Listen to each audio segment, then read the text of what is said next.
Exorcism uses thaumaturgy and martial arts to conquer evil.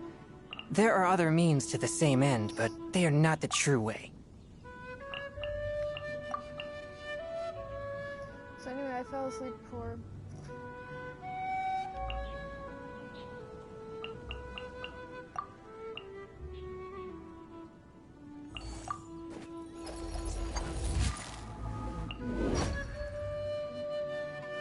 These are hard to see from a distance.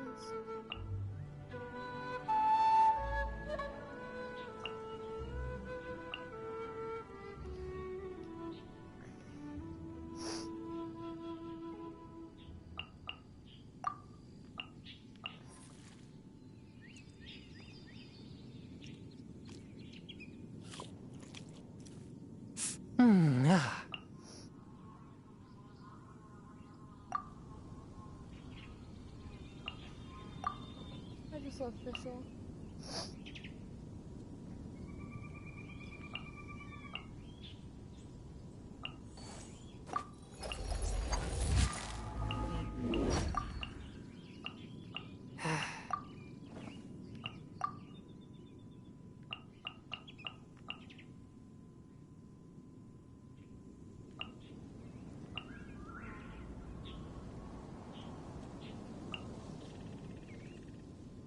That's hilarious. I take my meals cold to quiet the spirit and calm my vital energies. Genshin infused water with ice is the most effective.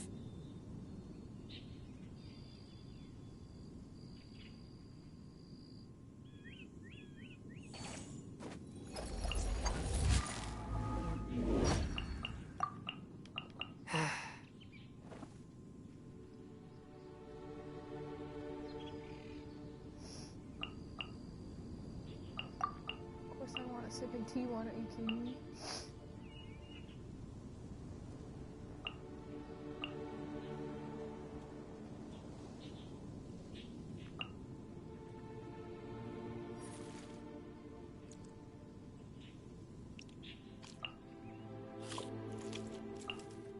I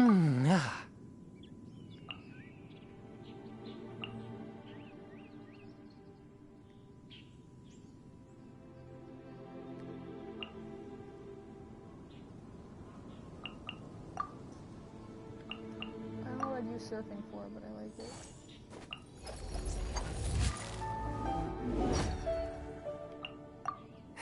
Get stomach aches. Yes, I'm Tree. Nice to meet you.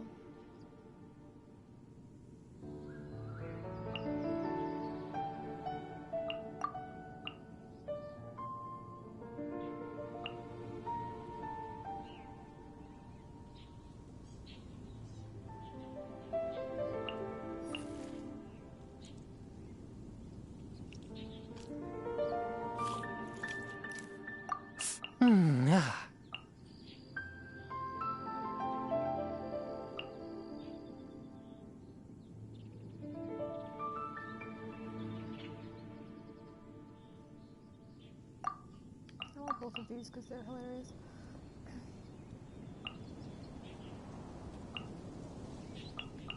Exorcism uses thaumaturgy and martial arts to conquer evil. There are other means to the same end, but they are not the true way.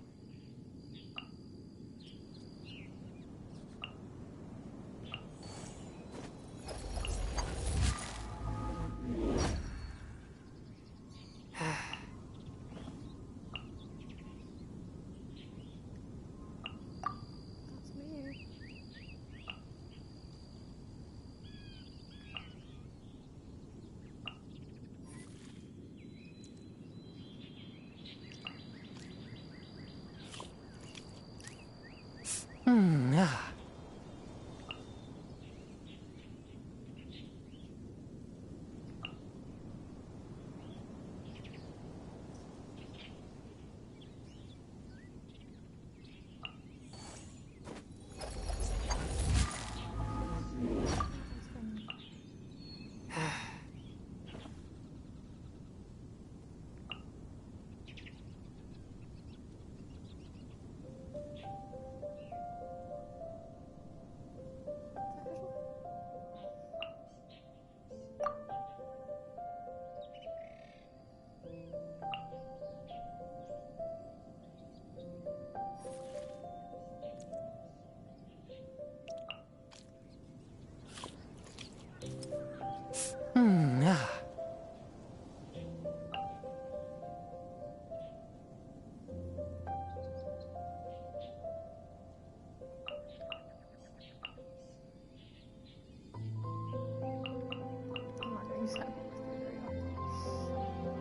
Heart be pure, evil be erased, mind be purged, world be... I always forget that last part. Cries in poverty. That's crazy. But, yeah.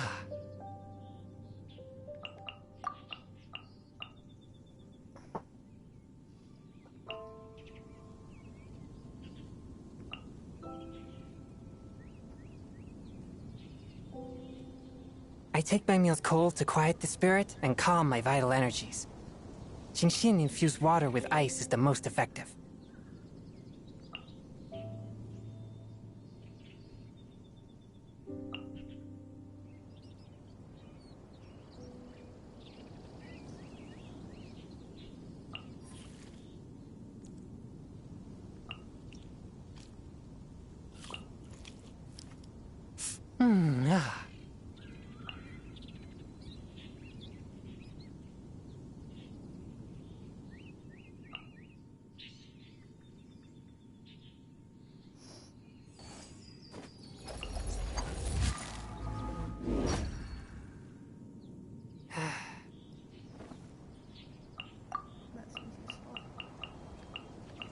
It's fine, we'll stop there. There's so many though, my god. Anyway. Oh, I didn't click save! Oh, that sucks. Alright, I'm not redoing that right now. Anyway, I should do something. Oh, I should respond. Also. I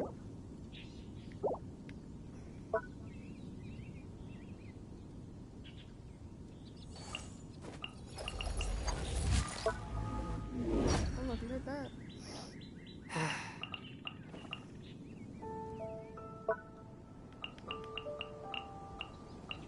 Maybe, you know what I can do? This is how I'll do this. I will find one that is appropriate for right now. Exorcism uses thaumaturgy and martial arts to conquer evil. There are other means to the same end, but they are not the true way.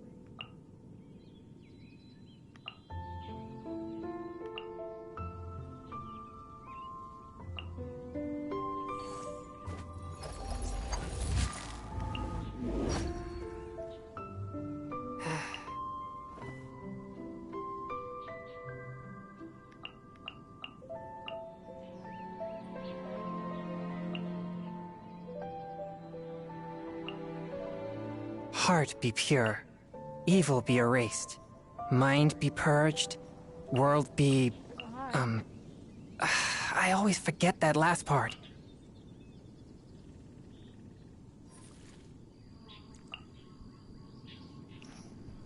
Ugh. I need to move forward to see these a little bit. Oh, I like that one. Okay, we'll do that one.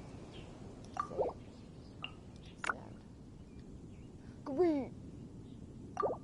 Okay. Fun to watch me be social.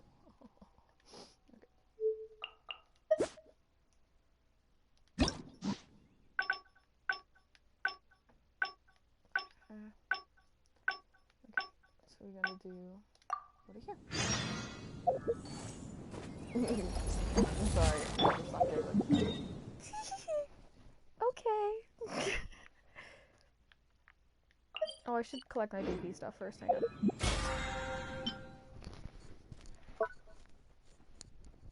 What? I didn't use it. Well. Well. Oh, the resin front is fine. It's fine. It's fine. And I'm fine. I'm fine. I'm fine. Anyway. Oops. Goodness gracious.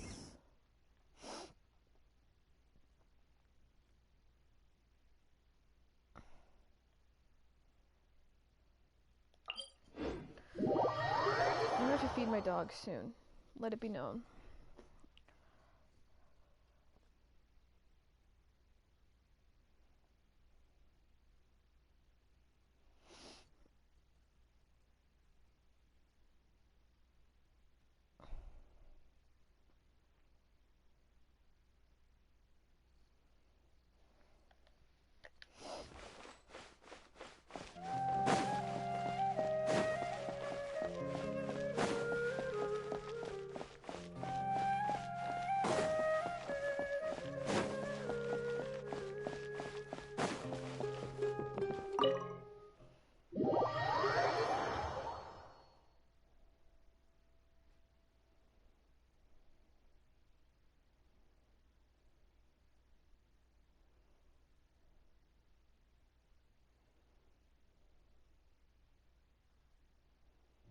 Alhaitham isn't in, so feel free to sit wherever.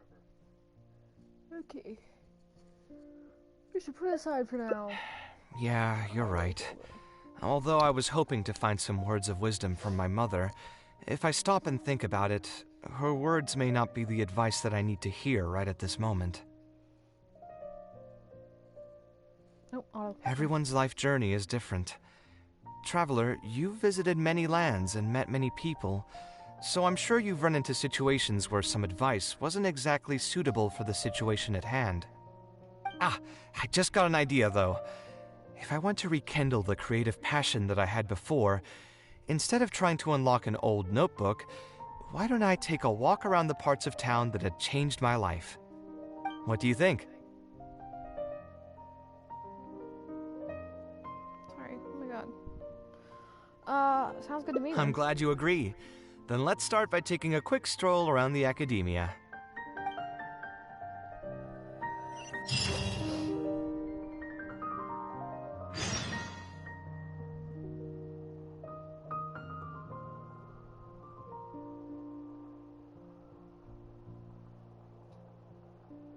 Jazzy.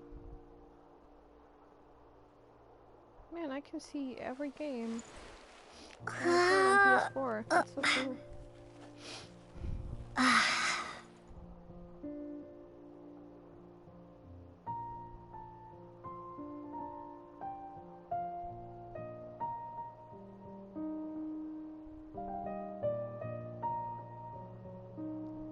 No Man's Sky is the one I have the most trophies in, I think. Or percentage-wise.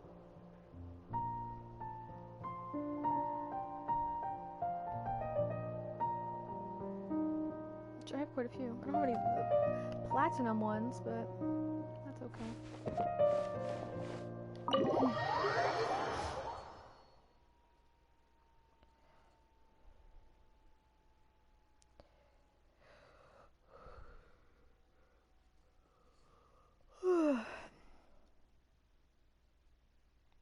Anyway, that's kind of interesting.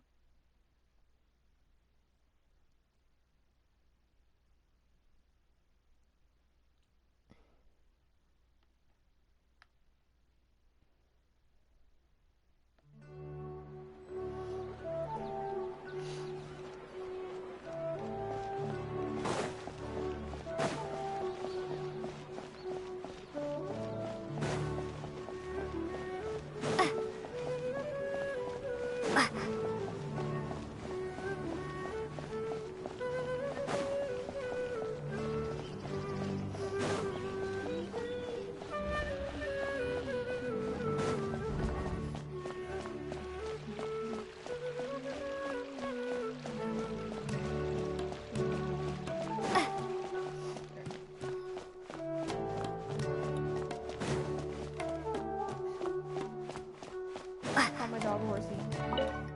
To be clear. She's a horsey girl. She really needs to go to the vet. She's got problems.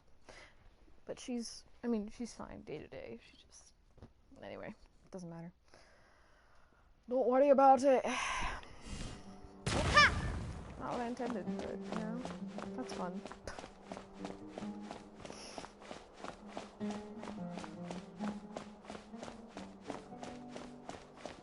Be uncivilized, jump down. Civilized. Of all the places in the academia, I remember this one most. When my studies got busy, I used to pull all-nighters here trying to finish my blueprints. You sound like you almost missed it. Who doesn't miss their time at the academia? Me. Life was a lot simpler then, and we all had far less troubles. Not me. I created many designs that I thought were beautiful in the House of Dana. I drew whatever came to mind, since I didn't have to care about budget constraints or turning them into reality. What'd you like to draw here? If I had to give Or a why? reason, it'd probably be because I like the ambiance here. The academia also had a rule that allowed scholars to annotate any physical books they came across. As a result, the books here are chock full of scholars' wisdom across many generations. Jazzy, stop itching at your head. You just got a little injury. We're gonna go to the vet. They're gonna fix it for her, but it's not yet. And I feel really bad. She's itching at it. It sucks.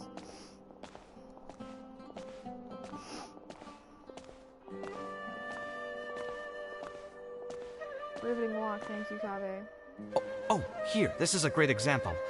This book, History of Ancient Sumeru Architecture, contains some analysis that I did many years ago. Huh? Why is Alhatham's handwriting also in here? When did he ever read this book? I guess it's probably from when we worked on that research project together. Anyway, he probably never cared to tell you this, but the House of Dana is where Alhatham and I first met. I came here to do my homework, and saw him sitting by himself next to that row of bookshelves. A group of Haravatat scholars were chatting near him, but he looked as if he was too lazy to join them. There was a pretty stark difference between him and all the rest of them. I don't want to interrupt him. It was my fault for feeling bad for him. I thought he must have gotten into some kind of trouble and went over to ask if he needed anything, not realizing that... Not realizing that you were in fact the one in a whole heap of trouble? Where is he? Okay, I guess I could have... Whatever. Alhatham? Why are you here?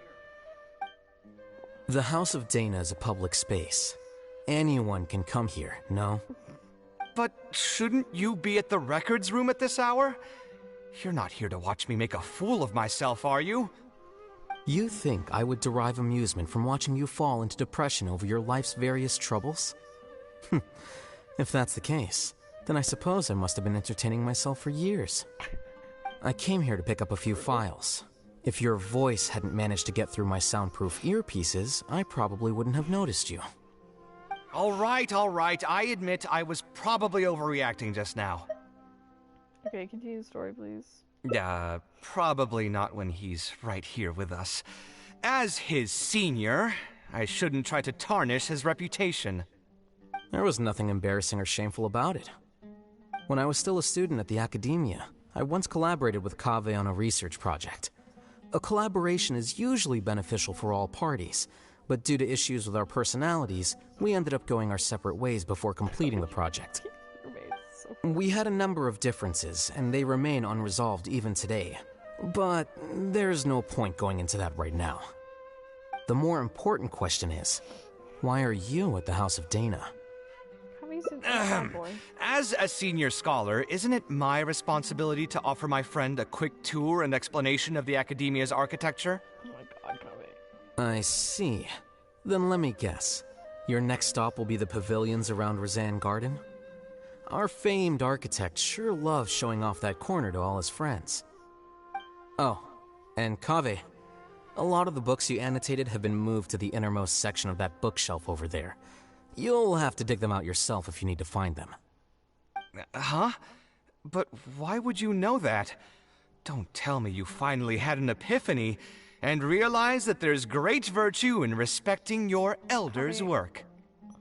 Sure, if that will give you some self-confidence. Leave any words of thanks you may have to the ex-Grand Conservator. The last time he was here, he was complaining that he had received reports from current students. The main grievance being that the annotations are too long and difficult to read. As a result, the books you annotated have been moved to the back shelves. What? But all of my annotations were extremely important. Instead of reporting me, they should have been thanking me for my service. The notes that I took, they couldn't have asked for a better analysis of those books. Okay, just you wait. I'm going to fix this right now. I'll dig all the books out and return them to the proper shelves. Baby, leave it. Oh, we'll wait. Waiting is about all we can do. Anyway, you were about to say he's feeling a bit down? He was put through the ringer recently by a particularly difficult client. Put through the ringer. What an interesting phrase. I assume he used those exact words himself? Doesn't seem far from the truth, though. He probably did suffer quite a bit, that's true.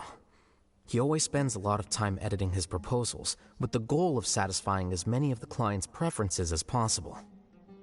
But the satisfaction of one client will not translate to general satisfaction with his work. General satisfaction. Many problems in life can only be solved by a fundamental change of attitude. As the leading genius of Kasharawar, Kaveh should have both the right and the confidence to reject any unreasonable demands. There are plenty of architects in Sumeru who are inferior to him in skill, yet far more irascible in temperament. What's more, there are plenty of people who look up to such individuals as paragons of staying true to one's principles. So Kaveh's the problem. Clearly, his predicament is inevitable, since he holds other people's feelings as more important than his own. Oh, but he's sweet. Of course, each person is different, and we should respect the paths that they have chosen for themselves. Admonitions will serve no purpose. People tend to succumb to familiar pitfalls, and this is especially true for those who believe it's their duty to carry more burdens on their shoulders.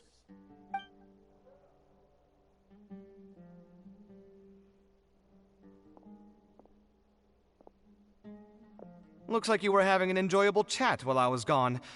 Were you talking about me by any chance? What do you think? What else is there to talk about? Surely no one would be interested in talking about the files that you were browsing through earlier. Anyway, you should take a look at this. Look at this comment on page 82. Dear Kaveh, thank you so much for annotating this book in such detail. It was a great help to me. See that? Now that's how a student should treat their seniors. And it looks like you're already in a much better mood now. It really doesn't take much to make you happy, huh? Me? Happy? I'm mocking that retired blockhead for being so full of himself. He understands nothing about the true beauty of architecture. When I can find some time, I'll have a serious talk with him about making sure these books are put where they belong. Why don't you just move all the books yourself? It's not like he hasn't cursed you out before. What was that nickname he gave you while you were in the academia?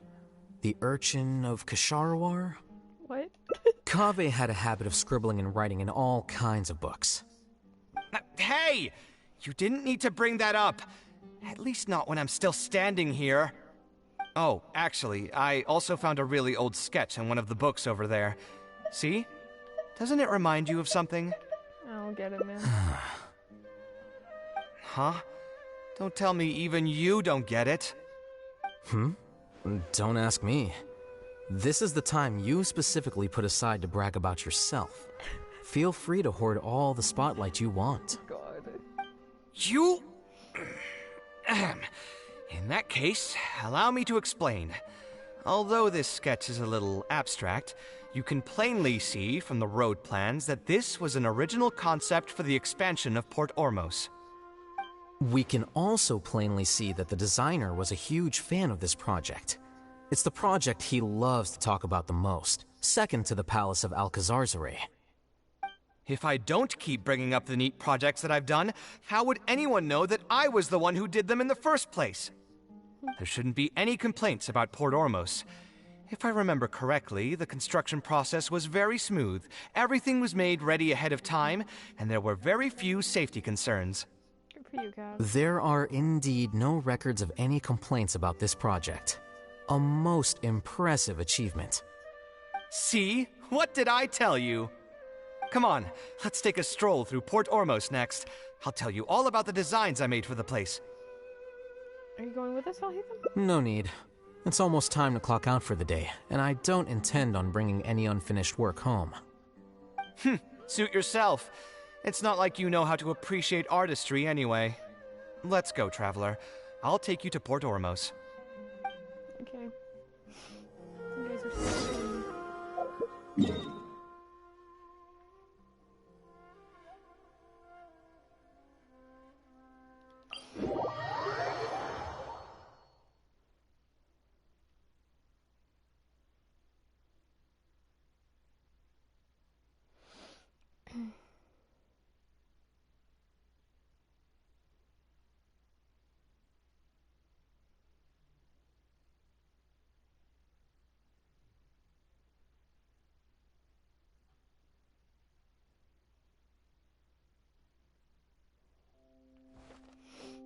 Oh, okay.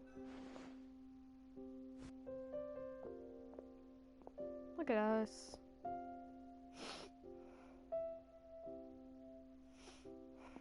Port Ormos. Did you design one of the buildings here? No, I didn't design any one specific building. Most of my work here concerned structural renovation. Port Ormos had already existed since I was still a young child. It wasn't as large as it is now, though. It only came to its current size after a sizable expansion. I was part of that project. The arch bridge over there, for example, that was one of my designs. How'd you come up with the idea for it? When I was first tasked with the project, I decided to reference the growth patterns of nearby trees to split Port Ormos into 2 levels. My goal was to improve the overall utilization of space. That's so cool. We ran into a lot of issues during construction, but thankfully, we were still able to achieve the original vision. I thought you just said it was smooth. Residents can now behold all the ships entering and leaving the harbor from the vantage point of the bridge, while visitors can recognize the site of Port Ormos from a long ways away. It is really cool. I was still young and new to the trade back then. I could hardly believe that an idea in my head could become reality and remain in the world for many years to come. Aw. The true cornerstone of the creative process. The point about the design that will be ultimately used to judge its true worth. It was the first time that it became crystal clear in my mind. Once built, a building will continue to stand. Countless people will see it, and countless more will step inside it. Its final worth, whether it's good or bad, will be assessed by the countless generations of people that interact with the building during their lives. It's very nice. I think it's pretty cool. You think so? I'm glad to hear that. But even with this project, I still had one small regret. My budget was tight, and I was unable to use the higher quality timber I had originally intended for the design. I knew that some concessions on aesthetics would be needed as soon as I agreed to a proposal that prioritized the practical functions of the project. Us creative types know better than anyone that most projects cannot be completed without a few regrets. Even the Palace of Alcazarzaray was not perfect. Having no regrets would also mean you had no higher hopes for the future, I guess. Yeah, you're right. I should learn to look toward future opportunities and believe that any regrets I have can be overcome in time. We've spent long enough here. There's still one last place I want to go, but it's a little far. Would you be interested in a quick trip to the desert? Oh, that's cool. Great. Most of my projects over the last few years have had something to do with the desert, partially because there's a special place there that I often visit. This is a rare opportunity, so why don't you come along and see it for yourself? If you ever feel down, maybe you'll be able to go there and feel better too.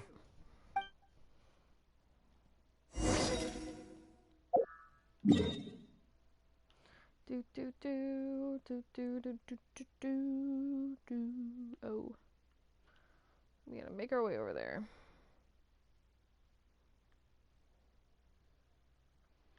Okay, we'll start here. And it's good to unlock all of them, though. It is annoying, though it may be. Also, there's a dog barking. Gonna stress out my dogs.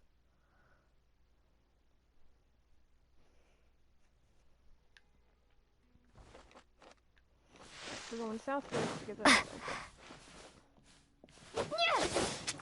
So that was great. I don't know why that keeps happening. Trying to switch to. Okay, I'm gonna try on maybe female on you. Scarab. Nice. That worked. Down to 6. But I think was it weekly or monthly? I can probably get more.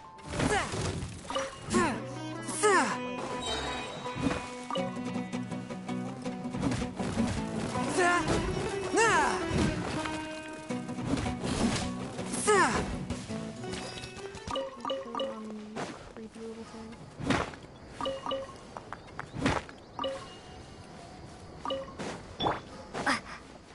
Oh. Oh, it's up. Oh, thank you for that. For real. No joke, I mean it. Awesome. I also was joking about finding Kave's stuff cool. I do think it's cool. I love architecture. In fact, I am very opinionated about architecture. So. Mostly in that I'm very disappointed with the way the world looks.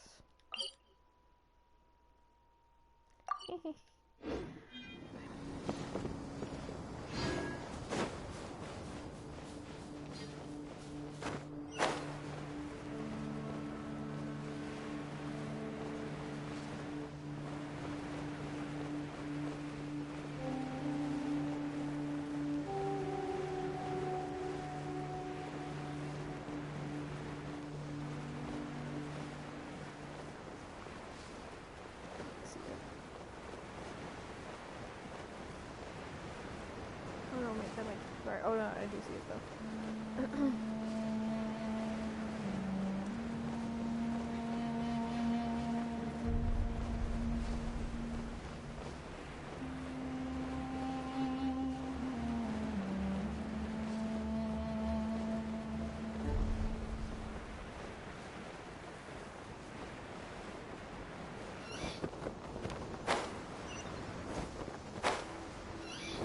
Hi, Stacy.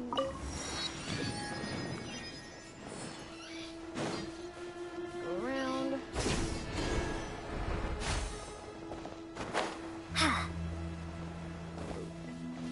It's crazy. The desert is so cool looking.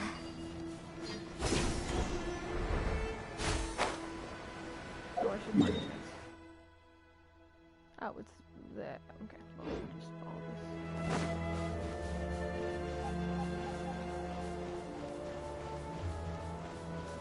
Maybe if I can, archive.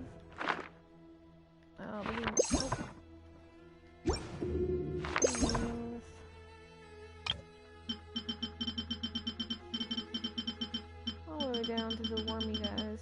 Oh, I can. Sorry, I can't stop talking to you right now.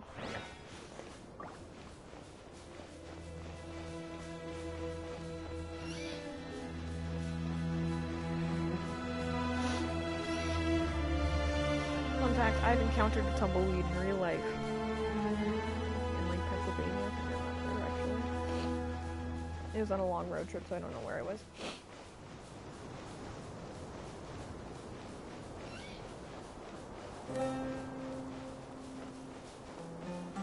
Possibly Pennsylvania.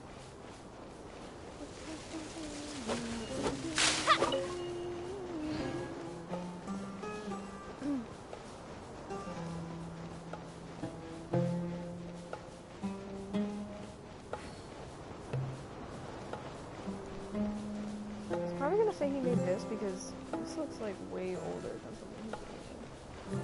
Based on what I've understood about the architecture of the ruins in this area, unless he like based it on that. I don't know, man.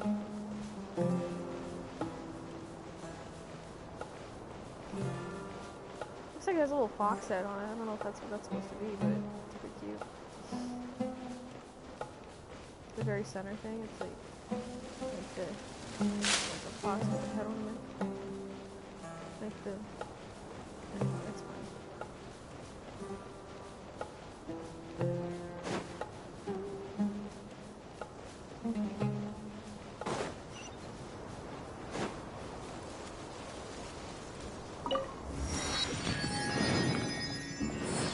Dude, magma. Well, that's a lot. Tell me about it, Kaveh. Who would have thought that so many primal constructs could have congregated here while I was gone? We won't be able to sit and talk peacefully with these guys around. Let's clear the area. Oh? What are you talking about? Cool, I get to play. Come at me!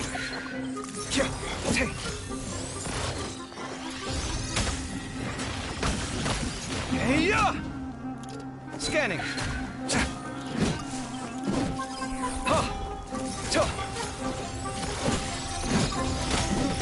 What is he doing like Claymore, okay, he just wielded it. I've been... Come at me!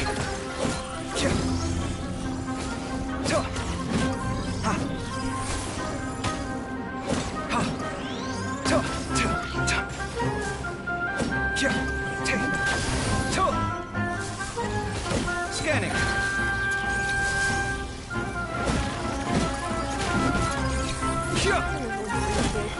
Come at me.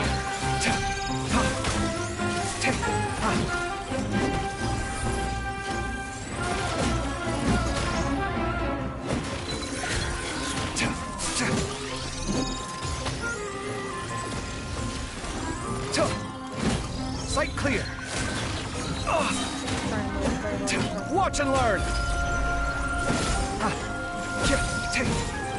Come at me!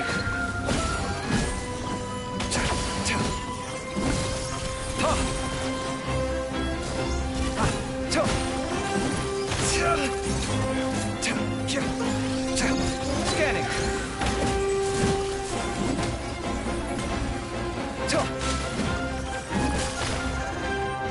Sight clear!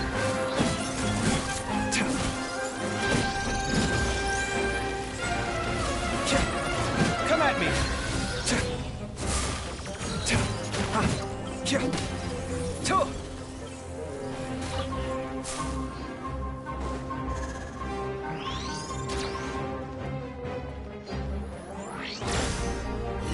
Scanning! Breaking new ground!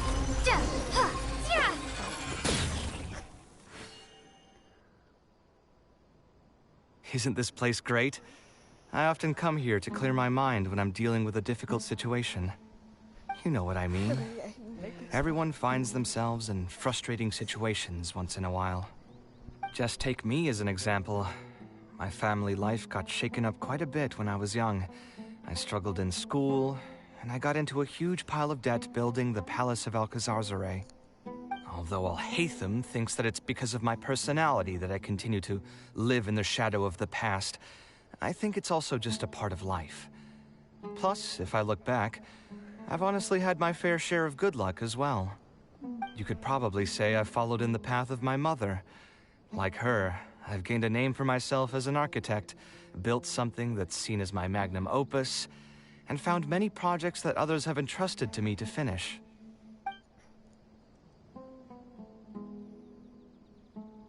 You also haven't completely lost your passion for life. That's good. Life is too boring when you live with no enthusiasm and passion. Only those who believe in the inherent meaning of it can capture the small nuances of everyday life and turn them into inspiration for beautiful designs. Of course, I will concede that loving something also means taking it to heart. So to an extent, caring is also a source of pain. If I didn't love my work, I wouldn't be so torn up about it all the time. Yeah. But still, isn't this place beautiful? Despite the erosion from the winds and changing seasons, you can still perceive its past beauty and glory. With different landforms come different architectural styles. The desert's history has left it with few records regarding its buildings, so I often visit the desert to investigate things in person. The sight here has moved me ever since the first time I laid my eyes on it. I told myself that one day, I would also be able to create buildings that move others. My pain will one day fade into nothing, just as I reach the end of my life. But buildings are different. They are far more valuable than most materialistic things, and far more durable than human flesh. As long as there remain souls in the world who can decipher the meaning behind them, they will also have acknowledged me across the vast stream of time. If you were to ask me what art is, that would be my answer.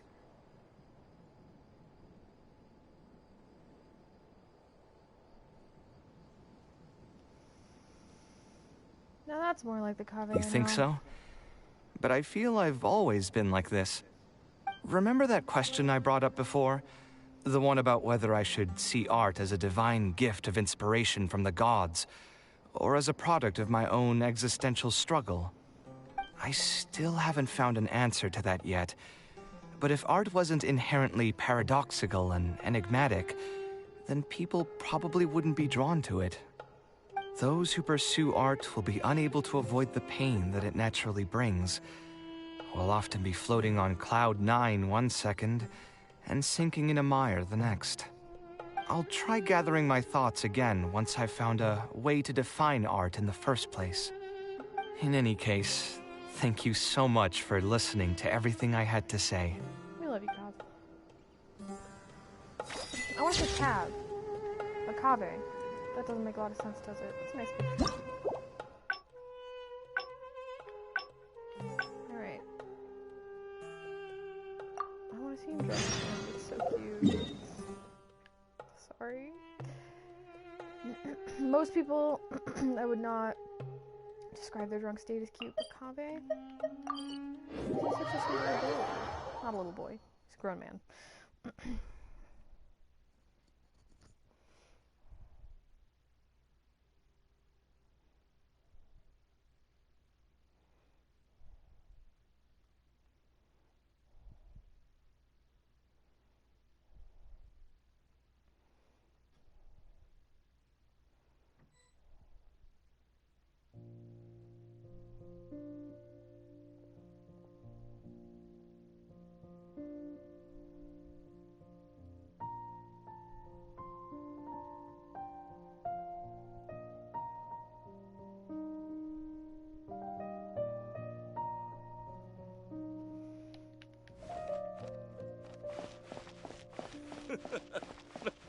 Makes me laugh every time.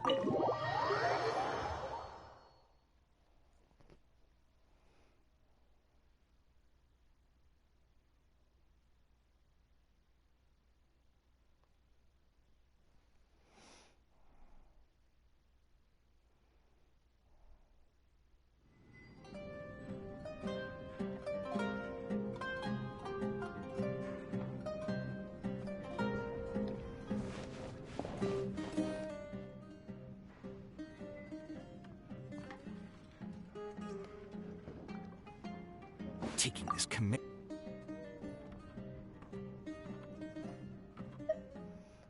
Resonates with the map. Yes, art shouldn't be self-indulgent entertainment saved for the elite. Okay, well, I kind of agree Let's that- say that I built a house for someone. If they don't like how it looks, then no matter how brilliant it may appear to me, they won't be happy with it. The problem is that it can be very difficult to get validated by others. I could compromise my personal standards to accommodate my clients, but often that just means creating a final product that I would struggle to look at.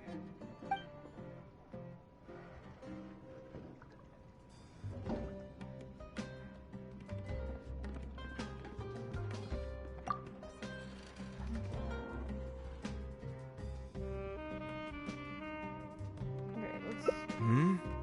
Ah, That is not the correct option. You say take your mind off of it.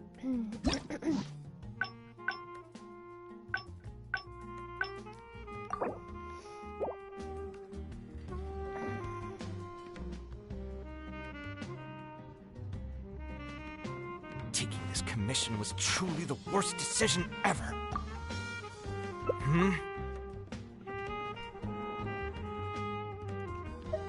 No worries.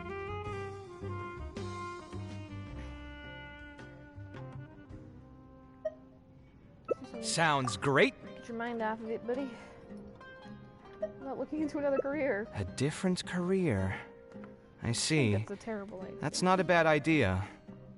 I think I've heard a saying somewhere before. 80% of a working adult's woes are due to not having enough mora in the bank. It's just a saying, of course, but even I will admit that my life would be a lot better if I could make additional mora. And if I want to make mora, I should finish that ridiculous commission. But I really can't find it in me to go back and talk to him right now. Hold on. I just remembered that I used to have a senior classmate by the name of Alkami. If memory serves me right, he's no longer taking private commissions, but he's still doing pretty well for himself. Maybe I'll be able to get some advice from him. Yeah, I should get on this right away. No more wine for me today. I'll grab the bill and be on my way.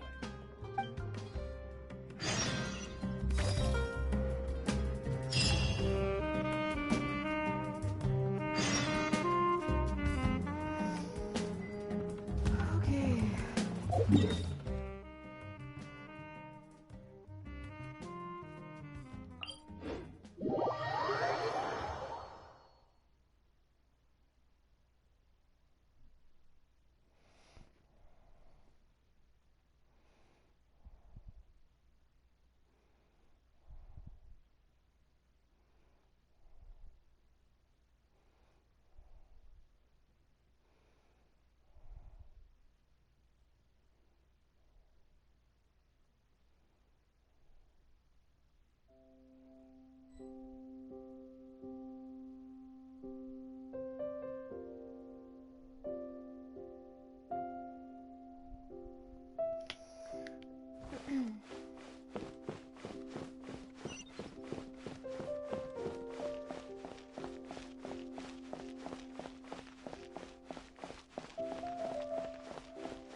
Hi, sir.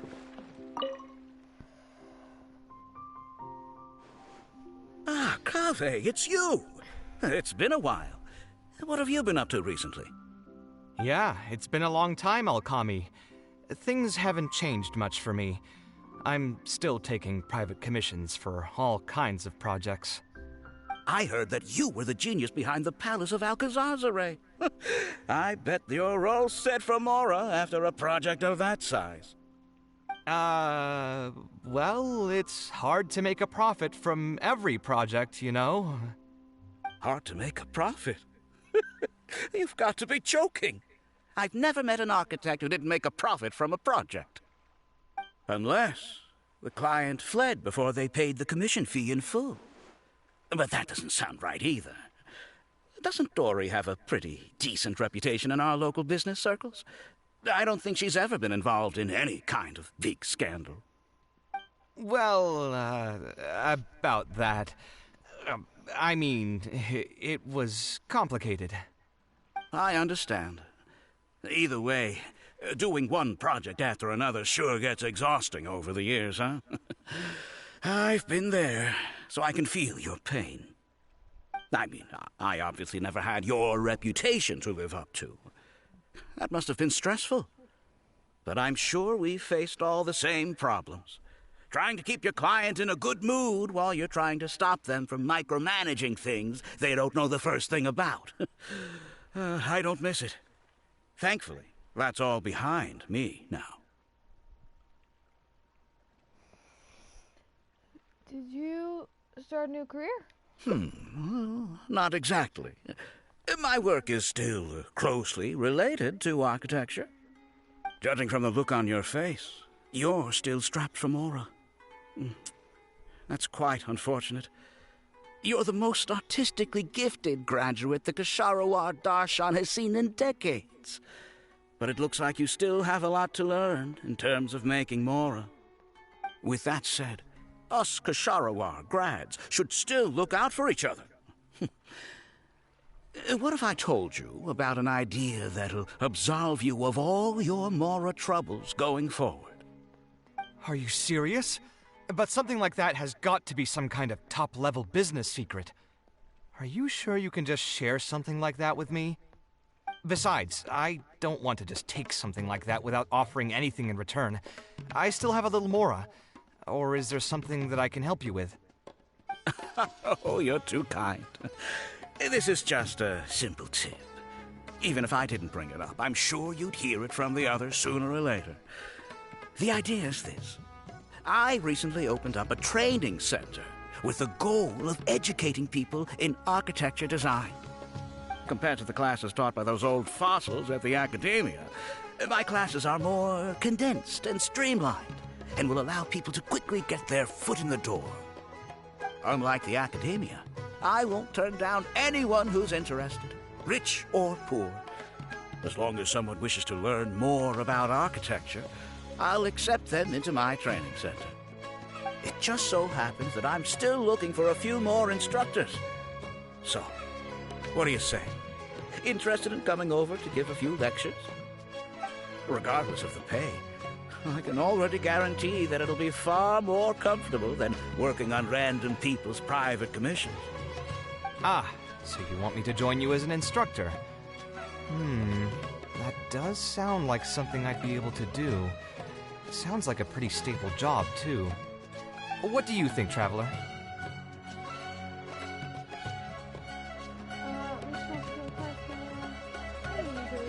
Then it's a deal. Yes, it's a deal. Thank you, Alkami. Like I said, there's no need to thank me for this. The lecture room is not far from here, so you can just come straight here tomorrow morning. As for the pay, how about we start at 300,000 Mora per lecture? 300,000? Are you serious? How could you offer so much? It would seem that you're still oblivious to your own economic worth. 300,000 is nothing compared to the prestige of having the Light of Ksharawar as one of my instructors. 300,000 is also just the base rate. Just trust me on this. the longer you stick with me, the more you'll come to understand your true value in the market. I have to go make some preparations now. See you tomorrow. I was never particularly close with Alkami when we were in school. Who would have thought that he'd be so nice and friendly? I've hosted free lectures before, but this would be my first time being hired to lecture for a formal business. 300,000 mora per lecture. Whew. I'm so excited that I'm starting to get nervous. I'll join you for the lecture. Thanks so much. I think I will be able to relax a bit more with a friend in the audience. Now, what should I talk about tomorrow? Some lessons I've learned over the past few years? I should probably save those for later. For my first lecture, I should start by getting them more interested in the field. All right, let's meet here again tomorrow morning. I should hurry home and create some kind of lesson plan. If I'm going to become an instructor, I should make sure I show up prepared.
Oh, I didn't expect you two to get here so early. I was up last night preparing for the lecture, but I ended up getting so excited that I couldn't fall asleep. Here, I've prepared a lesson plan. Do you want to take a look? Lesson plan? I must commend you for your dedication. But the training center has already developed its own set of teaching materials. Instead of using your own plan, you can just use what we have here. Of course, you're always welcome to work in some of your own content to add some fun and flavor.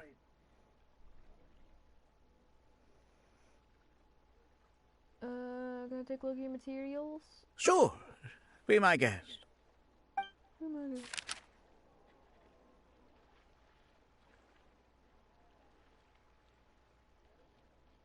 Oh, sorry, the materials cover a variety of architectural knowledge. At first glance, nothing appears to be amiss. It's almost time for the lecture to start. Feel free to head in and start the class whenever you're ready. Huh. So you've already developed your own set of teaching materials. Seems like I won't need the stuff I've prepared after all. Anyway, shouldn't be a problem. I'll just go ahead and use your materials. There's something else I want to ask, though. This isn't going to be a large class, is it? No need to stress. There are only 20 people in this class. There are 14 classes at my training center. Out of all of them, the first class has the best grades, so I've directed them to you. We'll see how well they take to your lectures. 20 people, huh? All right. I think I can handle that. Oh, and one last thing. In the interest of keeping a quiet learning space, only instructors and students are allowed in the classroom when class is in session. I'm sorry to say this, but your friend will have to wait outside while you teach the class. That's alright, I'll take a walk. Sorry about that. I'll meet you at the door when the class is over then. Is it calm? Oh, calm really is meant to be seen. Probably ask around a bit.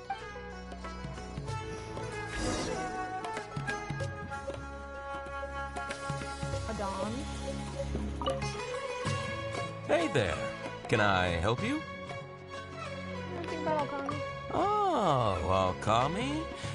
You mean that rich guy who's been making quite the name for himself? Yeah, he commissioned a set of furniture from me a while back. Paid a great deal of mora for it, too. I heard he earned a fortune working as a renowned architect. Now he's opened a training center so others can follow in his footsteps. He made his own. If the tuition wasn't sky high, I'd enroll my child in a heartbeat. Architecture really sounds like a lucrative profession. Yeah. Hey, a deal. And how about you? Did you hear? Alkami recruited Kaveh to be an instructor. I bet that'll boost his enrollment numbers. Really makes you jealous, eh? If you think about it, Alkami was never that talented himself as an architect. If we're just talking about professional skill, no one would pay for a class with him. That's true, but you've got to admit, his advertisements are really effective. After all, the academia only admits those that can pass its entrance exam, so only a few people could hope to study architecture in the halls of the Kasharwar. For those who can't pass the exam, or who just want to jump straight into the industry, the training center is the best bang for the Mora. Man, to have that kind of business acumen.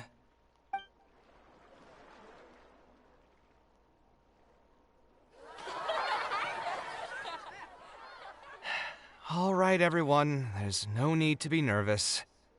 Class is over, so we can just chat for a bit. I shouldn't have lost my temper during the lecture. Did I scare anybody?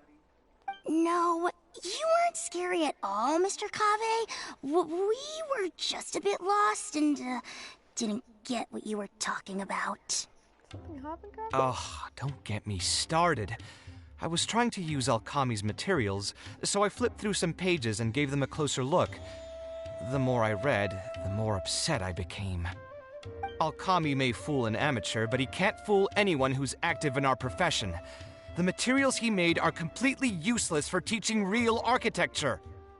Okay, why do you say that? In my opinion, the most important skill of an architect is their ability to craft a design. In other words, they must be able to conceptualize ideas. There are tens of thousands of buildings in the world, as well as a countless number of architectural styles. Some designs emphasize aesthetics, while others prioritize practicality. The architects who can critically evaluate the quality and fit of different designs are those who can come up with great designs of their own. But you won't get any of that from the teaching materials they're using here. All these students are doing in class is rote memorization of existing designs. They are learning nothing about the underlying principles. How can they expect to become real architects? When they're done with this class, all they'll become are dilettantes with a pitiful smattering of architectural knowledge. But Mr. Kaveh, we didn't really understand anything you said after you threw away the materials either. What's the big deal anyway? It's not like we're looking to make some works of art. Oh, We just want to make some that's Mora. You're studying architecture to make Mora? Yeah. Why else would we be studying here? My biggest dream is to become someone like Mr. Alkami. Once I finally make my fortune in architecture, I'll be able to buy anything I like. In that case, I'm afraid you'll probably be disappointed. The reality is that the work of an architect is very difficult, and the pay is not lucrative at all. Believe me, I'm a perfect example. But how? Mr. Alkami just told us last night that you made a killing by building the Palace of Alcazarzare. He also said that as long as we graduate from his class, waves upon waves of people will reach out to us with private commissions, and we can just sit back and wait for Mora to fill up our pockets. It won't be long before I can put these miserable days behind me. Come on. And you all believed everything he said? But Mr. Alkami is really rich, isn't he? You... It's pointless trying to argue this with you right now. You've already filled your heads with pipe dreams. Let's go, traveler. Let's hear about Alkami's true plans from the man himself.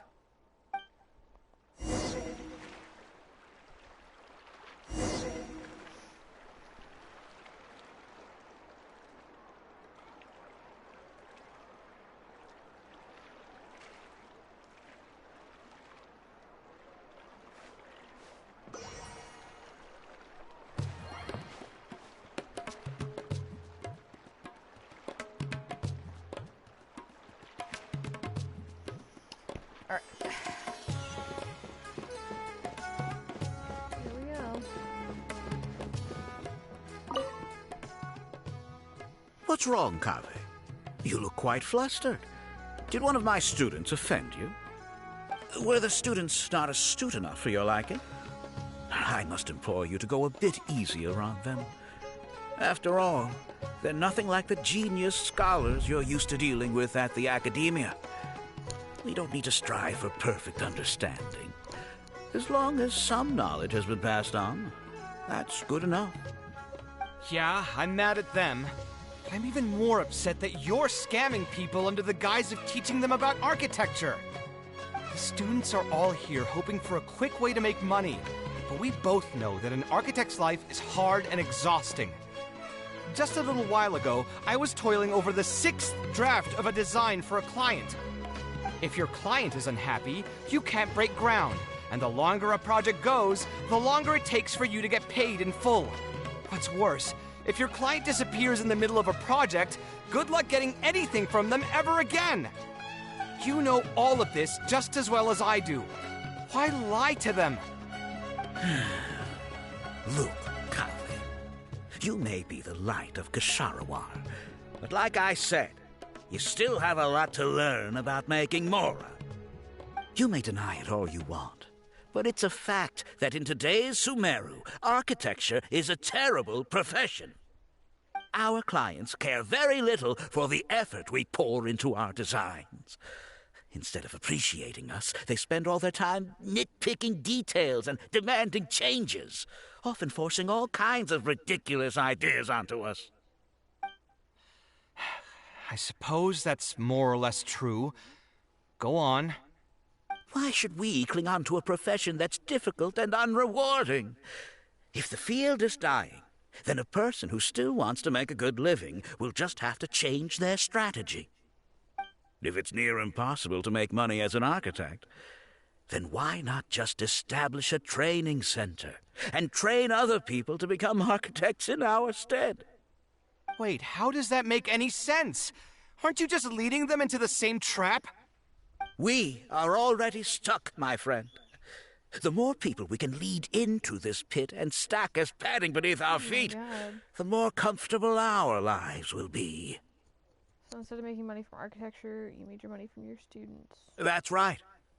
Making money as an architect is a slow and agonizing process. In comparison, earning tuition from a training center is far easier. None of the students will ever know, however. In their eyes, all of my income was earned during my years as an architect. It's easy for them to fall for my promise. After all, everyone wants to live the dream of being the person who can spend millions without batting an eye. The more students I get, the more money I earn. And the more real that dream becomes. And then what? Once they graduate, they'll still find out the truth about architecture and struggle to stay afloat amid all the problems we already talked about. When that happens, your facade will pop like a soap bubble. No one will believe you anymore. Ah, but that's just one way to look at the problem. No two people have the same amount of talent. Even if they fail to strike gold in the future, you can't say that it's my fault and mine alone. Oh, and also, I never actually promised that they would achieve financial freedom as long as they become architects. All I did was nudge them towards that belief. I'm not even scared if they do come back and stir up trouble. My training center has all the required permits and certifications. Even the Dendro Archon herself couldn't find fault in any part of my business. How can you sleep at night knowing that you're doing all this? Tell me, is your heart carved out of brick and stone? I can't believe that I once saw you as a decent human being. I am beyond disappointed in you. And the same goes to you. How many years has it been since you graduated from the academia? If you still can't accept something like this, do you just plan on keeping that worthless naivete of yours until the end of time? Only fools will see art as revered and sacred. In the end, art is just another business. being successful at running a business is an art form in itself. I urge you to think about what I've said. Offloading your pain onto others is the only way a person can live comfortably in this world. As the light of the Ksharawa, you've accumulated plenty of fame and respect. It's high time that you use those resources to improve the circumstances of your own life. Think it over, Kaveh. I still believe our collaboration could be very fruitful.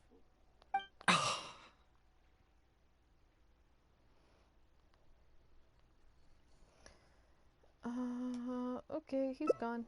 I'm so mad, I feel a headache coming on. There's nothing more I can say to him. I'll resign from my position as instructor. Give up tomorrow? Of course. I'm sure you've realized that as long as I remained at this center, he would be able to use my name to advertise this place. Even if I just sit back and do nothing, others will be deceived and suffer because of me. He is right about one thing, though. These kinds of training centers are everywhere. And even if the academia was to find out about it, it's unlikely that they would take any real action against it. The most that they could accuse him of is false advertising. And even that would be hard to prove.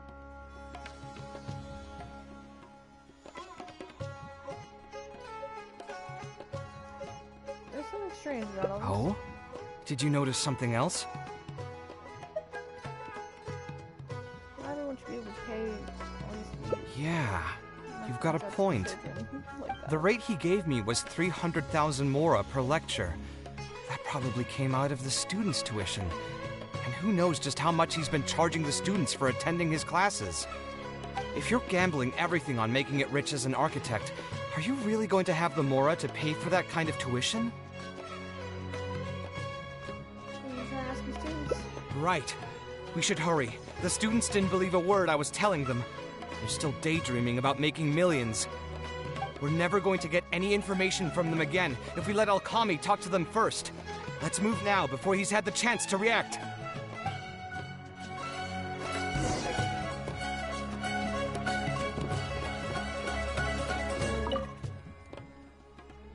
Oh, Mr. Kaveh?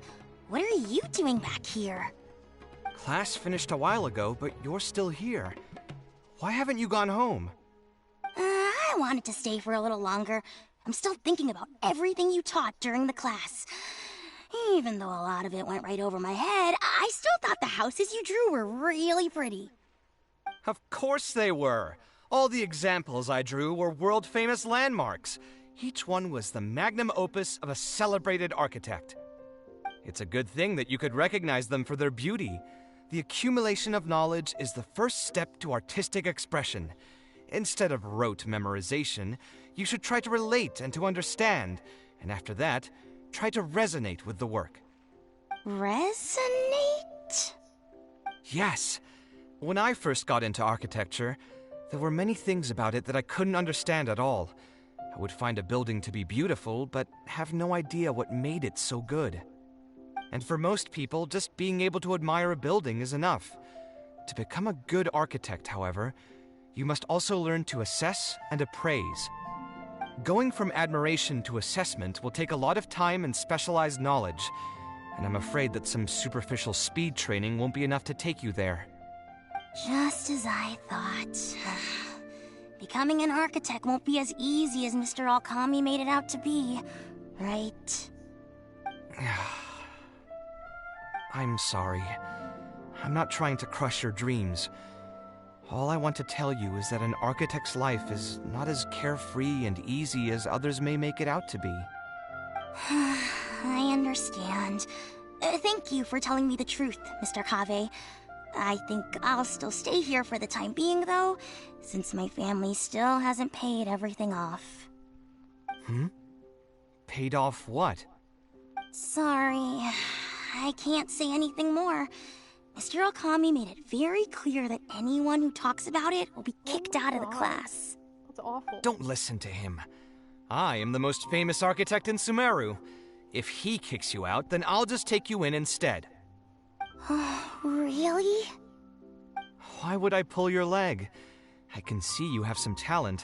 So as long as you get your fundamentals down, you should be able to pass the entrance exam and continue your studies at the academia.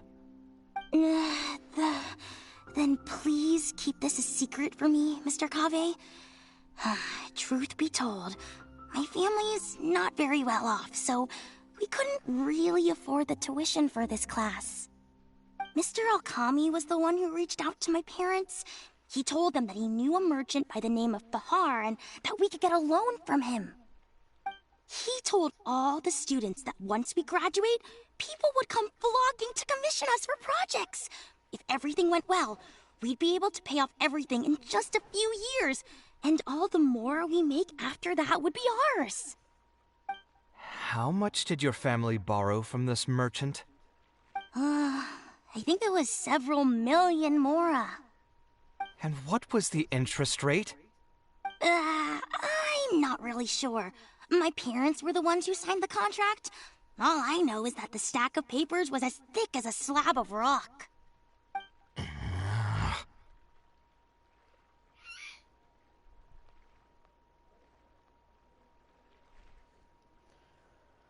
Something doesn't feel right about all this. Yeah, I have a bad feeling too. Something about the whole thing feels dastardly familiar. We need to find that merchant to confirm. But if we were to confront him right now, there's no way he'd admit to anything.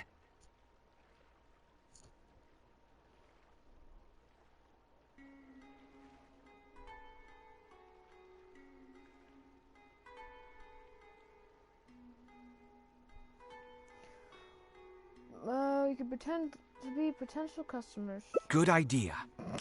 Hey, tell me, do you know where we'd be able to find this merchant? We last saw him on the north shore of Port Ormos. Who knows if he's still in that area, though. Well, it'd still be worth taking a look. Architecture... No. The arts shouldn't be used as bait for a scam. We need to do something before the students' lives are ruined even further.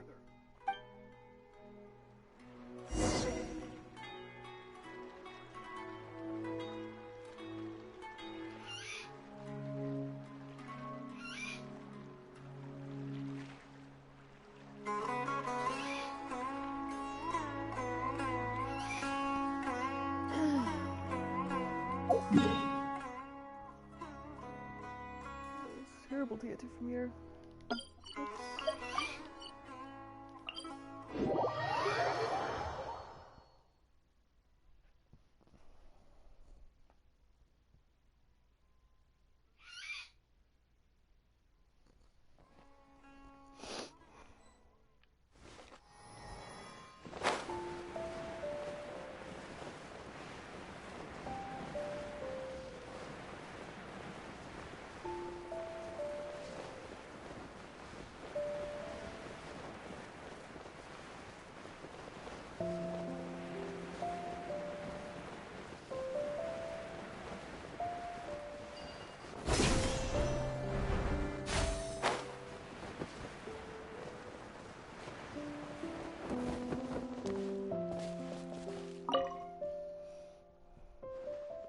Oh, I don't think I've ever seen you guys before.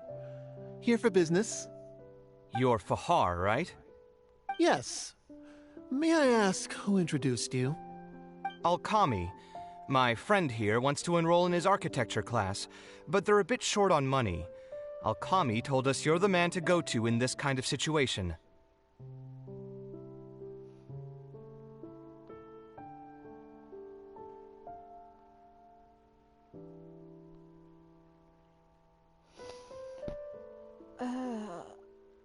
I'm super interested in architecture. Oh, sounds like his business is booming. How much do you need?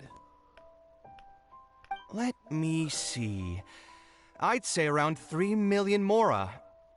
Oof, you call that a bit short on money? Anyway, since you're here because of Alkami, I can work things out for you. Make sure you sign the contract, though. Lots of people are borrowing money from me nowadays. What contract? Here you go. Don't worry, there's nothing particularly unusual about it. All you need to do is pay back the loan in full within 3 years. And what if they won't be able to pay it back? What do you mean, won't be able to pay it back? Once you graduate from Alkami's place, you'll be making millions of mora a year. Easy! At that point, paying this off will be a piece of cake. And even if you were to run into some difficulties and need to delay the installments, it's no big deal. We're all reasonable people here. If you can't pay quickly, you can just pay it back over a longer period. All that would change is your interest rates would get a little higher. It's hard work running a business. If we're taking risks to supply you with mora, it's only fair that you take on a bit of the financial risk as well. Anyway, there's no point in tying yourself in knots over the contract. With the way you're reading every single line, it's like you're worried you're about to get scammed out of your whole life savings. God. Why would I lie to you?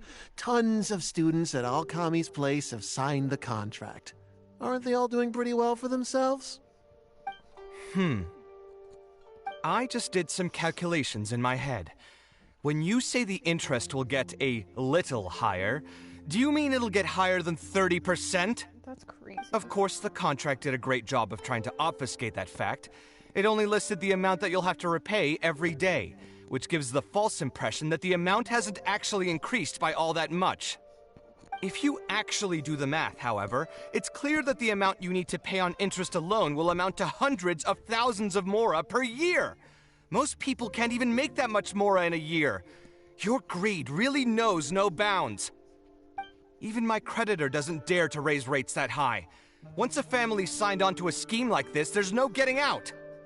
What are you trying to say, huh? The Macho will happily answer that question. I figured something was off when two well-dressed people came looking for a loan. Think you got the better of me? Can I just say a fun fact that I learned? I took a class on Islam, and one thing I learned is that interest on debt is against Islamic law. So, Kaveh getting mad at this in this culture that seems vaguely Arab and vaguely Islamic lines up. So especially like a predatory loan like this. Too many people are sticking their noses where they don't belong these days. Luckily for me, though, this is a pretty secluded spot. Hey, come out and teach these guys a lesson! Eremites? I've already fought off more than my fair share of them when I was working in the desert. There are only a few of them, so they shouldn't pose much of a threat. Marak, you're up!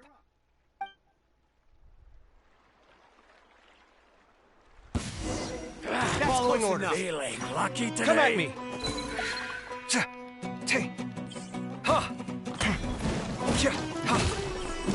Sight clear!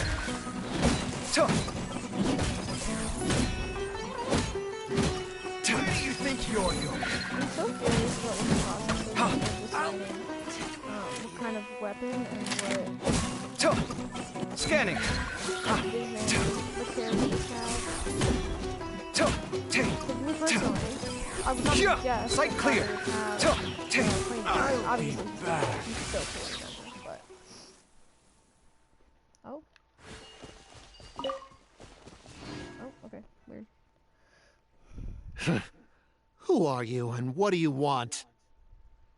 I don't think we've done anything to hurt or offend you, so why go this far to destroy my livelihood? Debt has the power to upend your whole life. I know very well just how miserable living in debt can be. But my debts are the culmination of many different factors, and my interest rate is still somewhat reasonable. As long as I continue to work with my situation in mind, my debts will eventually be paid off. But these students are different. They have neither the mental preparation nor the financial resources to pay back a debt like this. You sold the dreams of becoming an architect to the students as bait, urging them to take on insurmountable amounts of debt to satisfy your greed. Ha! Everyone knows there's no such thing as a free lunch. It's their own fault for falling into the trap. And if we're going to talk about greed, aren't those students the ones who are blinded by it? They completely ignore the risk that's right there in front of them. That's no excuse. Shut up. Ha! And here comes the silver tongue. Surely you use that to reel in the students as well. Even now, many of them are still hopelessly dreaming of striking gold after they graduate. People grow by learning from their mistakes. I hope this will be a valuable lesson to them. Let's head back to the Academia and turn this guy over to the Matra. They should be able to link him with Alkami's business.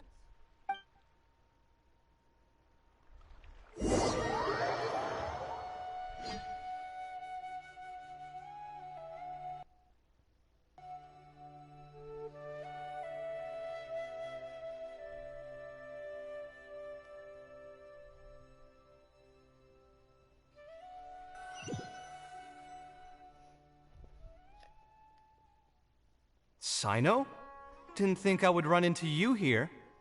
My vacation just ended not too long ago, so I'm going over some cases at the Academia.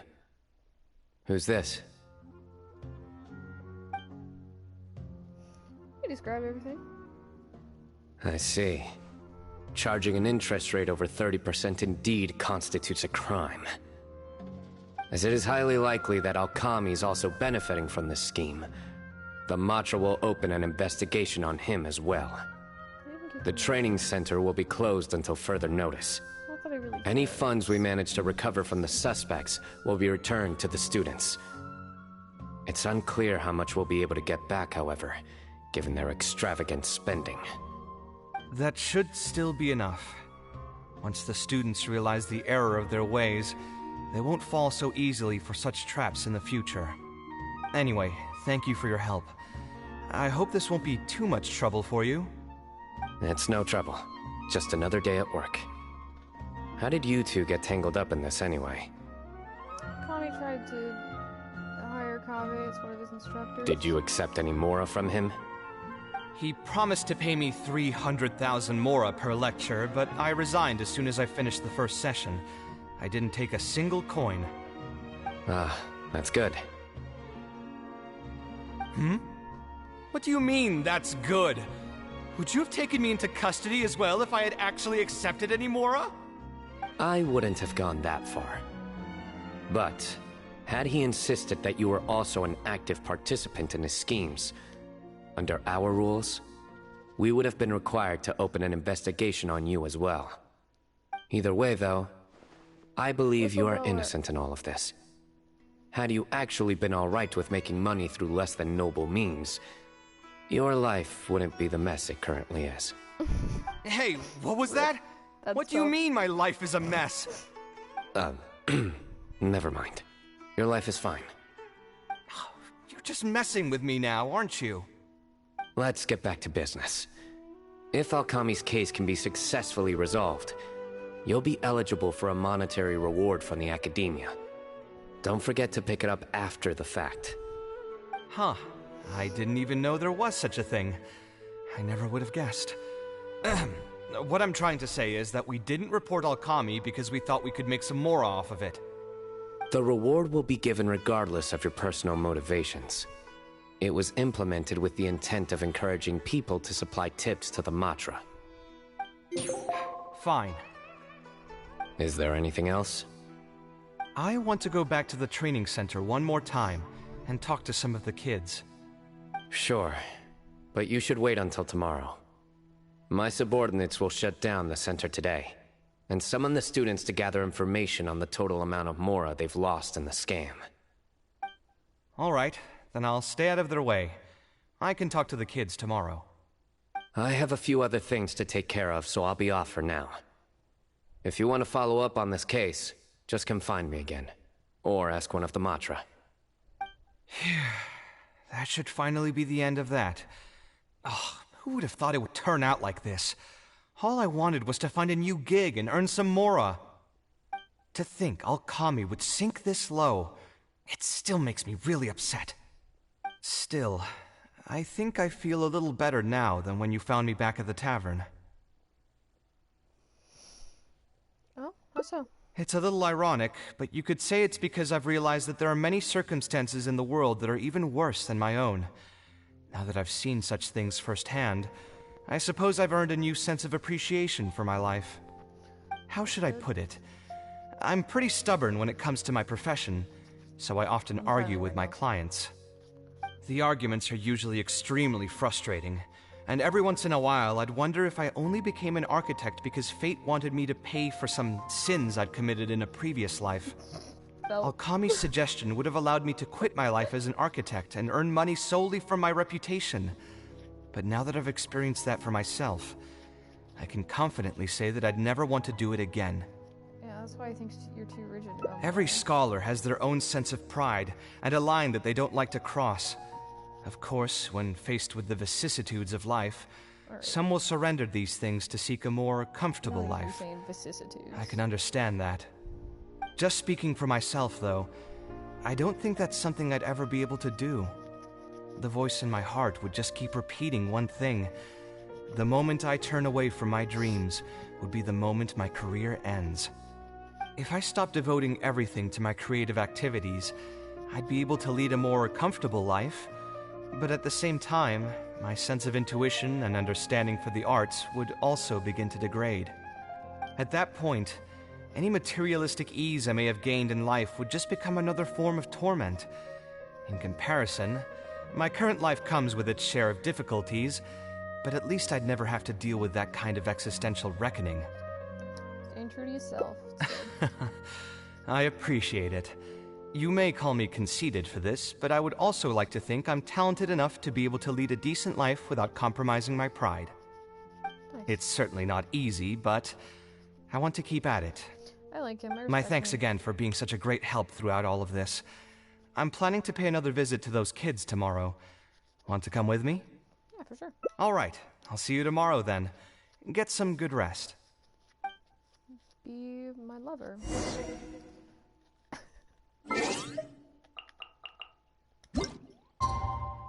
Just kidding. Just kidding. He's gay.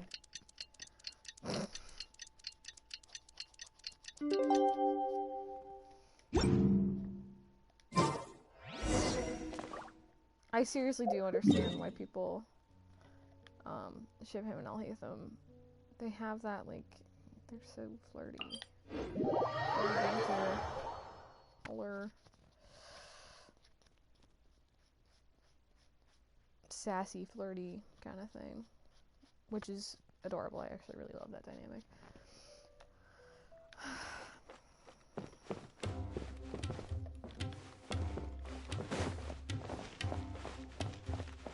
I love these big fabric babies.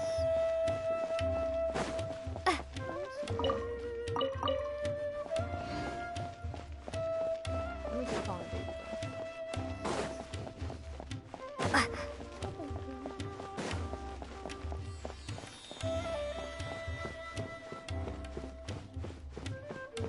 Assuming I get to hang out with him at all for the rest of this game, I hope so.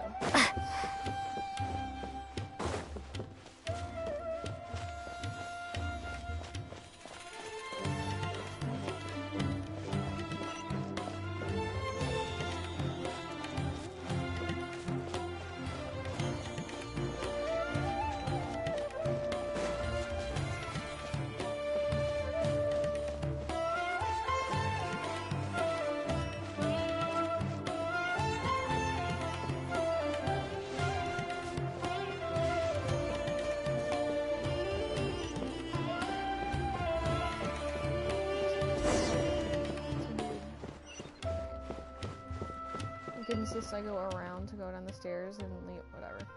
I never would have guessed Mr. Alkami was a scammer. The training center has been shut down, and the Madra have promised to return some of our tuition. But we've already spent so much time on this class. What should we do next? Mr. Kave said we can keep working on our fundamentals and try to get into the academia. Ha! Easier said than done. If it was easier to get into the academia, none of us would have signed up for the class in the first place. Only the best of the best can get into the academia studying on their own. Mr. Kave might be willing to teach us. Why? What reason does he have to stick around? So, you're the only ones that showed up today, huh? Huh? Kave's here! There he is. Now, that's Mr. Kave to you. I'm here as your instructor, so let's keep things a little more proper. I'll keep instructing you for a while longer. You can pass on the message to the other students. As long as someone wants to come, they can join the class. Oh, also, I'm usually pretty busy, so I'll only be able to teach architecture fundamentals on my days off. Another disclaimer, I can't promise that you'll all be able to understand everything I'm going to teach. Architecture is not an easy profession. Aesthetics aside, even the basics of safe design can already be a handful for most people. If you want to design safe buildings, you'll have to go through a systematic study of structural engineering. And just as a heads up, all of this will be a huge step up from the superficial stuff you were learning before. It'll take both talent and perseverance to get through the course. I don't want to hear anyone say that I didn't warn you. We'll try our best. It seems some of you are really serious about this after all. All right, everyone, pack your stuff up. No need to prepare much for today's class. We're going to go on a quick field trip. Where to? You'll know once we get there. Come on, let's get going. We'll be off once everyone's grabbed their pencils and sketch pads.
This lighthouse has been around for a long time, and I handled its renovations when I first graduated from the academia.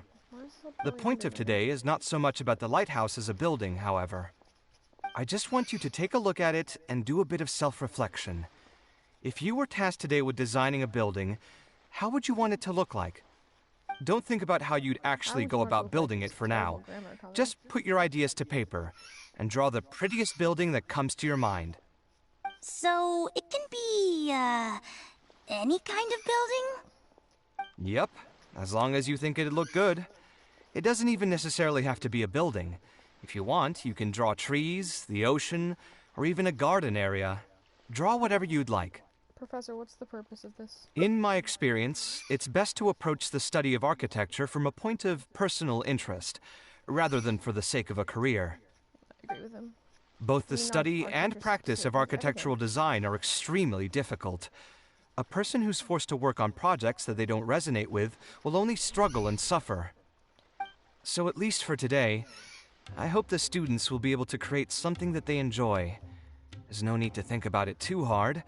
They'll have plenty of time in the future to revisit the design and make changes. What do you think? Want to try your hand at it as well? Don't forget that this is a free class from Mr. Kaveh, the Light of the Kasharawar. On a normal day, this would cost you 300,000 mora. Alright, goofball. Aw, I drew a Serenity Pot. It's very cute. Kave's adorable. I'm precious and I like him a lot. Okay.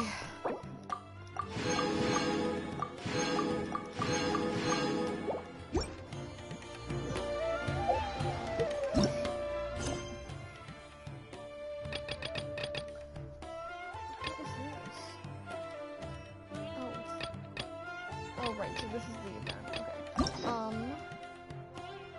Okay.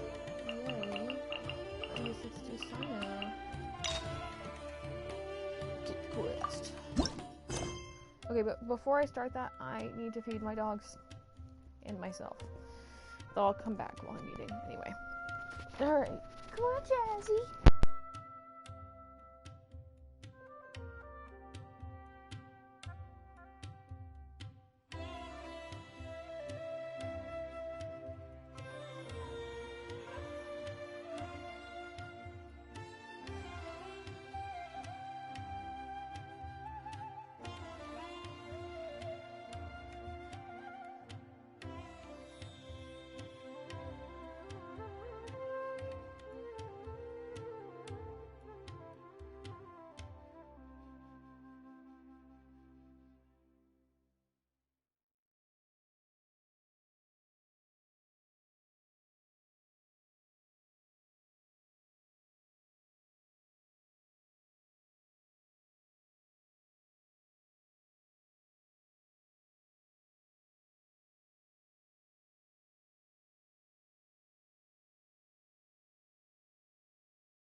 the Academia sure is busy during the day.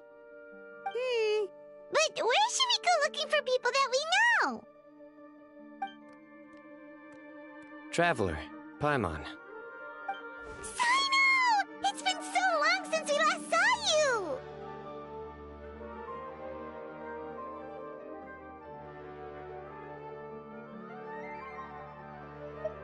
As do you.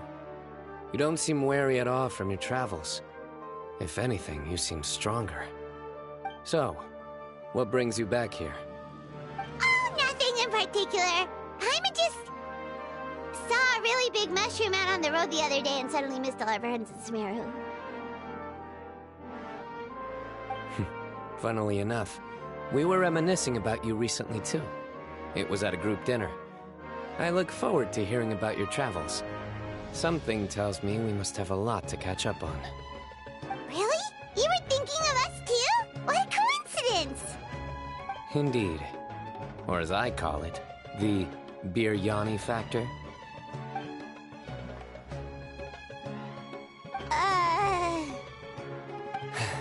You really want me to say the rest? Okay. It's always rice to meet stew again. Oh, darn, he said it.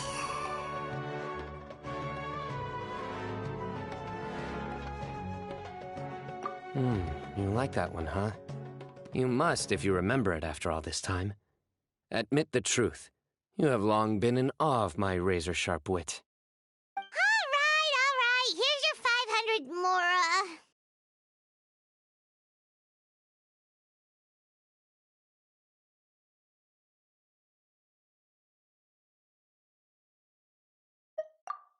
Paimon's never making a bet again. Paimon really thought Sino would be able to hold back on the jokes.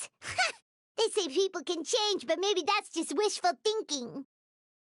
Ah, so this was technically my fault. In that case, I'll treat you to some sweets later. Anyway, I'm actually investigating a case right now. My mind is focused on work, which is why I didn't complete the joke at first. A case? What happened? Nothing major.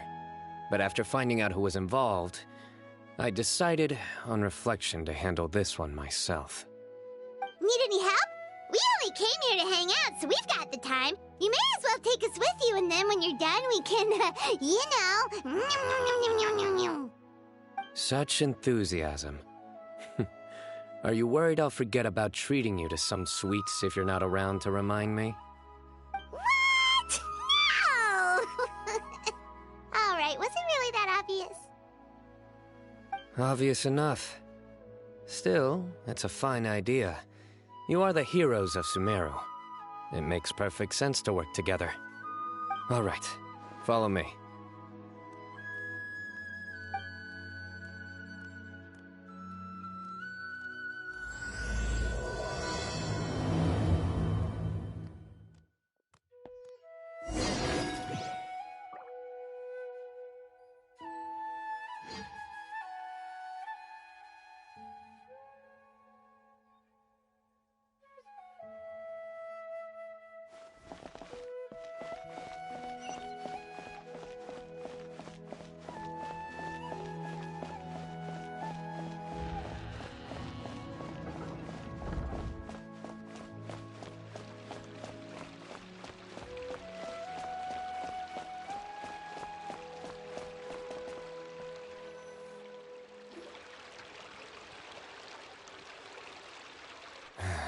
Do you see him?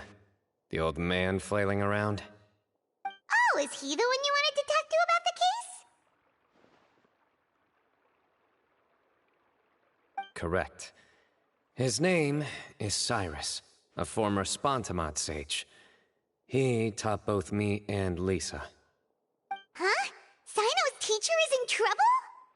It's ridiculous. I'm just an old man who enjoys a spot of gardening, shopping, and wine. What sort of person targets an old retiree?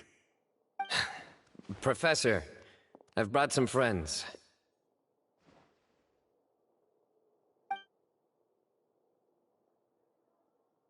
Ah, Sino. Now who do we have here? Hold on, let me think. A flying fairy dressed in white? A youth who does not seem to hail from this land? My goodness. You must be the legendary traveler in Paimon. I've heard all about what you've done for Sumeru. Wow, looks like we're really famous! I've told him about you before. You are my friends, after all.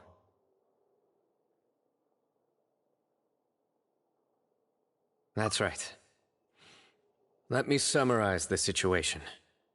A couple of days ago, Professor Cyrus suddenly received a threat letter. A threat letter? Exactly. Who sends a threat letter to an old man like me, for goodness sake? This is the letter in question. Cyrus, I have uncovered your secret. If you wish to prevent it from going public, leave 10 million mora at the back door of the cafe. Secondly, don't come looking for me. You'll never find me.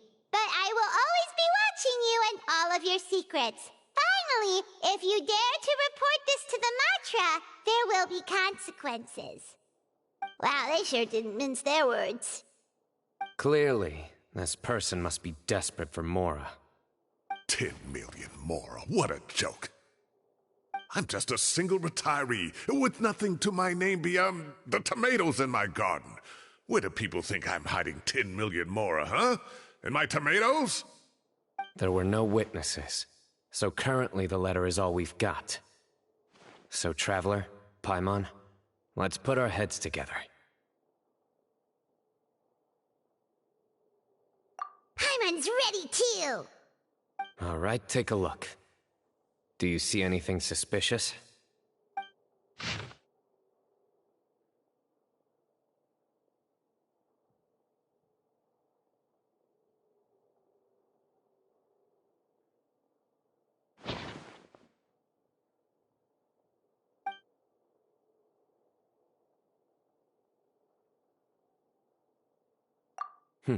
Very good.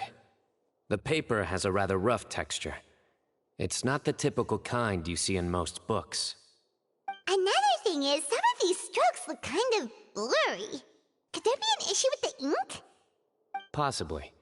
And I bet the paper has something to do with it. Most of the paper around here is much smoother than this, and the ink is absorbed quickly so it doesn't run.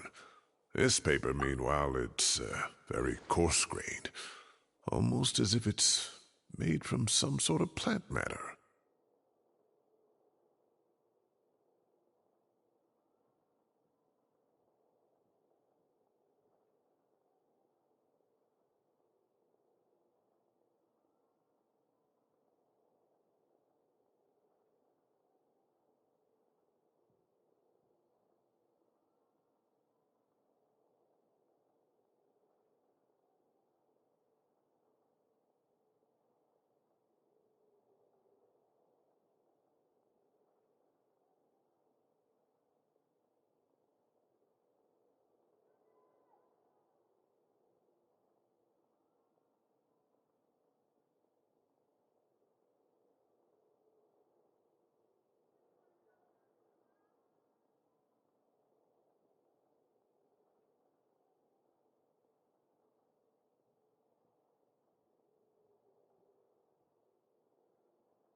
It's certainly not the same paper as we use in the academia, but the ink is nothing special.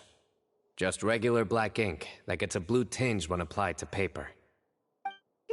So do we think the culprit has a connection with the academia or not? Wait, check this out! Looks like this part got wet at some point. Agreed. The staining suggests it was a colored liquid, not plain water. It also looks like it was wiped off with a damp cloth. A colored liquid, so... tea? Wine? Looks like we're thinking along similar lines. Let's go talk to Arov. There are some things I'll need him to take care of.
Please show me your credentials before borrowing books.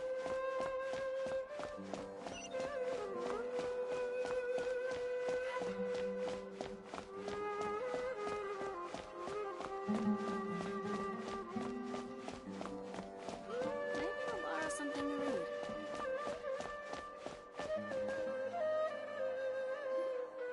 Arov. Ah, there he is.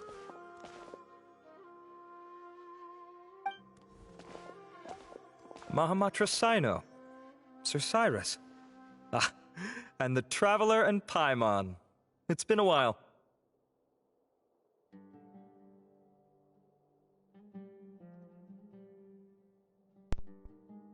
Mr. Jefferson. Mr. Madison. Senator Burr. Okay.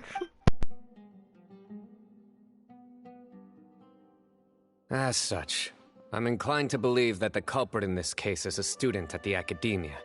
Somebody young and strapped for cash. Oh, one last thing. I'd start your investigation by taking a look at the cafes in the city. Oh, of course! You think the culprit spilled their coffee on the ladder, huh? They do look like coffee stains to me. Also, if I'm not mistaken, the letter is written on a type of scented paper that has aromatics added during the manufacturing process. The kind often provided as writing material for customers in cafes and taverns. Ah, of course! Yes, like they sell in the gift shops. I remember now. Zaha Hadid bought some a while back. She said she was going to use it as wrapping paper for a vase. Understood. I'll assemble a team to investigate the points of interest immediately. You have my gratitude. One last thing. Send some Matra to guard the entrances and exits of Sumeru City. And change into plain clothes. Don't let them see you coming. Will do.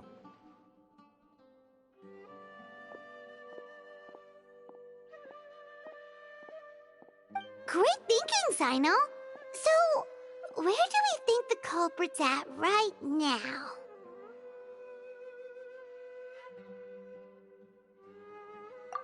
Yeah, they've probably been lying low at home waiting to see how Cyrus reacts. You're right, Paimon. Really? Which part? The culprit's approach.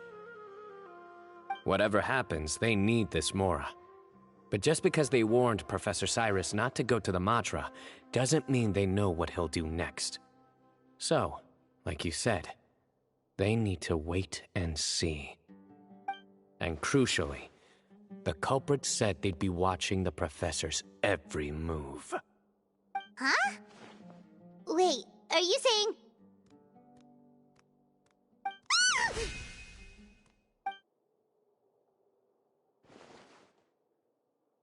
Found you! What are you doing? You wrote the threat letter! I don't know what you're talking about. What threat letter? I sensed someone was watching us from the shadows the moment we entered the House of Dana. You managed to stay relatively well hidden for someone reckless enough to threaten Professor Cyrus. There are a lot of people here, but we were looking specifically for Arav. Whoever followed us the whole way was likely to be the culprit. I was just listening in, that's all. You know something big's going down when Mahamatra Sino shows up, right? So I got a little curious. What's the big deal? You smiled when Arav left. I saw it as clear as day. Is smiling a crime now? There are coffee stains on the letter. You mixed some coffee with water, gently smeared it onto the paper, then wiped it off with a wet cloth. All to create the impression that the letter was written at a cafe. Closing off the exits to the city doesn't affect you, because you already live here. And as long as the Matra were focused on the cafes, you would be free from scrutiny. The cafe was a red herring all along. You had to be somewhere where you could monitor the professor's movements. You can't pin this on me! I haven't done anything! Really? Then why are you shaking like a leaf? The innocent have no reason to fear the Matra. But you... your heart's racing, and your eyelids are twitching. You're a terrible liar. I would never... Don't try anything or you'll pay the price. Now come with me.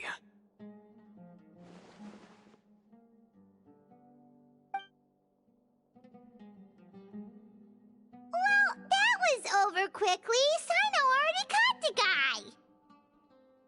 You're telling me. 1 minute I go out for a quick smoke, the next minute I see Arav already on his way back to meet up with Sino. Looked like a young guy, too. Couldn't have been much more than 30. But after what he's done, I'm afraid he's ruined his whole future. Everyone, it's all over. Gosh, that was so fast! The culprit's name is Raka, a 16-year-old student in the Rataoist Darshan. Huh? 16? Cyrus thought he looked 30-something!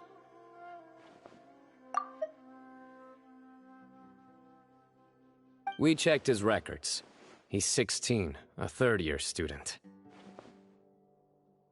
But he looks so old. Yeah, seriously! Foolish child. He's too young for the criminal life. What the devil drove him down this path? We questioned the culprit regarding his motives. He... Oh, just spit it out. Nothing can surprise me at this point. Very well. It's our understanding that Araka is a mediocre student who has been underperforming in his classes. He started taking extra tutoring to improve his grades, but developed a gambling habit around the same time and lost a lot of mora. Down on his luck, he went to the tavern for a drink and overheard some people chatting about Sir Cyrus's comfortable retirement. They mentioned that he's always arguing about his tomato plants with some old woman on the street. Some old woman on the street? Goodness gracious. Has that rascal attended a single one of his classes? That old woman is Kasharwar's very own professor, Zaha Hadi. How can he not know who Zaha Hadi is? Is this going somewhere? Oh, right, yes. So another thing. We don't just argue about tomato plants. And what are they trying to insinuate by comfortable retirement? A man grows a few vegetables and suddenly he's living a life of luxury? Maybe it's more the fact that you have the time to grow vegetables in the first place. Araka mentioned he'd heard a rumor, alleging that Sir Cyrus illegally obtained a large sum of money from the desert before retiring, and kept it for himself instead of reporting it to the Academia. Araka believes this money to be the reason why Sir Cyrus hasn't kept up with any academic research or other projects since his retirement. And given your advanced age, he thought you'd be an easy target to blackmail. Oh, Araka. I'm at a loss for words. I'm so angry I don't know where to start. People make up rumors all the time. I am quite confident that Professor Cyrus has never embezzled a mora in his life. Arav, you'll have to find some excuse to interrogate Araka again later. I need you to deliver a few firm fistfuls to him on my behalf. I completely understand how you feel, Sir Cyrus, but I'm afraid that course of action goes against the Matra's principles. Professor, there's no need to be childish about this. Oh, come on. I was clearly joking. Okay. Where does this go from here? The Academia will determine the appropriate disciplinary action against the student. And as for the individuals spreading rumors about the professor's obsession with tomatoes and some old woman on the street, there could be a slander case here. The Matra will continue to investigate. Who said I'm obsessed with some old woman on the street? Mind your wording or you'll start a whole new rumor. You seem confused. Oh, don't you understand? Uraka is just a young boy who made a very rash and very stupid decision based on some groundless rumor he heard. Besides, I didn't actually hand over any mora to him. The whole thing sounds a lot worse than it is. All it costs me is a little reputational damage. That's all. Please rest assured, Professor, that the Academia will issue a fair and reasonable punishment. Yes, I have no doubt about that. But as a former educator, I'd still like to have a serious conversation with the boy's parents. Their family lives in the city, yes? Correct. We looked into the family. Both parents are merchants, and they're often away on business. They've never taken much of an active role in their children's lives. Oh, what a mess. You don't have to seal the evidence away yet, do you? I'd like to have that letter back for the time being, if possible. I need something concrete for when I talk to the family tonight. We have to show them how serious this situation is. The relevant authorities have already reviewed the evidence and are now discussing Araka's punishment. You can hold on to the letter for now. Just make sure to return it within a couple of days. Oh, so you'll be able to close the case in 2 days? Give or take. Cases like this are quick to resolve. Very good. Well, thank you for all your help. Perhaps we can all go for a meal together. Oh, my treat, of course. My apologies, Sir Cyrus, but I have a prior commitment. Enjoy the meal, everyone. Ah, I see. Well, that's a pity. But Sino, you have to come. You found the culprit at record speed, and I owe you for that. Ah, and isn't Tainari in town at the moment? Bring him along, too. Wait, you mean Tainari's in the city? He is. Tainari's master, Sir Nephis, called him and Kale to the Academia to help out on a project. They should be at Nephis's office at this hour. Though I must say, I'm surprised you're extending an invitation to Tainari. Did you do something to offend Sir Nephis? Don't be outrageous. Nephis offends me all the time. It's never the other way around. Anyway, hurry up and fetch Tainari. I'll head over to the tavern with the Traveler and Paimon. See you there. Go on now. Don't keep us waiting.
Not to brag, but we never had problems like this at Ratawa Hiss back when I was still teaching. And if you don't want to take my word for it, you can ask them. They were students at the time. They'll tell you what it was like, won't they? I was out in the forest at least 4 days a week back then, thanks to a colossal workload from Master. It wrought havoc on my poor tail, so I didn't exactly keep up to date with what was going on at the Academia. Most of what I know, I heard from Sino after the fact. Professor's become a lot more laid back in his retirement. He used to be far stricter, and was especially known for being extremely principled. Wow. It's hard enough to stay true to your principles as a normal person. I can't imagine doing that as a sage. It's a pity Kale wasn't around at the time. I would have happily taken her on as a student. And then we'd have one more person who has to address Lisa as upper-class woman. Really? Can't you just call her Lisa? She seems to prefer it when people treat her like an older sister. Oh, believe me, back when she was a student, nothing made her happier than the younger students acknowledging her seniority.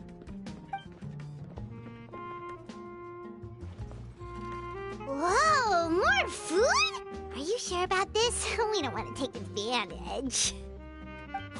Oh, don't worry about it. Order whatever you like. And if it's not enough, order some more. After all your help today, treating you to dinner is the least I can do. I thought I heard some familiar voices. Ah, and Sir Cyrus is here as well. Oh, Kaveh, it's been a while. Zahahadi was talking about you last month. How have you been? I've been all right, thank you. You're looking very well, sir. I'm glad to see it. Have you eaten yet? Care to join us? That's awfully kind of you, but I had a late lunch, so I'm not really hungry just yet. I'll have dinner a little bit later tonight. I just came to Lombard's to buy some wine, and when I heard some voices I recognized, I thought I'd come and say hello. So what's the occasion, anyway? Some sort of celebration? Consolation, more like. You wouldn't believe the day I've had.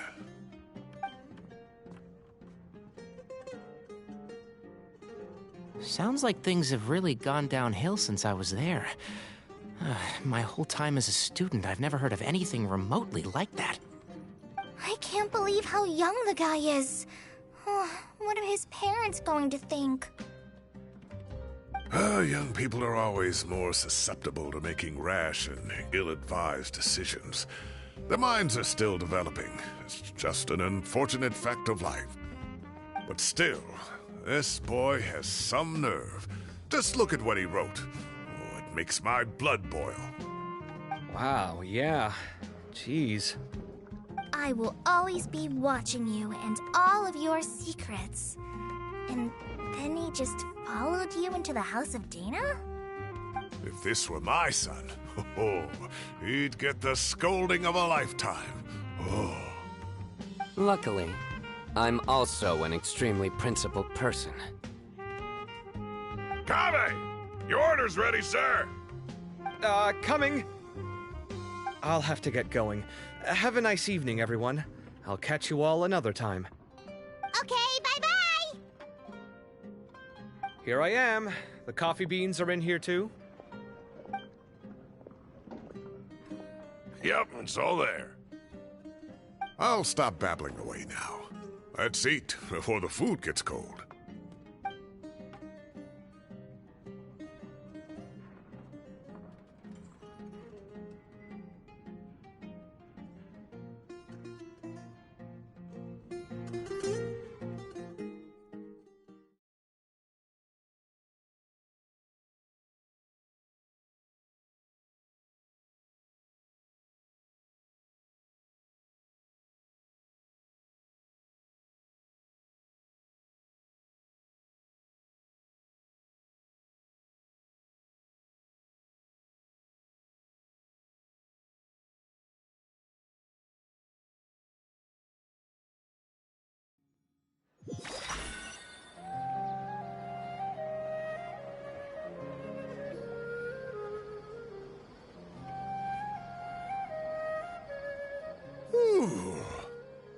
Oh, too tasty. Paimon's belly is about to explode. Oh, mine too. I'll have to walk home to burn some of it off. Thanks for dinner, Sir Cyrus. Master Tainari and I will bring you some homemade herbal tea next time. It'll do wonders for your sleep. Well, I look forward to that. In fact, could I trouble you to bring a little extra for the other old folks on my street? I'll be the envy of the neighborhood. No problem at all. I'll pack some up and bring it over.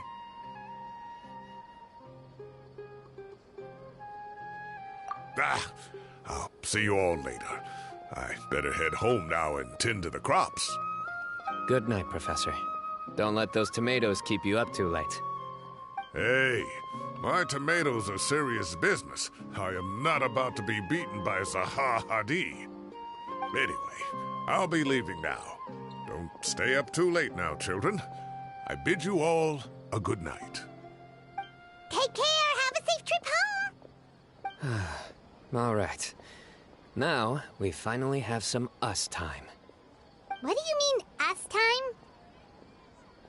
Well, I was talking with Tainari and Kale, and since we all have some free time, we thought we could all go camping together. Think of it as our way of welcoming you back to Sumeru. Camping? Oh, that sounds fun! Paimon's in! Right? It's been so long since we did something fun together. I can't wait! Everyone, let's meet tomorrow afternoon at the riverbank to the southeast of Gandharvaville. No need to bring anything. We've already packed everything for the trip. Just bring your delightful selves and prepare to have some fun.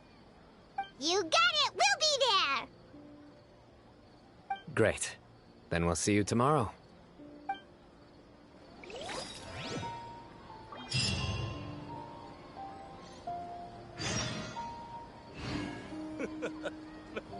Makes me laugh every time.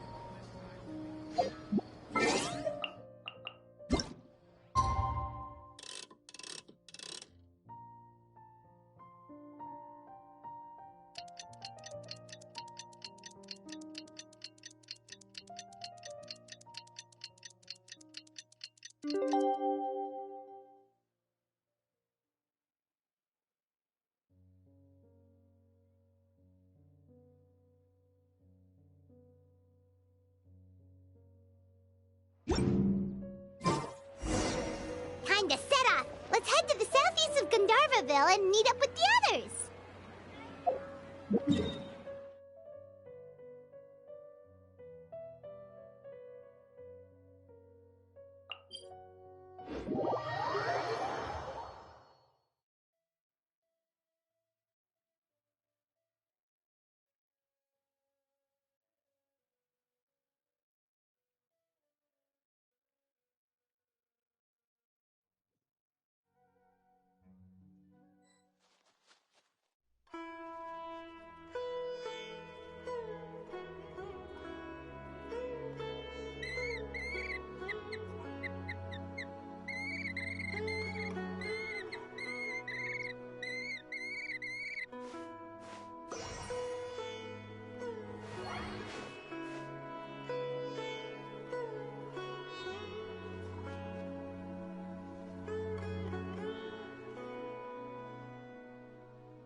Wow, you guys are ahead of the game. You set up the tents already.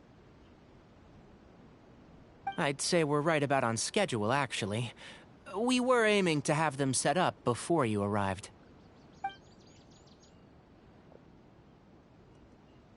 Traveler, Paimon, let's go fishing together. Whatever we catch, we can grill for dinner tonight. You got it. Dinner's on us tonight.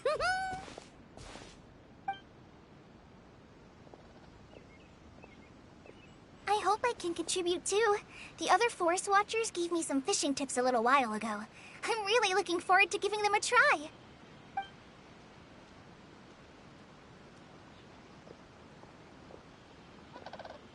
I saw some very appetizing mushrooms in the area, so I gathered a few for us.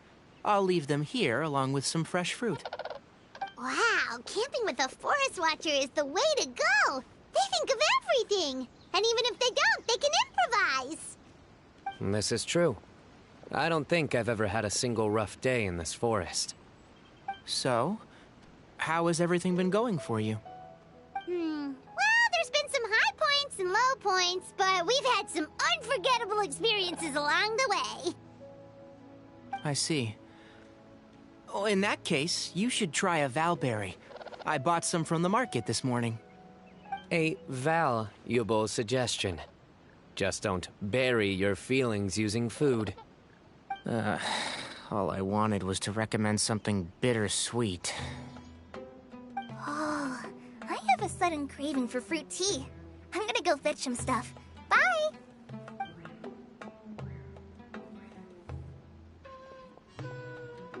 She sure made a run for it.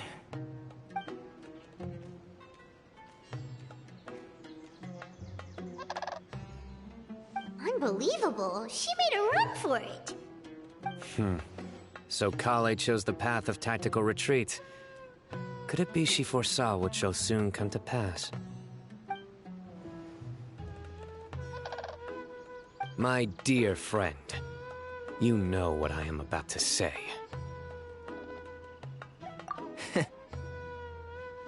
Excellent! A kindred spirit. A great warrior can sense when a duel is nigh. But it looks like we'll get told off if we start playing now. Let's enjoy the nature for a while longer.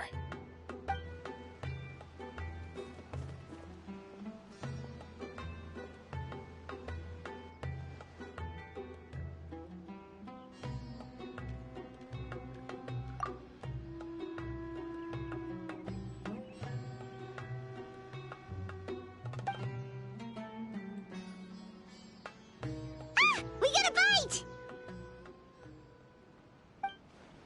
I'll reel it in.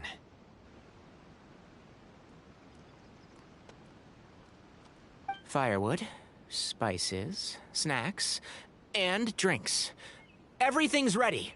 Once Kale gets back, we can light up the fire and start grilling.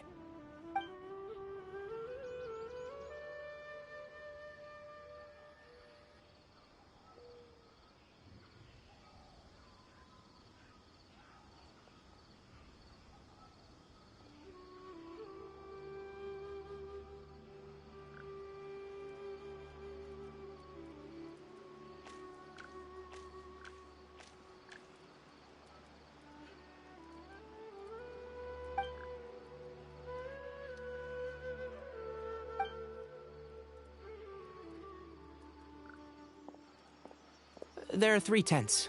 Which one do you two want to take? How about the one on the left?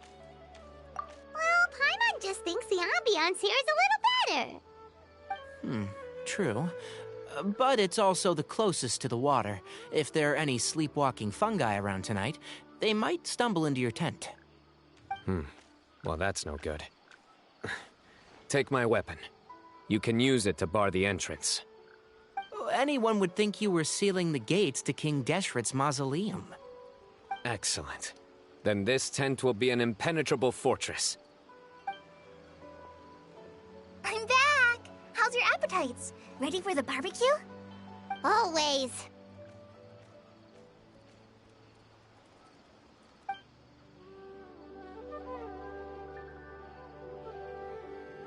Oh, it smells so good. Paimon's drooling.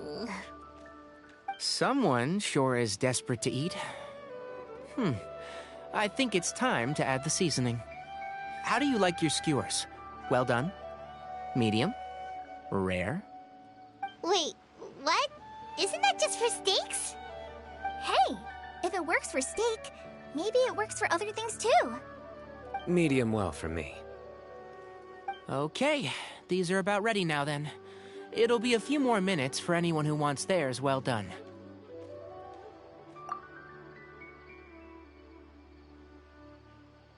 Oh, that was so delicious. If Paimon's stomach had space, she'd eat 3 more skewers. I ate a lot too. Here comes the food coma. If you're tired, then go rest. You must be getting sleepy too, Paimon. Why don't you guys head to your tents? Sino and I will clean up. Tonight I show you mercy. Our sacred duel will take place another day. Good night.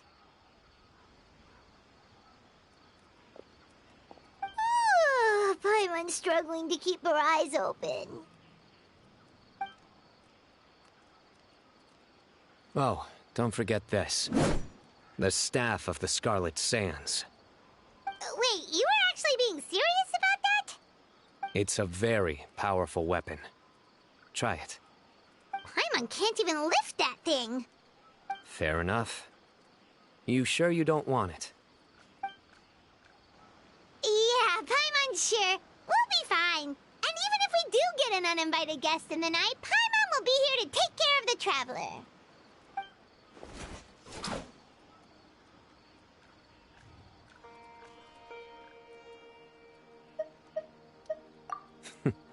That reminds me of a parting king of invocations.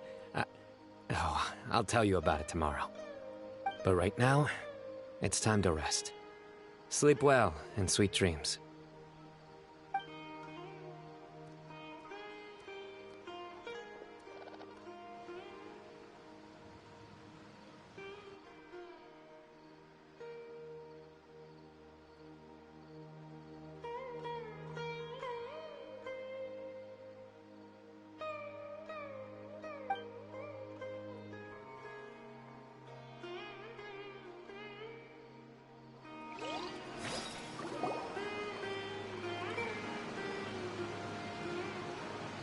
think they should all be here. Traveler? Paimon? Are you in there? Could you come outside for a sec? Look at this.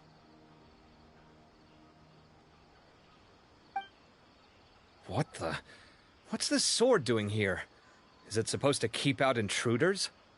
Evidently. What? Who is it? Oh, what time do you call this?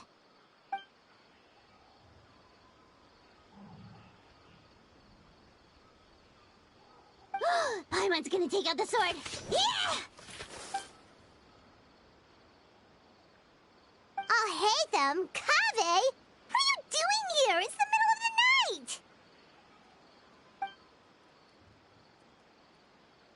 Sorry to wake you up at this hour of the night, but we've got a situation on our hands. Let's get dressed and talk about it outside.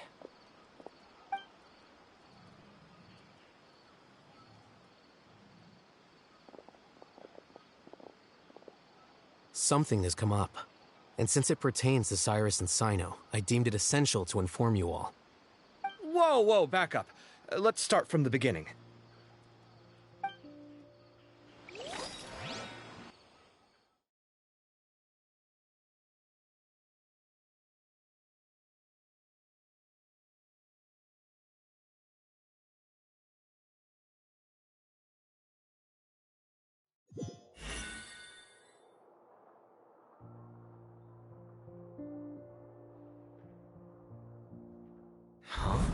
Where'd the wine cups go? I could have sworn I left them here after I washed them. Ah, there they are. I'll have a cup too.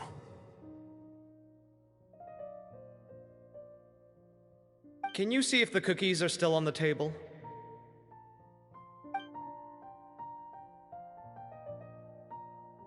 They are.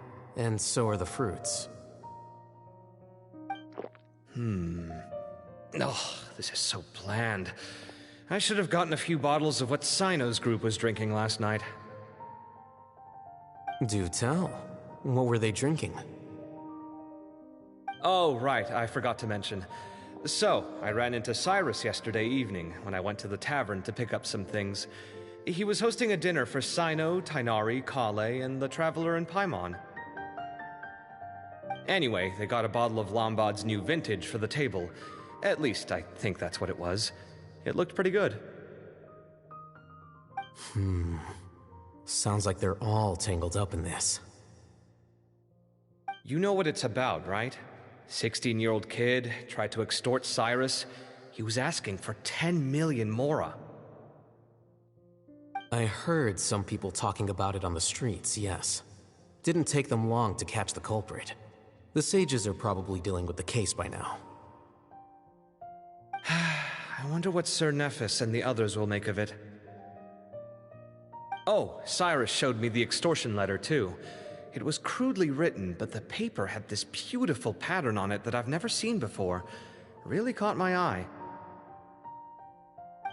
Give me a sec, I'll sketch it out for you.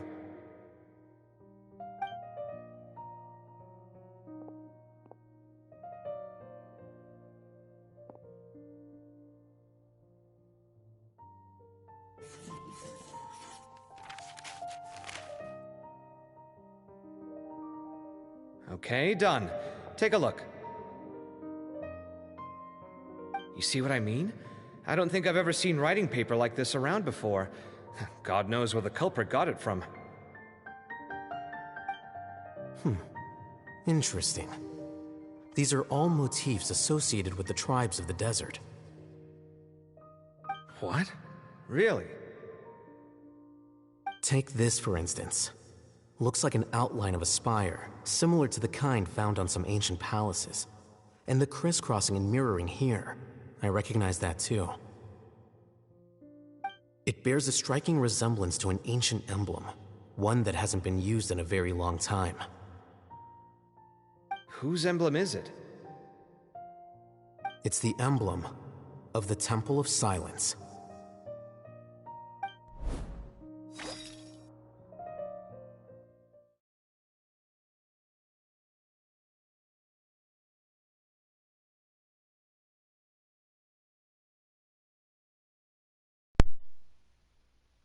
controller died. It was the emblem of the Temple of Silence, for the record.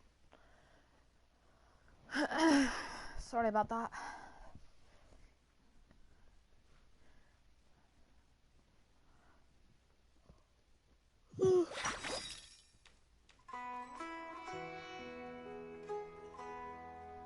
After discussing it with each other, we both agreed that something didn't feel right, so we went looking for you. This was a long way to come from the city. Alhaitham figured you were probably with Tainari, so Gandharvaville was our first stop, but the Forest Watchers told us that you'd gone camping. Then, just as we were heading off to the campsite, we ran into Sino. He said he was on a supply run. We exchanged a few words, and then he ran off. Hold on. So what's the deal with that emblem you were talking about? The Temple of Silence, you said? What is that? Should we be worried? Something's up, huh? Give me a second. Let me get Kale.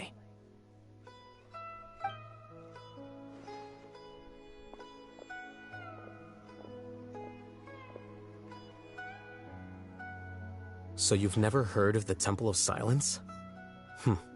Well, to put it simply, it's an organization that has existed in Sumeru for over 1,000 years. What kind of organization? These days, you can find a Temple of Silence office in the Academia. Theoretically, it's responsible for the custody and disposal of information and documents not fit for public dissemination. At least, that's what they tell the outside world. In truth, it's essentially a vestigial institution nowadays. There's an office with their name on it, but it's functionally obsolete. Historically speaking, the original Temple of Silence is said to have been established by Hermanubis, one of the 7 pillars of King Deshret and the greatest of all sages. Most of the organization's members hailed from the desert.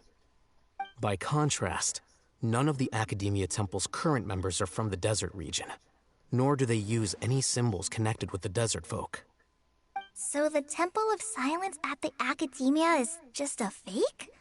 Wow. It's possible. The real question is, why? My guess is they're covering something up. So, how do you know all this? Sounds like some pretty top secret stuff. Did you forget? He did a stint as acting Grand Sage, and kept the pay raise even after he resigned. Oh, yeah! Paimon did totally forget about that. So you took the chance to read all the top secret documents while you were acting Grand Sage, huh? It's a valid choice. If you're asking me whether I familiarized myself with the documentation in my office, I would respond that that's a perfectly normal part of any job. So much about this doesn't make sense. Why did the emblem of the Temple of Silence appear on a threat letter from an Academia student to Cyrus? The student's only 16, and doesn't have any family ties to the desert. So where could he have seen that emblem, or gotten the paper? You said you ran into Sino, yes? Did you tell him what you've just told us? Yep. He ran off as soon as he heard what we said. Given that Cyrus is involved, he's probably halfway through solving the case by now. Still, we should try to catch up with him. At this hour of the night, Sino will probably go looking for Cyrus at his current residence.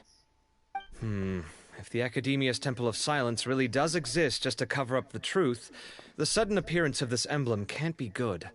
It's sure to stir up trouble. We should pay a visit to the Academia. Yes. As the Sage of Amorta, my master ought to know the truth about their office. You can ask him to tell you what he knows. The more information we have, the better prepared we'll be for whatever happens there. If this situation is connected to the real Temple of Silence, the emblem has to be part of a bigger conspiracy. Kale, could I trouble you to send a message to the Core of 30? Tell them to keep an eye out for Sino and Cyrus. Traveler, Paimon, you two come with me. We'll go after Sino. Sounds like a plan. Let's go. Cyrus has been living in the city lately. He rented a place near the field so he can keep an eye on his tomato plants. Then let's go look for him there. That's unwalkable. I'm gonna grab a drink, I'll be back.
Starfall! I brought my puppy back with me. Hey. We love you, Ko. Alright.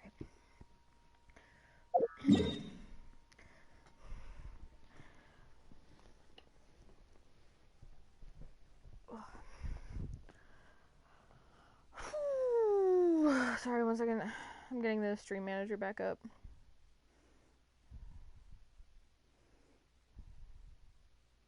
Okay.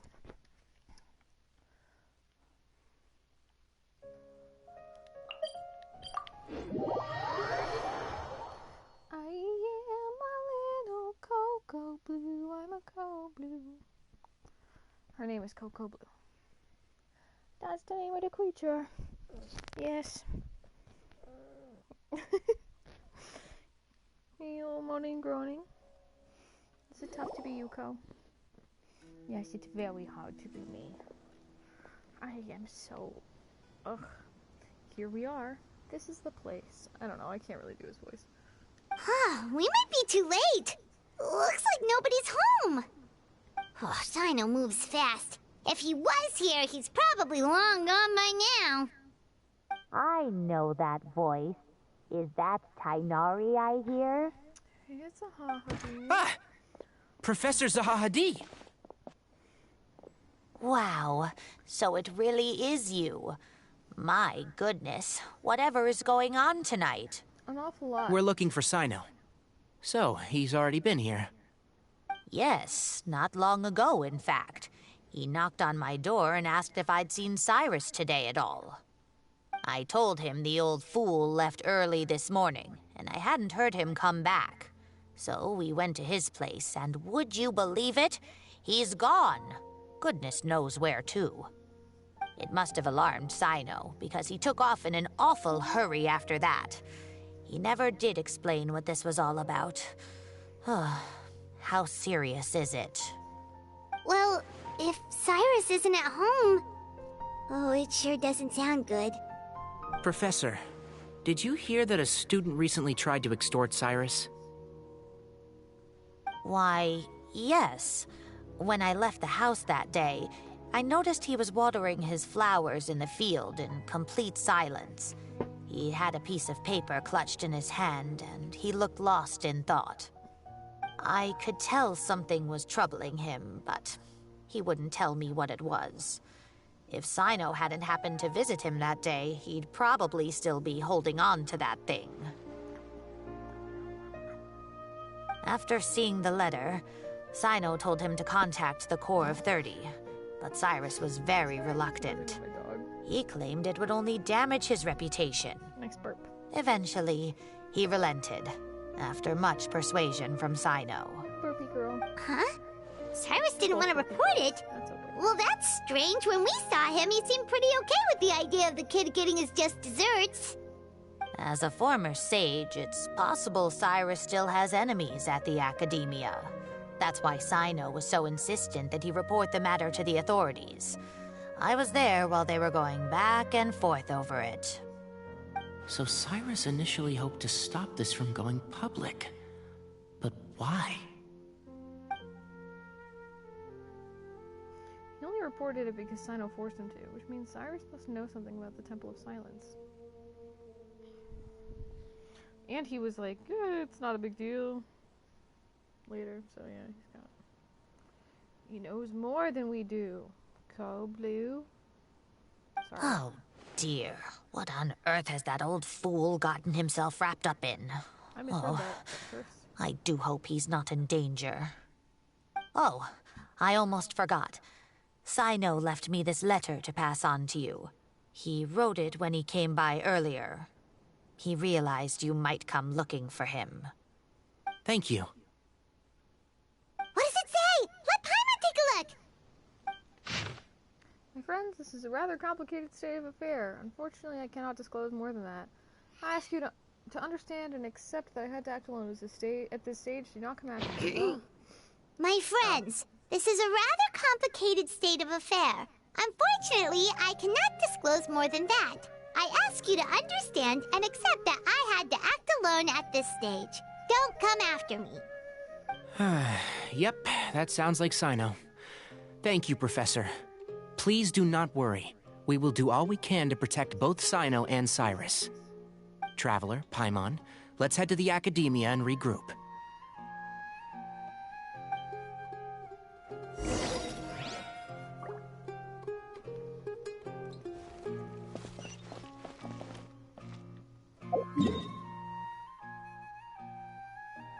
I think it might be better to just teleport over there.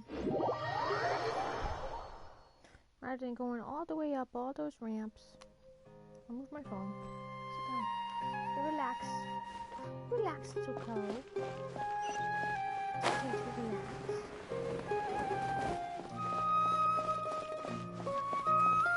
How pretty, you know? Double layer gazebo. Are you kidding me? Looks freaking awesome.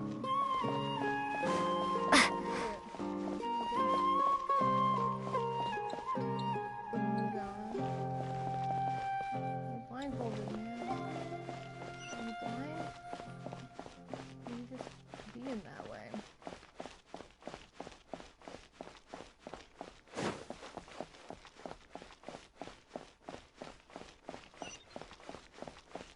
We're still going down a bunch of ramps. Listen, I don't know. I thought this would be closer. Leave me alone. That's a pretty lamp. I'm a big fan of lighting and lamps and chandeliers, sconces. I love these things. Love them.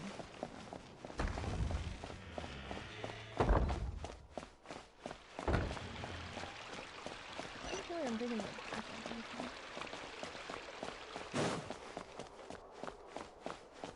Okay.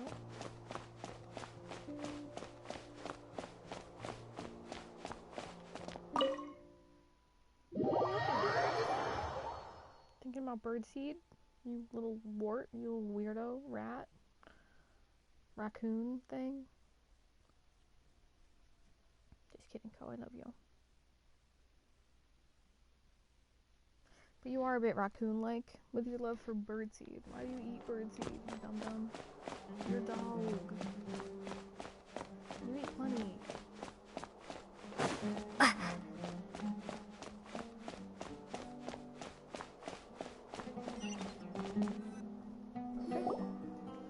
You're here?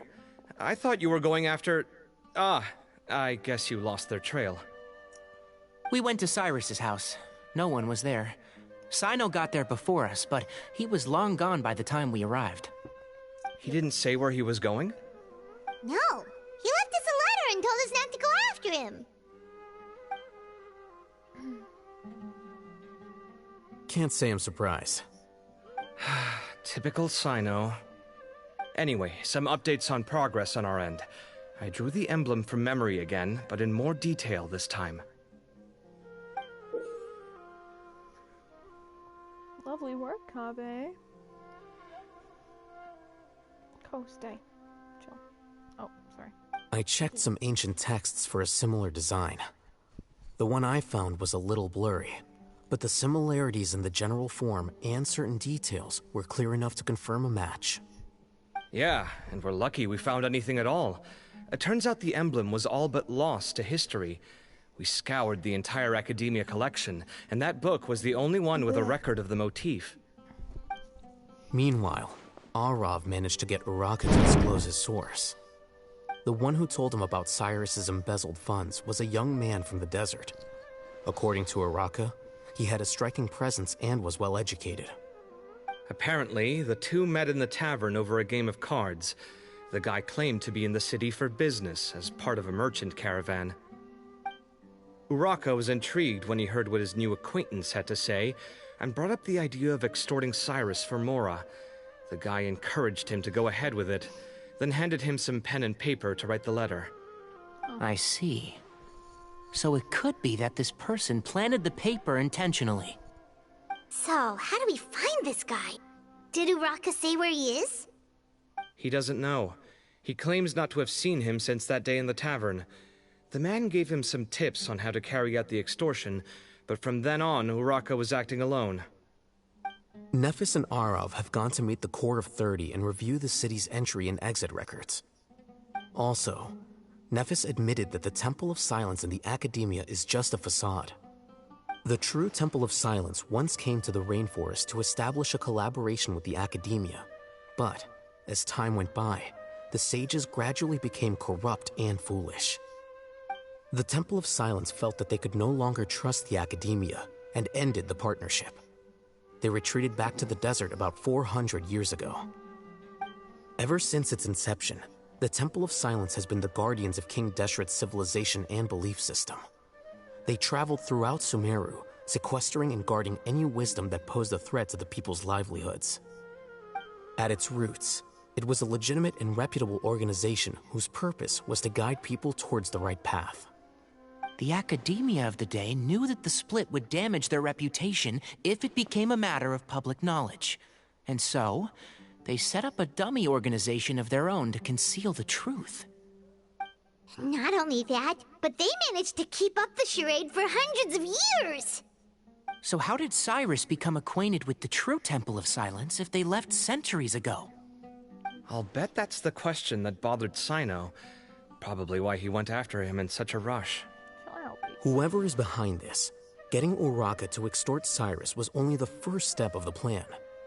Their true goal in doing so was for Cyrus to see the emblem on the letter. He must have recognized it right away. That'll be why he didn't want to involve the authorities.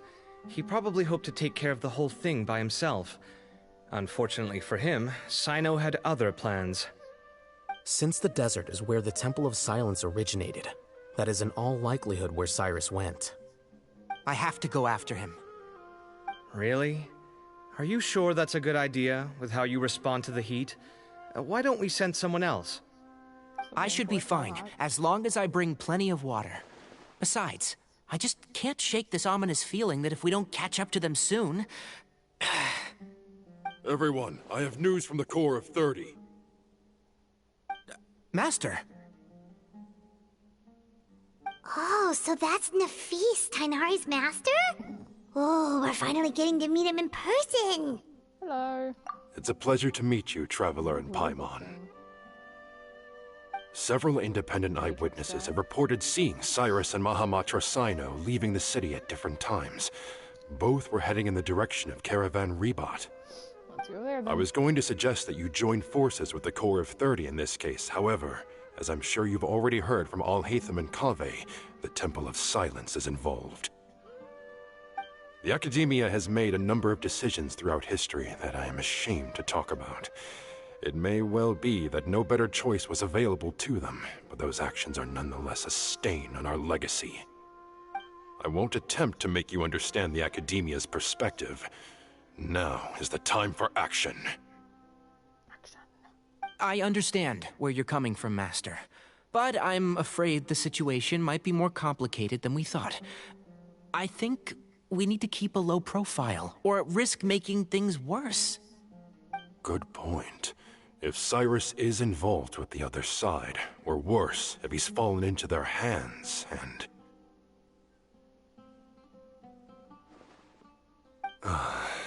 Everyone, we have to get Cyrus and Sino back safely. We cannot afford to lose them.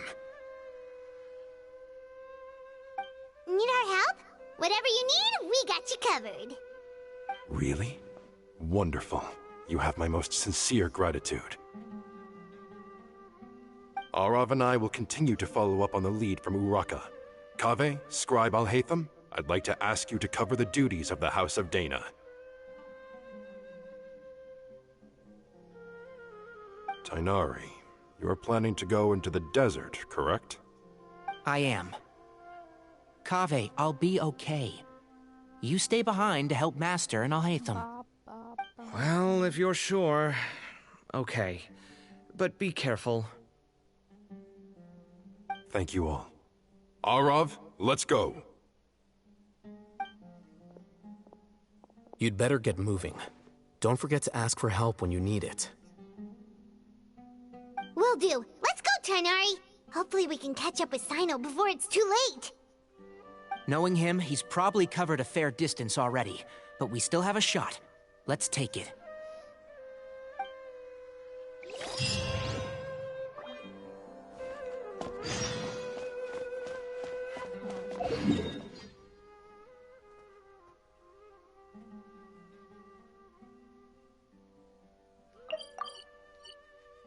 I didn't mean to do that. Dang it.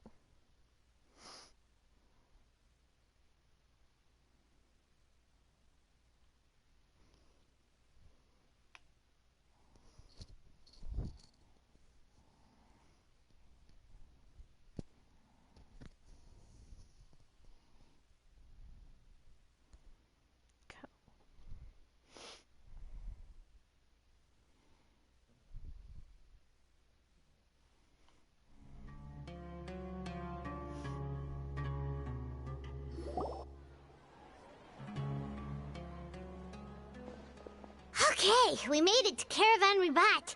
Where should we go next? Maybe we should ask the nearby guards if they've seen anything. Hold on. Look over there. Is that Dia? You sure you want to brave the desert alone? I mean, it's your choice at the end of the day, but still. It's not my first time. I'll be fine. Sino.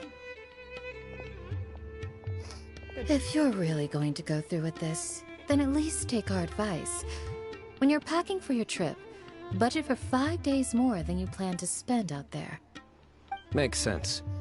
Okay, I'll go get ready. Thought we might find you here. You're trying to retrace Cyrus's steps, aren't you? Didn't I tell you not to come after me? I thought I had a good lead on you.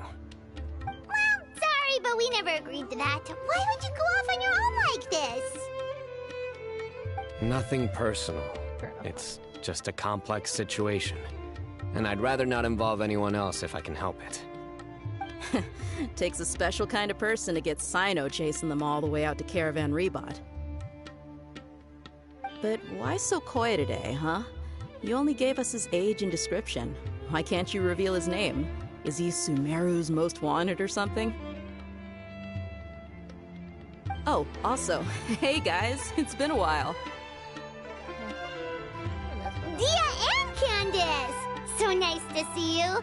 Actually, seeing all of our friends is the whole reason we're here. You're looking well. Glad to see it. Candace and I came to Caravan Ribat on business. We ran into Sino as he was asking about some elderly gentleman's whereabouts. Some people say they saw him. Guess he stood out as an older guy heading into the desert alone with just a sumpter beast in tow and very few supplies. That's gotta be one heck of a story there. Sino, it's okay if you can't tell us anything about the case, but let us know how we can support you. We're here to help however you need. The more people we have working on this, the quicker we'll be able to find the person you seek. No, it's not that simple. If I'm right, he'll be doing everything he can to avoid us. We spoke with Zaha Hadid. From what she said, it's pretty clear that he wants to try and solve this on his own. It won't be easy trying to find him in the desert when he's deliberately trying to cover his tracks. Sounds like this is far more complex than we imagined. Still, if he started from Caravan Ribat, the chances are that his route took him past our village. You may as well ask if anyone there has seen him. My thanks to you both. Once this is resolved, I will find a way to repay you. I never noticed that. Come on. No need to get all serious. Just buy a round of drinks next time we're all in the city or something. That's a deal.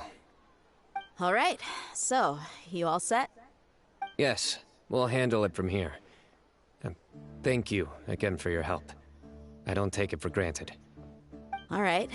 Then we'll leave you to it. Just remember, if you change your mind and need some reinforcements, we'll be here. And don't think you'd be imposing. You can depend on us. Don't worry, we'll keep him out of trouble.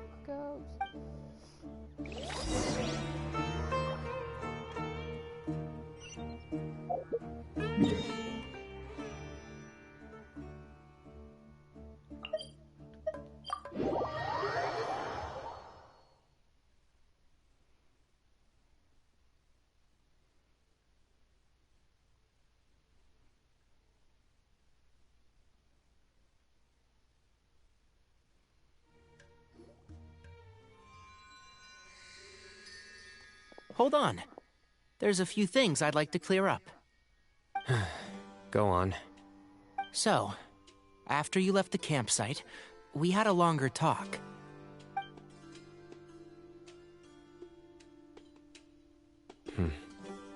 Clearly, we've only scratched the surface of the Temple of Silence question. It doesn't surprise me at all that the one in the Academia is a fake. Do you have any connection with the Temple of Silence? I do. I trust you're all aware of the spirit that gives me my power.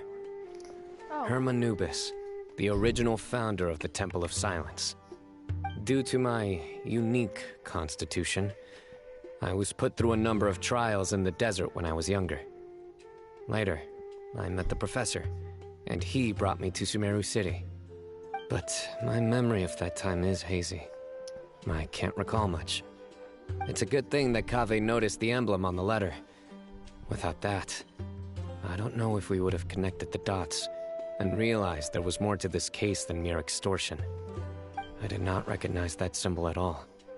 Whether that's because I've never seen it, or because my memory fails me, it's hard to say. Yeah, you're right. Thank goodness for Kaveh, and for Alhaitham's diligence during his time as acting Grand Sage. But Cyrus must have recognized it right away, right? Otherwise, he wouldn't have had any qualms about you reporting it. Oh, maybe his connection to the Temple of Silence goes even deeper than yours. I suspect so too. Professor has never once mentioned the Temple of Silence in conversation.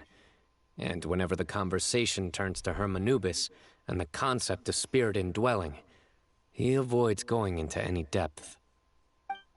Well, speaking of avoiding things, you do realize, don't you, now that we've caught up with you, you're stuck with us for the rest of the way?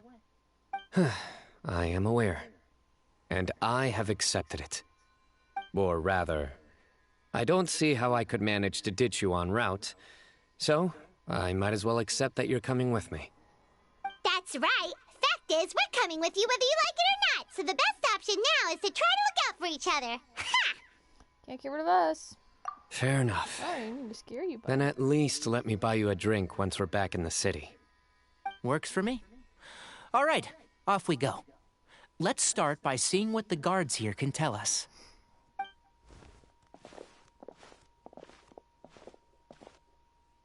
Hello.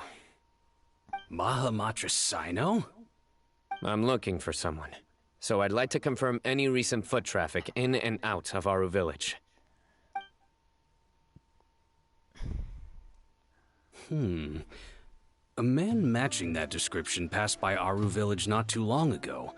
He stopped by to load up on food and water and feed his sumpter beast, then he was on his way. Where was he going? Let me think. He took a seat by the entrance of the village for a while, and had a brief chat with the person who came to deliver the water.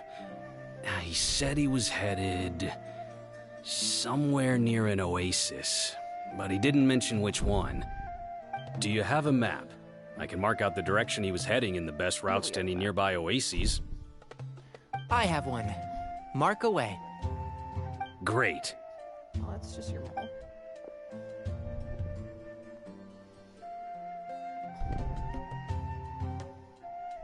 I'm talking to my dog, sorry. There you go. Thank you so much. You were a great help.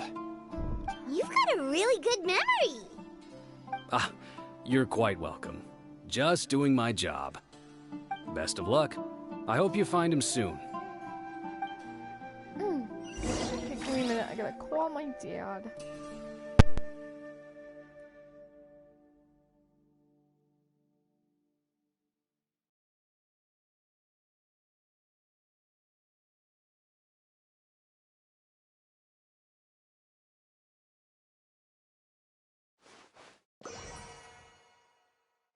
When in Aru Village, please respect the local customs.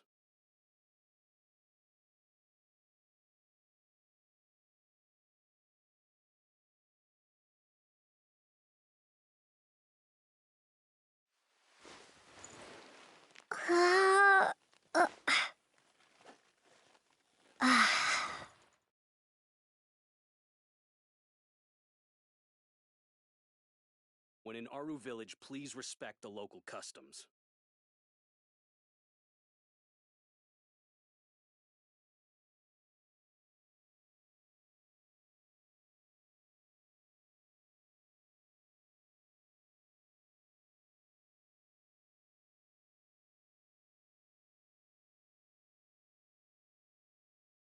When in Aru Village, please respect the local customs.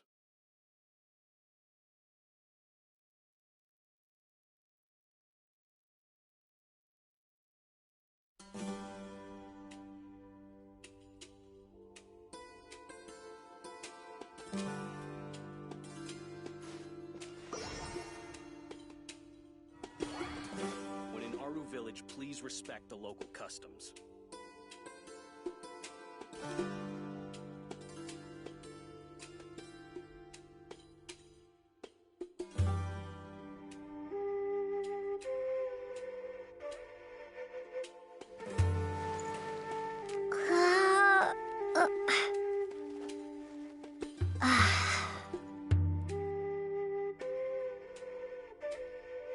When in Aru Village, please respect the local customs.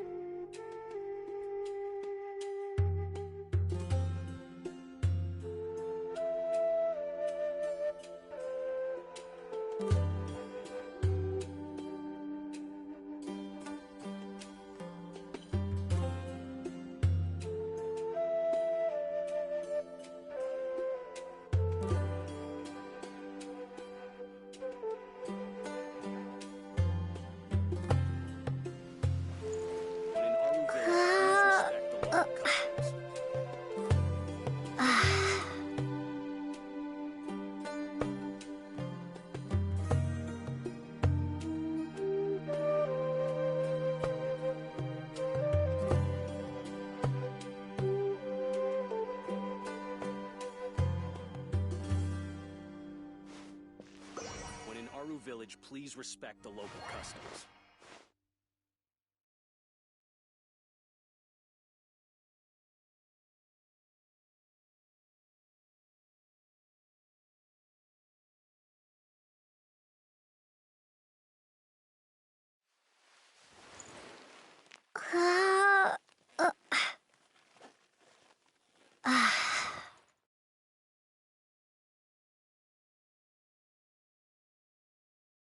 When in Aru Village, please respect the local customs.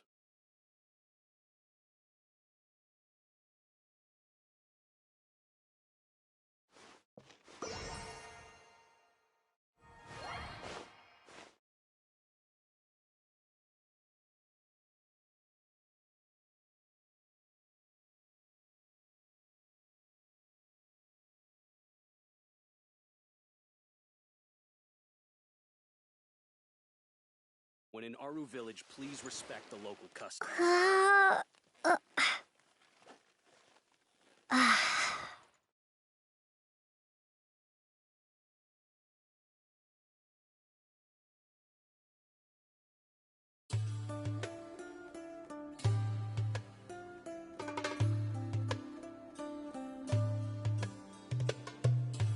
When in Aru Village, please respect the local customs.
When in Aru Village, please respect the local customs.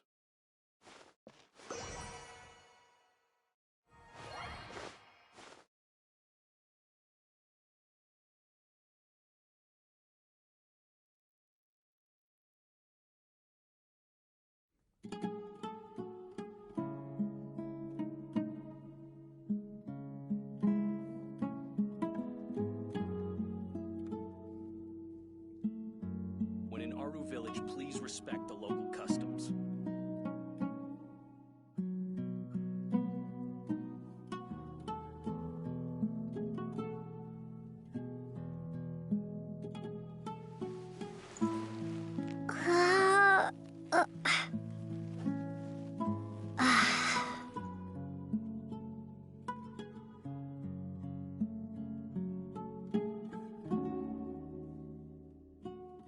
When in Aru Village, please respect the local customs.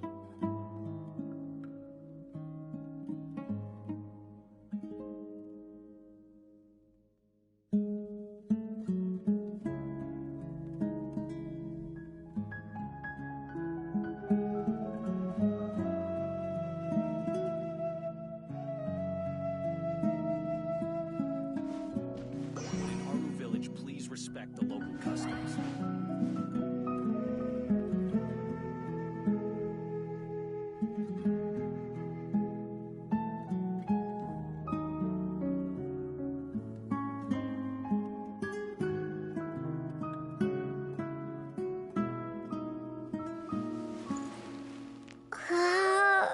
When in Aru Village, please respect the local customs.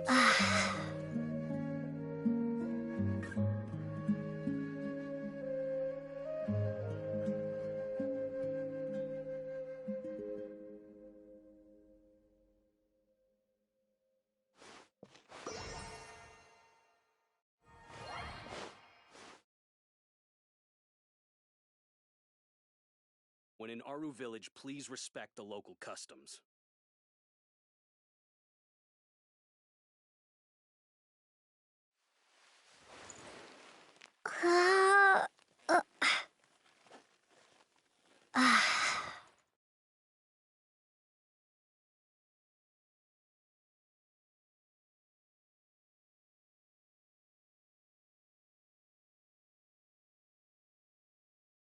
When in Aru Village, please respect the local customs.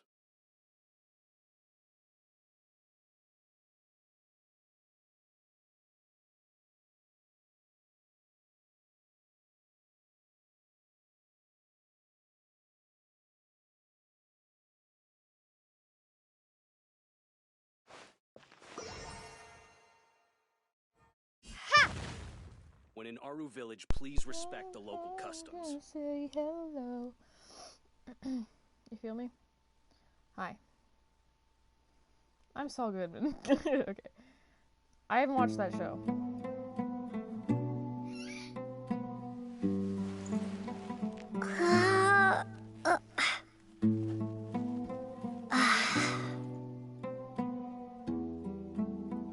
When in Aru Village, please respect the local customs. Alright.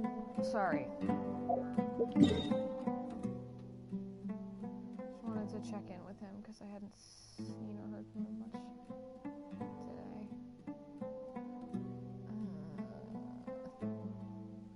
I'll just do this teleport. I know I should probably get it, but it's annoying, so.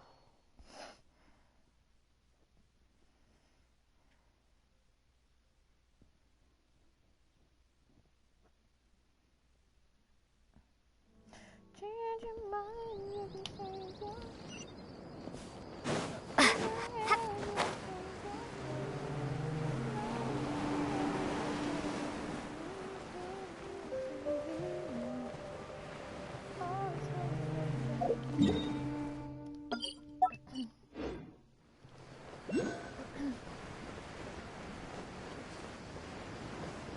I see you. I'll get you.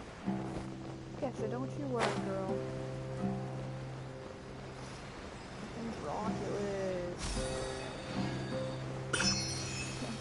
Roculus, dude. It's so good.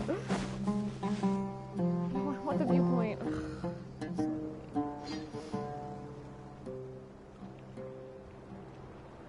Hold on. I see some people over there. Do you think it's safe to ask them what they know?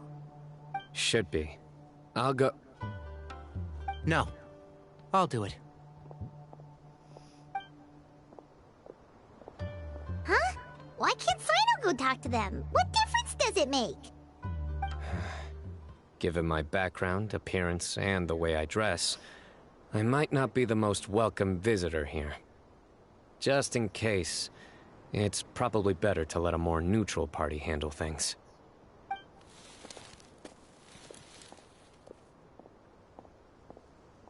Ah, hello there. I hope I'm not interrupting. My friend and I are looking for an elderly man who's gone missing around these parts. Any chance I could ask you a couple of questions?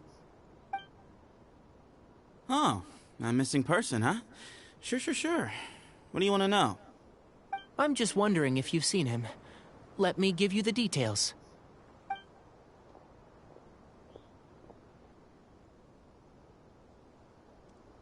So, a silver-haired guy in a long robe, culture type with thoughtful eyes, and he's traveling alone. He'd stand out like a sore thumb around here. Yeah, sounds like the kind of guy we'd remember if we saw him. He's looking behind me.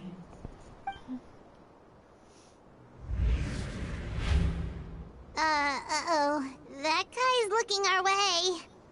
Your friend over there stands out a lot, too.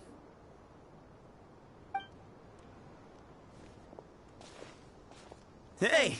Aren't you Sino, the General Mahamatra? Yes, that's me. You don't seem surprised that I recognized you. It wouldn't be the first time.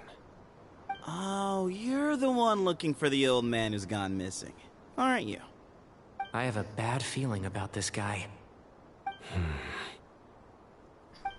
Someone's on edge. You don't trust me much, do you? No need to hide it. I understand why you're wary of us. Still, you came to us asking for help. Do you want it or not? I thought you were a group of merchants. Seems I was mistaken. Your henchmen don't look like much, but something tells me they put up a better fight than most mercenaries. Hey! Hear that, guys? You're my henchmen now. Suits me, as long as I get paid for it. Just cut to the chase already. I'm running out of patience. All right. Come with me. All of you. Where are you taking us? Don't you want to find your friend? Don't you Silver-haired, want long robe, culture type with thoughtful eyes? Sounds like there's a whole other side to Cyrus I didn't know about. So you know where he is? Just follow me. I'll take you to him.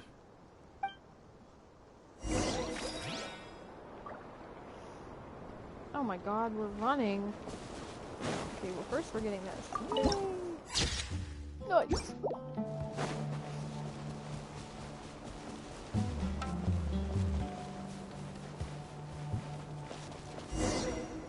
You can change your hair. Okay. And here.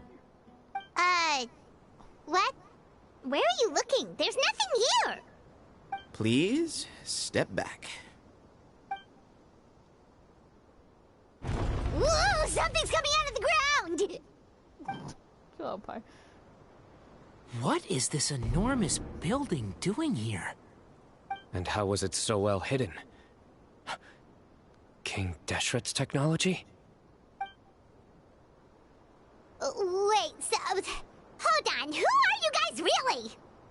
Is this the Temple of Silence? So you're a member? All good questions. There'll be plenty of time to address them later.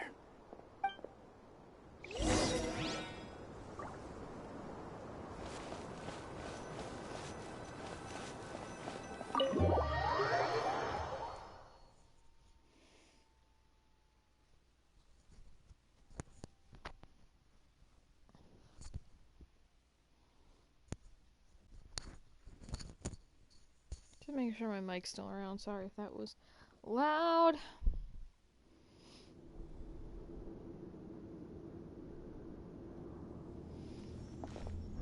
This is not what Paimon was expecting to find in the desert, especially not hidden right next to an oasis. Oh, Paimon's scared. They must have kidnapped Cyrus. Do you think this is the guy Raka met in the tavern? What's wrong? Thinking about your professor? I just hope for your sake you haven't done anything you might regret. Me too. Hope I haven't done anything to incur your wrath.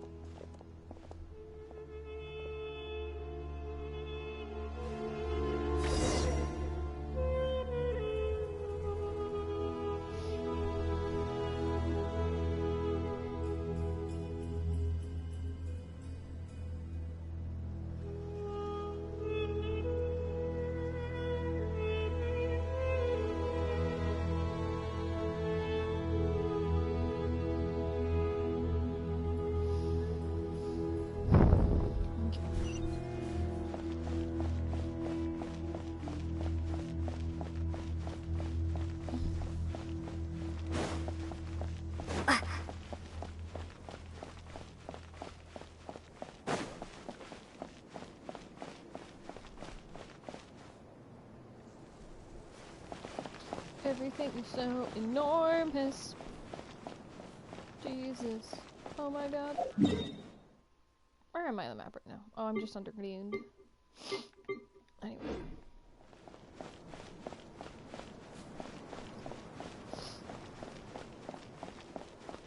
Weird that I don't have any map here.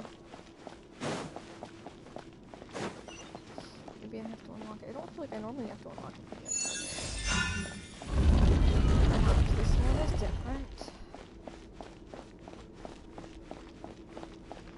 Oh, vents. Interesting. Maybe NPC. This room is very interesting.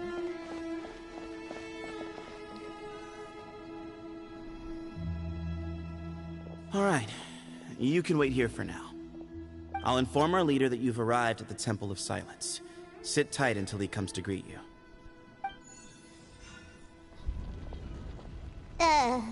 So he's just gonna leave us here unattended? Maybe we're not being kidnapped after all.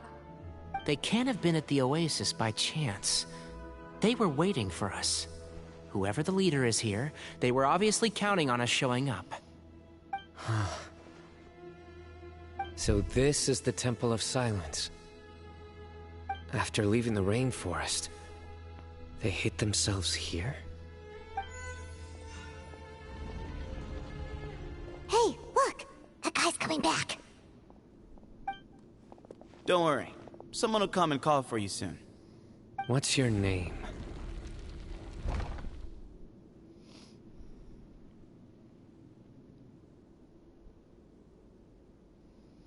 Please at least tell us what to call you. Yeah. Sorry, guess I was so delighted to see you, I forgot to introduce myself. My name is Sethos. I'll be here if you need me, but I'm not planning on answering all of your questions. Other than that, you can occupy yourselves however you see fit. I like that. So we're free to explore by ourselves? Yep. I mean, I'm not worried about you running off. Cyrus is here. And unless I've misunderstood, you're all quite anxious to see him again. He's right. Well, if we've got some time, we might as well take a look around.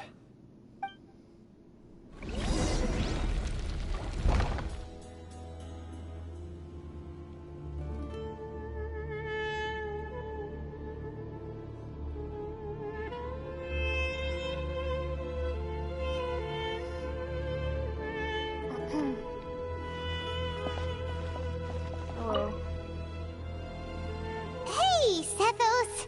Have you got some time to chat? Sure. Although, you I'm weird? assuming by chat, you mean you have questions for me? You get a lot of people. I don't blame you. Anyone else would. You get a lot of people asking you questions. Not often.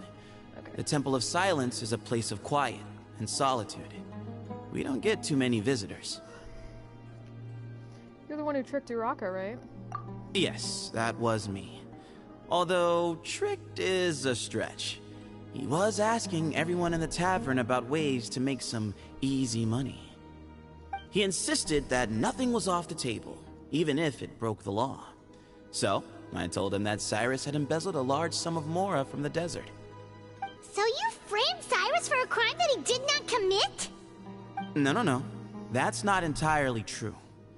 Let me jog your memory. The letter just said that he had uncovered Cyrus's secret. It didn't say what secret that was.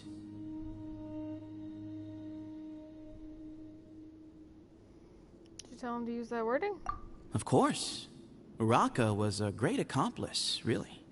Very cooperative with a little bit of wine in him. Did exactly what he was told. You gave wine to a 16-year-old? Not much of an original thinker, though. It doesn't surprise me that he struggles academically. Why did Cyrus leave for the desert as soon as he received the letter? You'll have to ask him that one yourself. Certain things I can't answer for him. I'm neither judging nor defending him. All you need to know is that he recognized our emblem, and it was his own choice to take the bait. Do you know Sino? What kind of question is that? He's the General Mahamatra. Everyone in Sumeru knows who he is. Right, but back at the Oasis, you can't have known who he was for sure, or you wouldn't have asked him. So, what we're really asking is, have you never seen him in person before? I've lived in the desert my whole life. Guess you could say I've never had the pleasure. Ugh, why does Paimon feel like this guy's not being straight with us? Come on, we've only just met. If I give you all the answers up front, you'll have nothing left to look forward to. You ever been to the academia? Nope, not once. Really? I have no need to go there. Not when the taverns are full of the Urakas of this world. Besides, we're well aware of what goes on at that place. You saying you're spies in the city? Spies? It's not as clandestine as that. This is kind of a purple The city gates are wide open. Anyone's free to walk in. You can find out all you need to know just by walking around town and hearing the word on the street. Alright, that's it. Mm-hmm.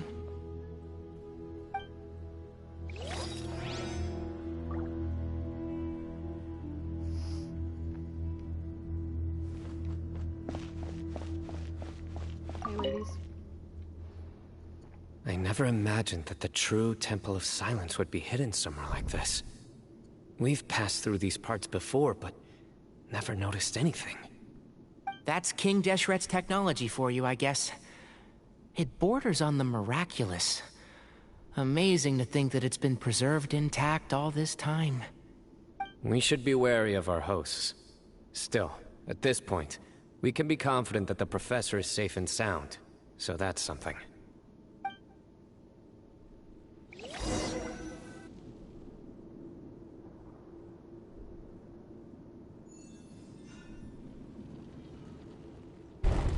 Ah, here he is.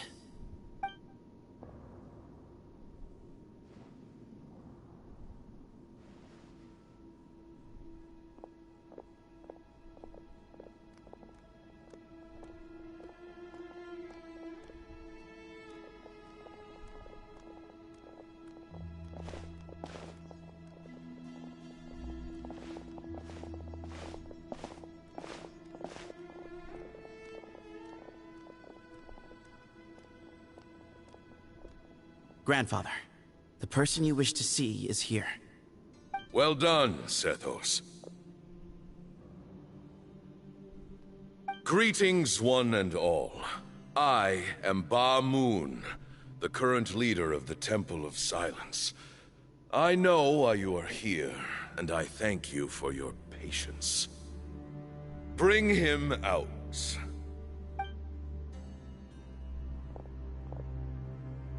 Professor!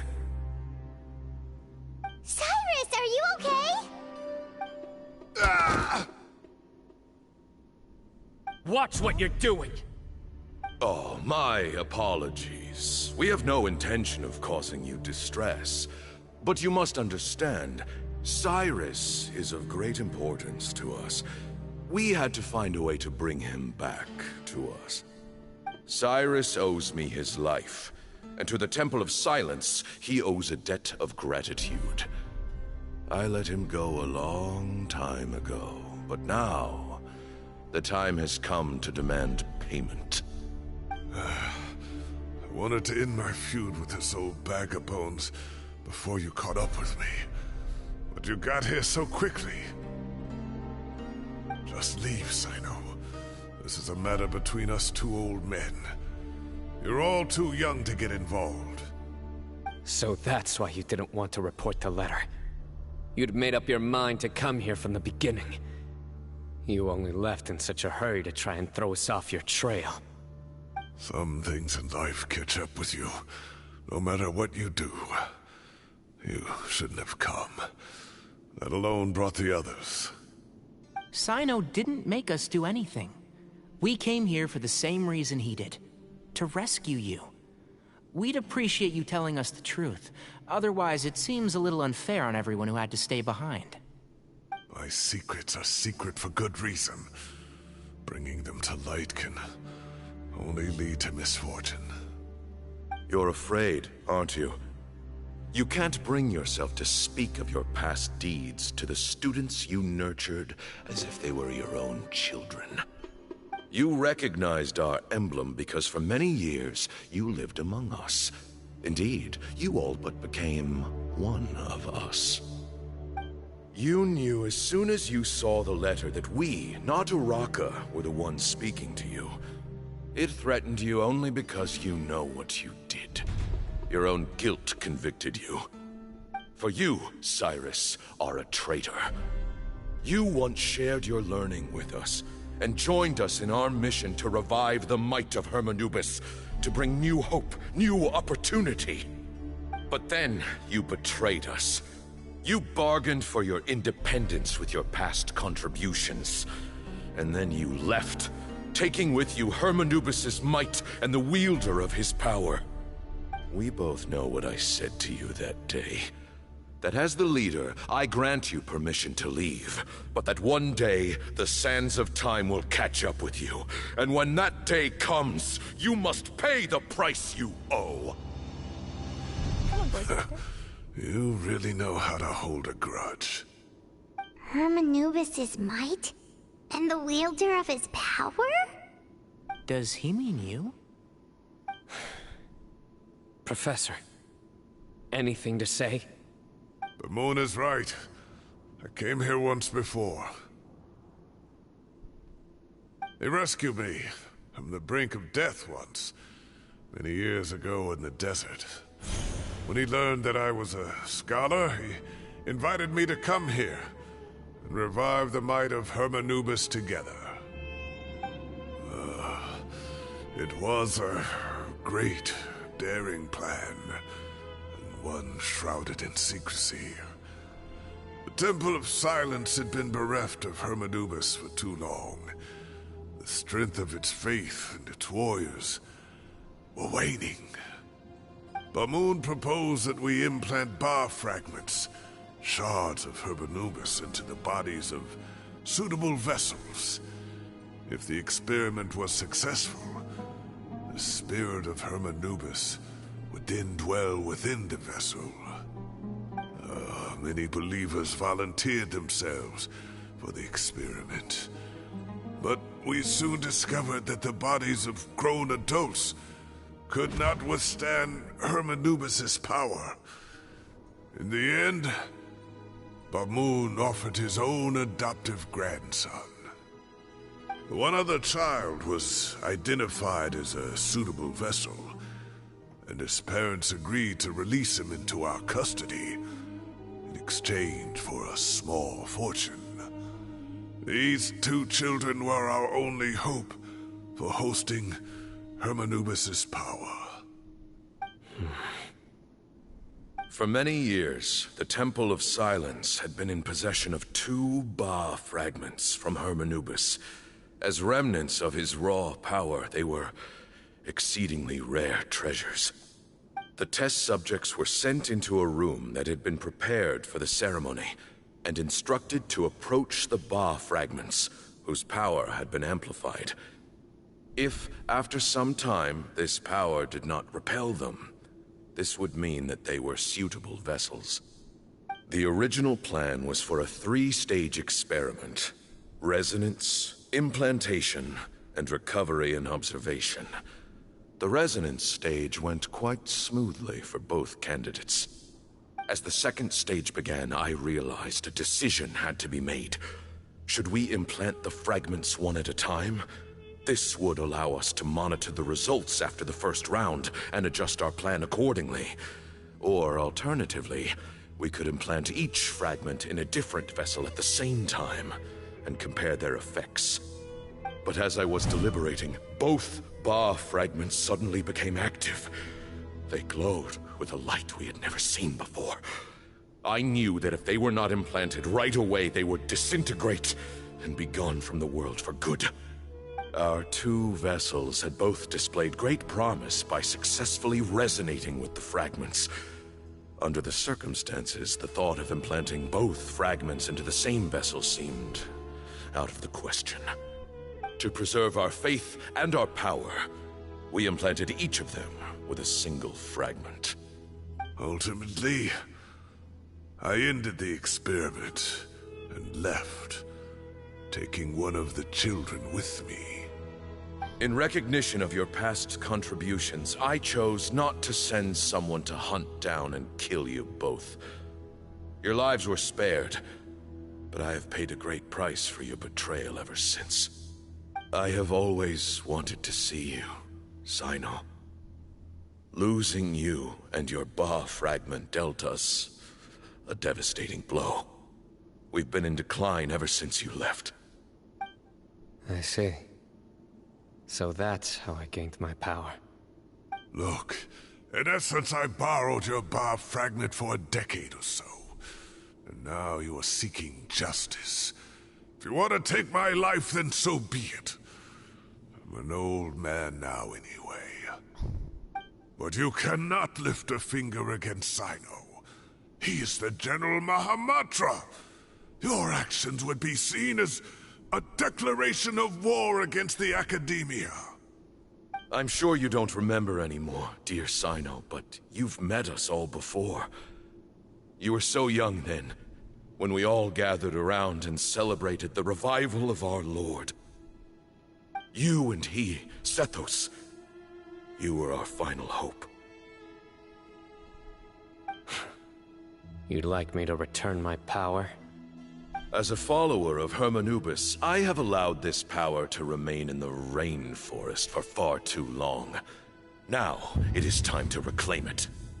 That power is not yours to reclaim. Sino was chosen by the gods. You cannot take what they have bestowed. You are wrong. Sino was chosen, but he was not the only one. My child, Sethos, has the same gift as he. So those are your terms for freeing the professor? Despise me all you want. My sins are my own.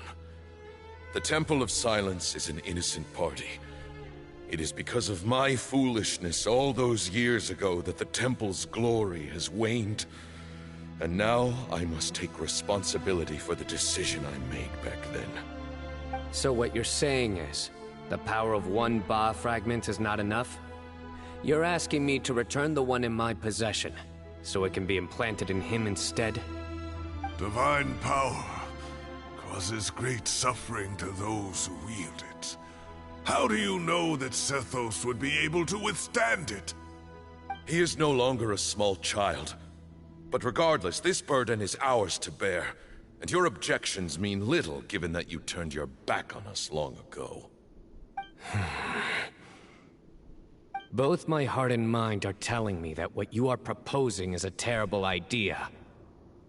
However... Don't listen to him, Sino. That power is no more yours to give than it is his to take. You have to understand. I know. But if this is a question of your freedom versus a fragment of power, then there is nothing to debate. Sorry to interrupt, but in my view, there are a number of contentions here that still need addressing. Say that Cyno refuses to return his power, and you also refuse to release Cyrus.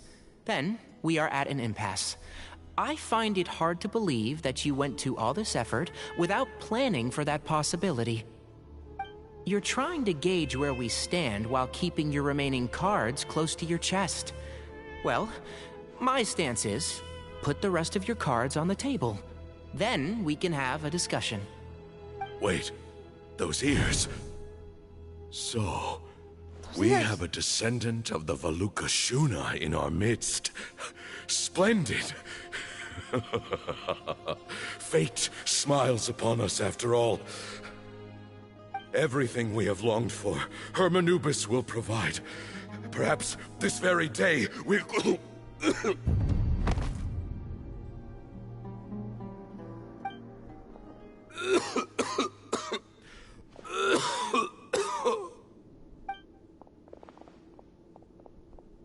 Why is he coughing so much?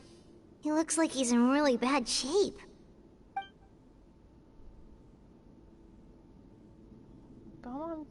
Balmon's condition is critical. Must have been forcing himself to act strong.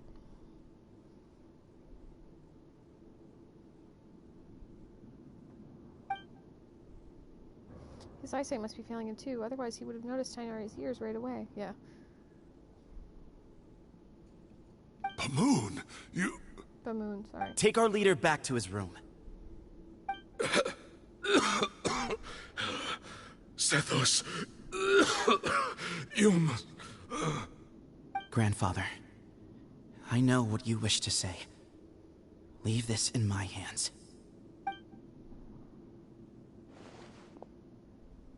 I don't like to drag out conversations, so I'll just cut to the chase.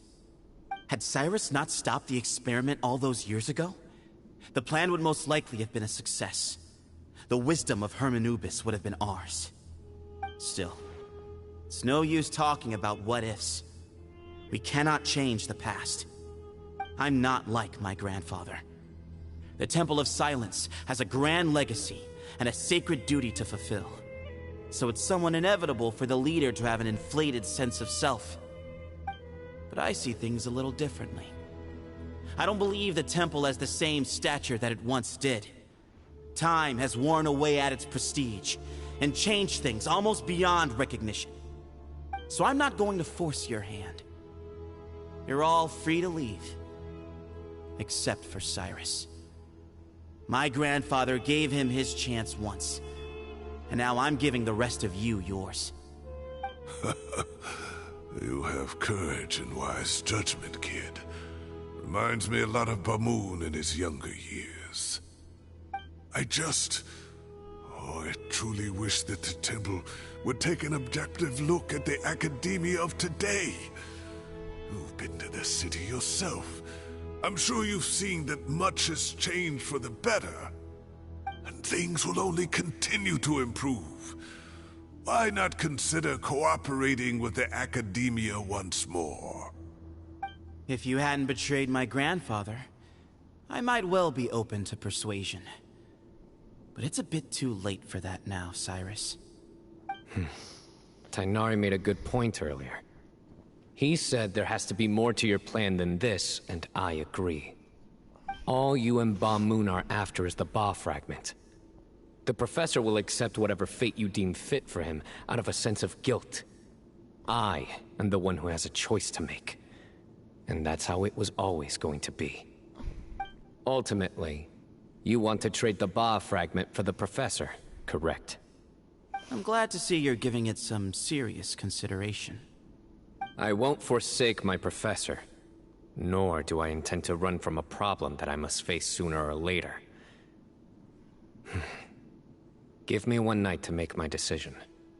That works. Then I'll be waiting to hear your verdict, Cyno. Oh, my grandfather still has a fair few things he wants to say to Cyrus, so I'll be escorting him back now.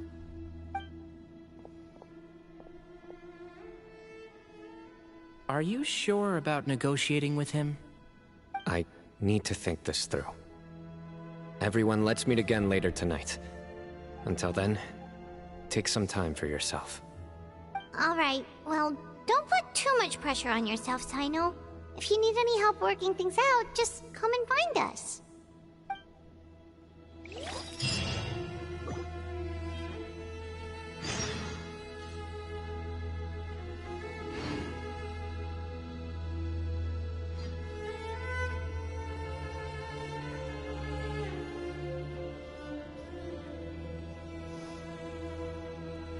Okay, let's do the clock.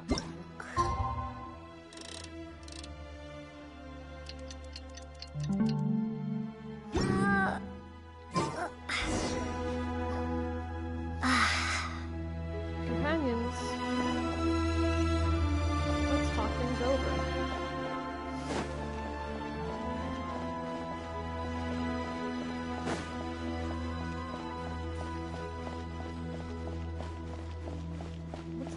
It's not the right way to go. I don't remember. No, it's not. It's not the right way to go. Oh, there's a sparkle tree on everything.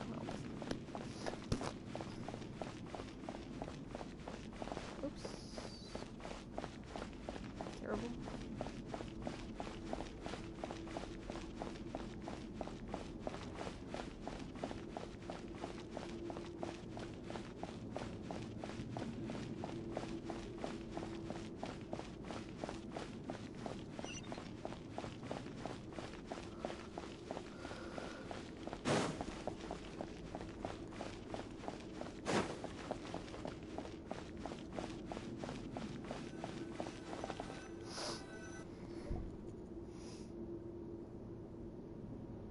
I've taken some time to reflect on this. If I had to guess, Professor Cyrus came to the desert knowing that he would almost certainly never return. He's a stubborn man who tends to double down when he feels strongly about something. We won't get anywhere trying to convince him to escape. I agree. My master Nephis says the same thing. Once Cyrus makes up his mind about something, he won't listen to reason. So that's one thing. A few other things come to mind too. You've heard all you need to hear about the Temple of Silence. So on that, I don't have anything to add. My own memories of this place are hazy though. Probably something to do with the overpowering presence of the Ba fragments. That might explain why I suffered from constant headaches and fevers as a child. I do remember having some fleeting moments of profound emotion when vague images would appear in my mind. But I don't recall much, only bits and pieces. I was still young then, and all I could understand was that there was a strong will inside my mind. Thinking back on it now, I suppose it was Hermanubis' way of trying to encourage me, even if we couldn't communicate. The power that came to inhabit my spirit was probably one of the cornerstones of their whole faith. So if the will and might of Hermanubis is a real, intangible thing, and they are its rightful worshippers, then... You're not gonna give in to their demands, are you? Surely there has to be another way! Don't be rash. No. I have no intention of returning it. I need this power to protect Sumeru. But the temple has the right to make the final decision over its fate, since it belongs to one of the 7 pillars of King Deshret. So I will challenge them head-on, and win the right to wield this power for myself, fair and square. This reminds me of something Alhaitham mentioned to me just before we left. He said that the Temple of Silence was originally founded by the ruling elite of the day. Traditionally, such organizations are bound by a strict and ancient code of nobility. Kaveh has made similar observations about the desert tribes from his work trips there. He says many of them have their own internal rules. They talk about the importance of never dishonoring their tribal bonds, or the rules laid down by their ancestors. I think we could turn that to our advantage. go back to them with a proposal of our own. Wow, and just like that, we've turned the tables on them. Looks like we have the same idea. Turn it back on them now while we still can, in terms that they cannot refuse. That's how we win this.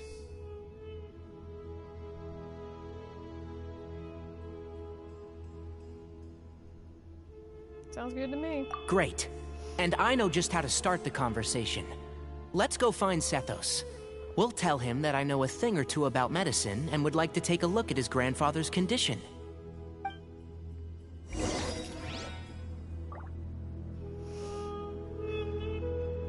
Talk to Sethos. Okay, I will.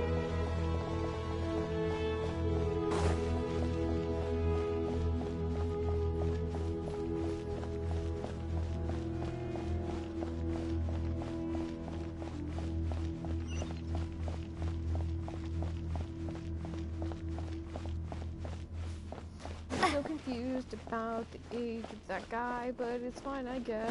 Who cares? Maybe.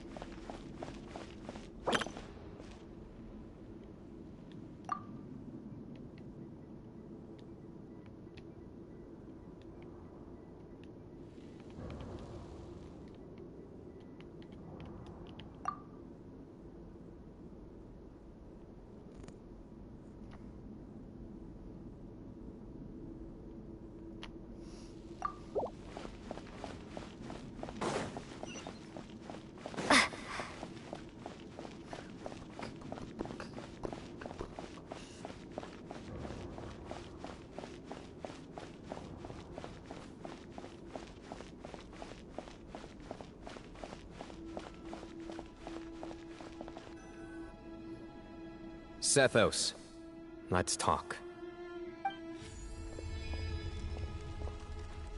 Have you made up your mind? We'll get to that, but first, I have some degree of medical training, so I was wondering if you might let me take a look at your grandfather? I have no objections, although we do have our own doctors here.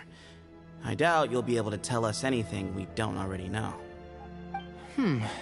Only one way to find out. Follow me.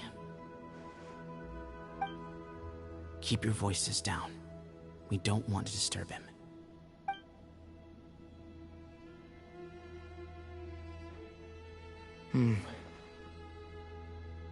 Let's talk outside. Bamoon has fallen into a deep coma, and his prognosis is quite grave. I'm sure that your physicians have come to the same conclusion. He appears to have sustained a serious injury in his youth, which has been exacerbated over the years by the heavy burden of work and now by the effects of old age. Regretfully, I must inform you that, based on what I've seen with patients in a similar condition, he doesn't have long left. A few days at most. Yeah. I've known for a long time. You're his heir, aren't you? You clearly have a lot of respect for the man. But you also see things differently.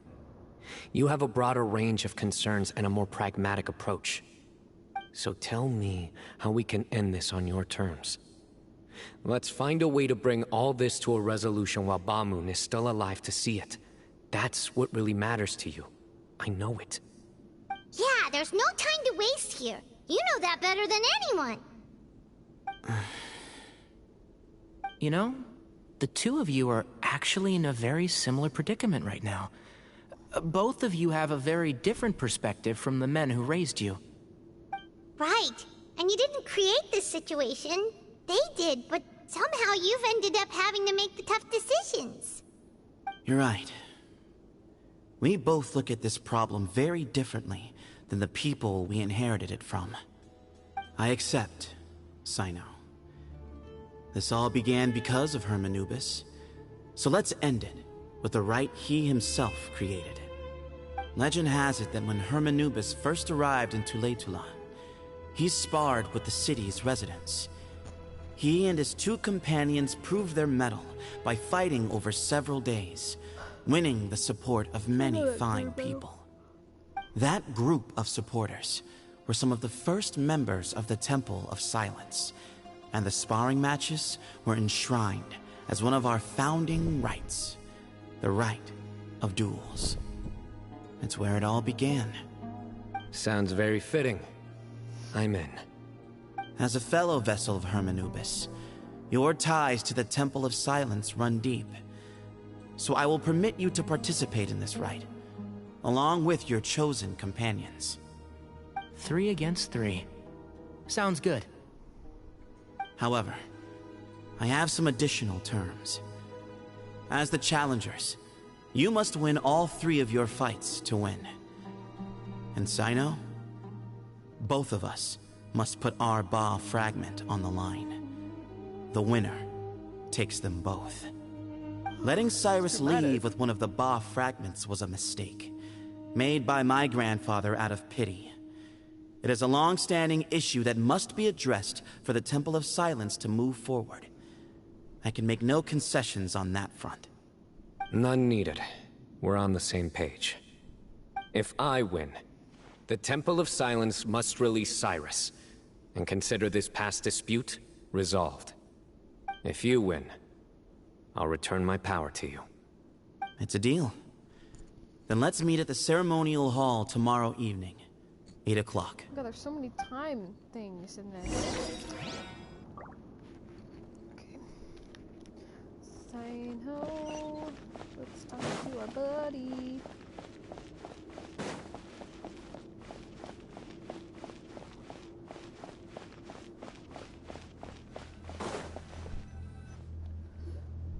Well, after how that went, there's definitely no turning back now. There never was. Turning back hasn't been an option for me since the moment the professor slipped away to return to the desert. You have to win. You need this power, both as General Mahamatra and for yourself. Yeah, that's right! Besides, it stayed with you ever since you were a small child. Surely that's a sign it thinks of you as its rightful owner. Both as General Mahamatra and for myself. Yeah, when you put it that way. I've had to overcome a lot to tame this power and claim it for myself. Not everyone could have done that. Exactly!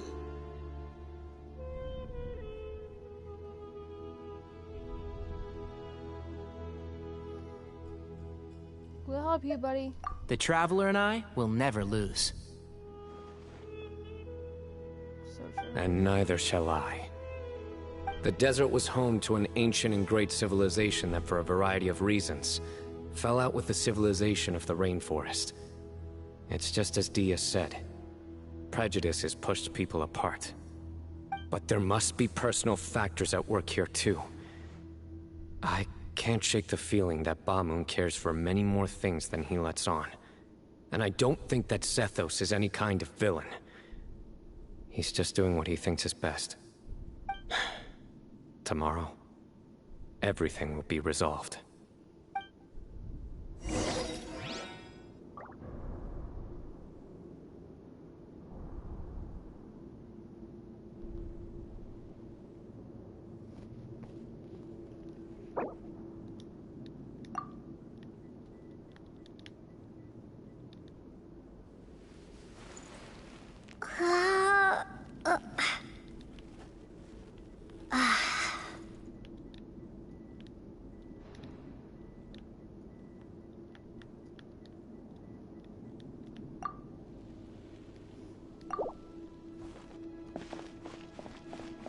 Oh, that was fun. Ah.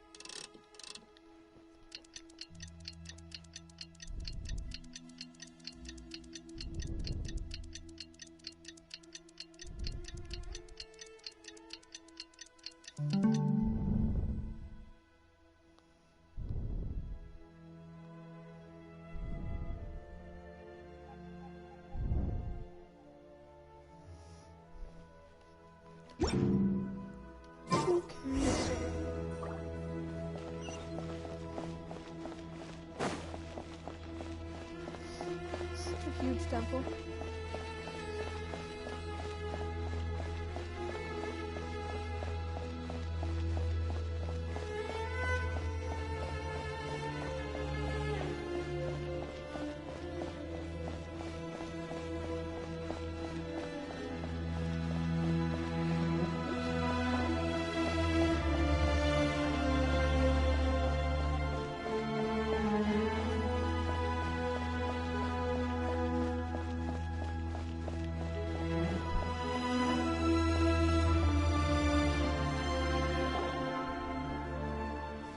We gather on this day to perform once more the rite of duels, with the greatest of all sages, Lord Herman Nubis, as our witness, for his power and authority is present in our midst. This is our most sacred of ceremonies, and no disruption from the audience shall be tolerated.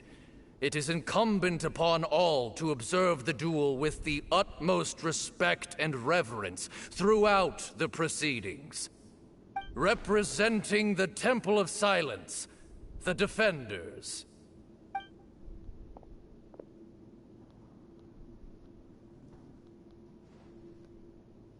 Grandfather, you're here. A rite of duels after all these years. I am surprised by your decision, Sethos. I know what I'm doing, Grandfather. Just leave it to me. Representing the Academia, the Challengers. Ready. We will fight to have our voices heard. Warriors, take your positions and decide on the order of battle.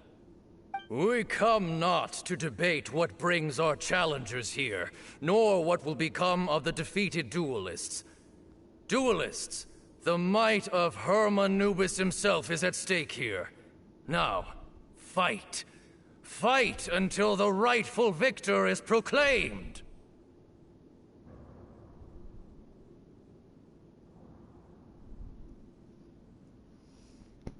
I'll go first. Huh? Are you sure?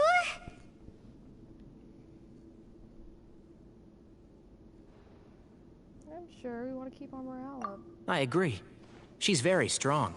Sending her out first will definitely intimidate the opposing side. Okay, then you're second. Sure. We have decided. So have we. Let's begin. Duelists of the first bout, please step forward.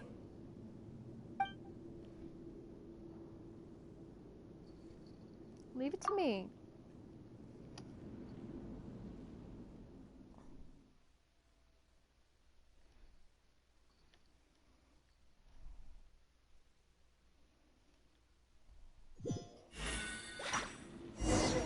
Don't forget, safety first! Hey, you there! You better play nice with her, or Paimon will make you regret it! Little bit too much chatter from the audience over there. Oh, I can only...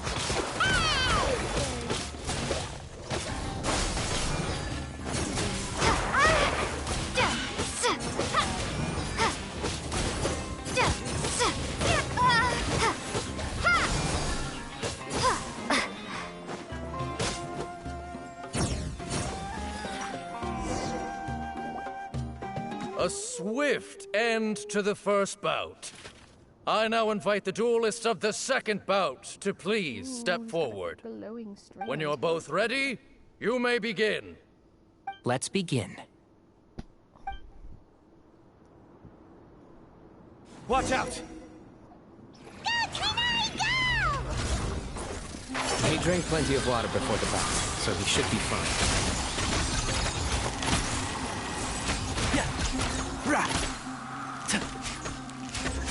Keep up. Can't see?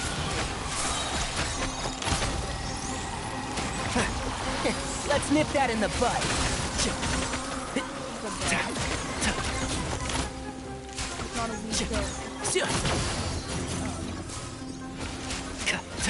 Keep up.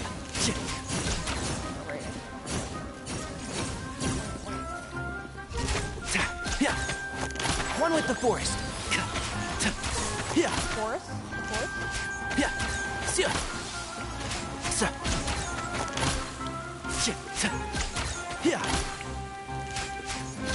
Get blue. Can't see?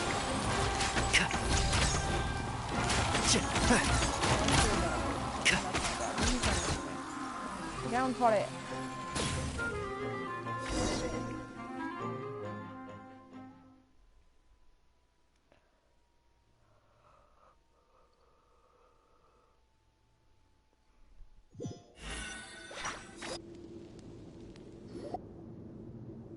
Thus ends the second bout.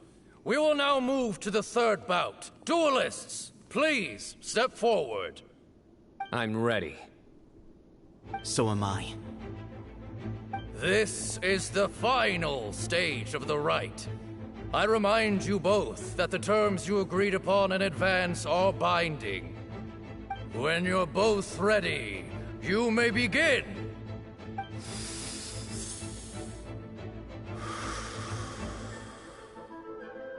I am Sethos, vessel of Hermanubis, grandson of Bamoon, the leader of the Temple of Silence.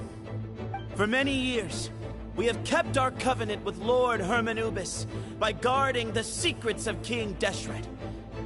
And even in our darkest hour, when we could not see a way forward, we chose not to abandon hope, but to embark on a brave new experiment so that we might prevail. We earnestly sought Lord Hermanubis' wisdom and power, longing to see his spirit and his light descend upon us. Now, I will fight to become the rightful wielder of that power! I am Sino, General Mahamatra of the Academia, student and successor of Cyrus, the Sage of Spantamon. I fight in defense of my power, my professor, and my nation. And you, I think you left some things unsaid. This is a sacred duel, and Hermanubis is watching. So bare your soul. Everyone, old and young, fit and frail, they're all waiting to see how this duel will end. My grandfather is a wise leader. He is also known to be a ruler who is not afraid to get blood on his hands. I understand his beliefs well, and I know what he expects of me. But our faith has held us back for too long. After I grew up, I went to the rainforest once, and I saw for myself the people of the city. Times have changed. The people of Sumeru are happier and more free now than in the past. I thought about this as I stood at one of the tallest points in the city, gazing down at the streets below. Then I thought of you, Sino. You and I both wield the same power, but the lives we lead could not be more different. Each Ba fragment of Hermanubis stands for something different. Might, glory, and one of many other secrets that have yet to be revealed. I once thought that the nature of our fragments must be what makes us so different from one another. But maybe it's that you've found your answer, and I am still searching for mine. I am more than just a warrior. I am my own person. Exactly. The name Hermanubis has left its mark on both of us, shaped the course of our lives. We are his vessels, and yet we are more besides. So show me your answer, Sino. Show me I can be more than my faith, more than the power I wield. Show me the person I can become!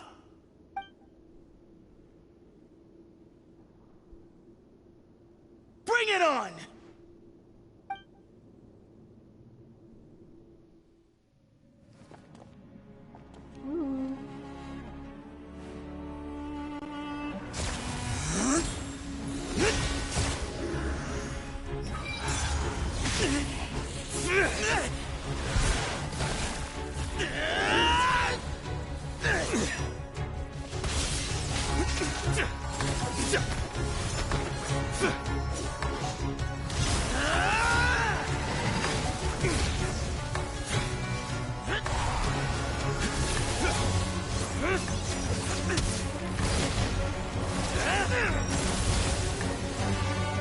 That's all you've got?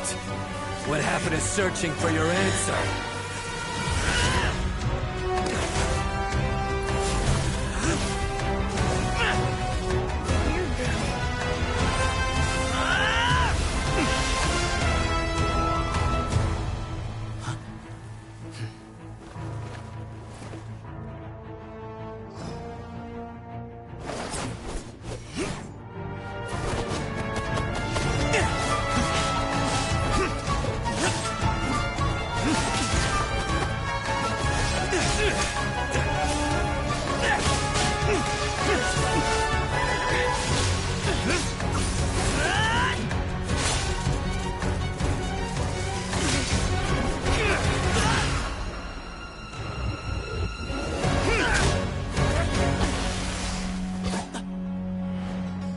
fight's over.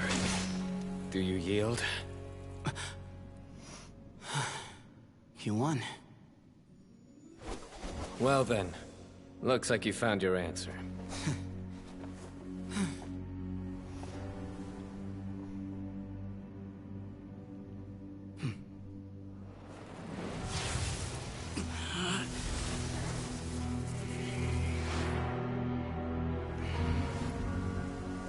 I give his glory to you.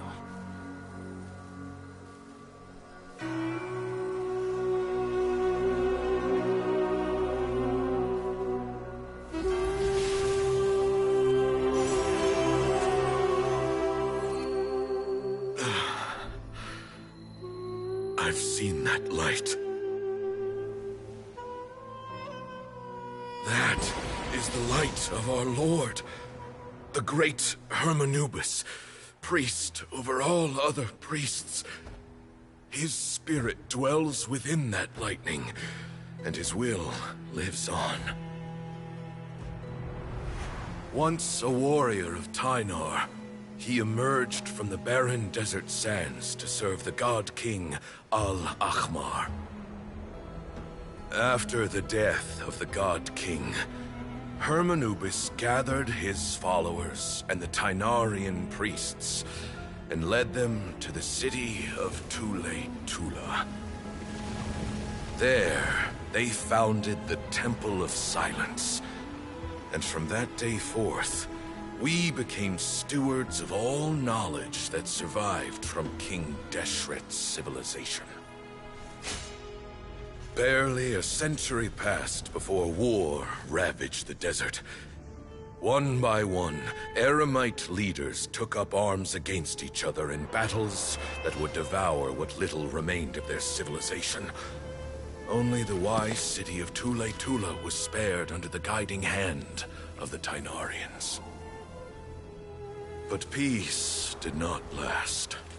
Coveting the knowledge of King Deshret, the beasts set their eyes on Tule-Tula. The king of Gurabad laid siege to the city and ordered the sages to surrender to him the Temple of Silence as proof of his victory. The ruling elite colluded with their oppressors, betraying the temple so as to hold on to their rule over the city. They declared that the knowledge guarded by the temple was the true cause of corruption. These were dark days, and we faced enemies on all sides. Our Lord had long since exhausted his strength, keeping the forbidden knowledge introduced by King Deshret at bay. To ensure the temple's continued survival, he broke his being into many pieces and began the ceremony of Hermanubis' legacy, bestowing his power upon his mortal followers. With this power, the temple was able to defeat the tyrant's army. Yet, we were not hailed as heroes. Strange and unfamiliar as this power was, it struck fear into the people's hearts and drove them to reject us. In the end, the people of the temple and the Tule-Tula Tynarians left the city for good and made their way to the rainforest. What followed next was inevitable. The elite of Tule-Tula fell and were decimated. War engulfed the desert. And we wandered from place to place, always in hiding, all the while keeping close watch over our secrets and staying true to our mission. Betrayal forced us out of the desert and into the forest. Then mistrust drove us from the forest into the desert once more. We have lived in exile for far, far too long. Yet, today, the Temple of Silence has borne witness to the glory of Hermanubis once more. Thank you.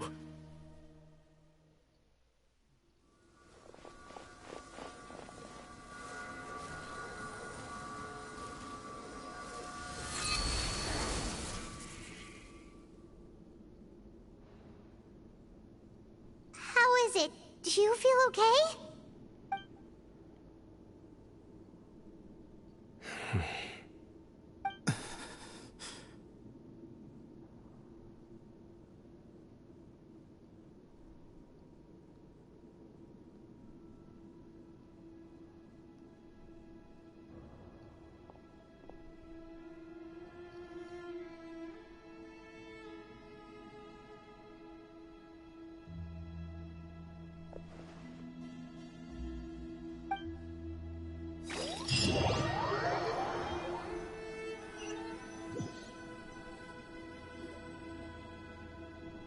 Grandfather.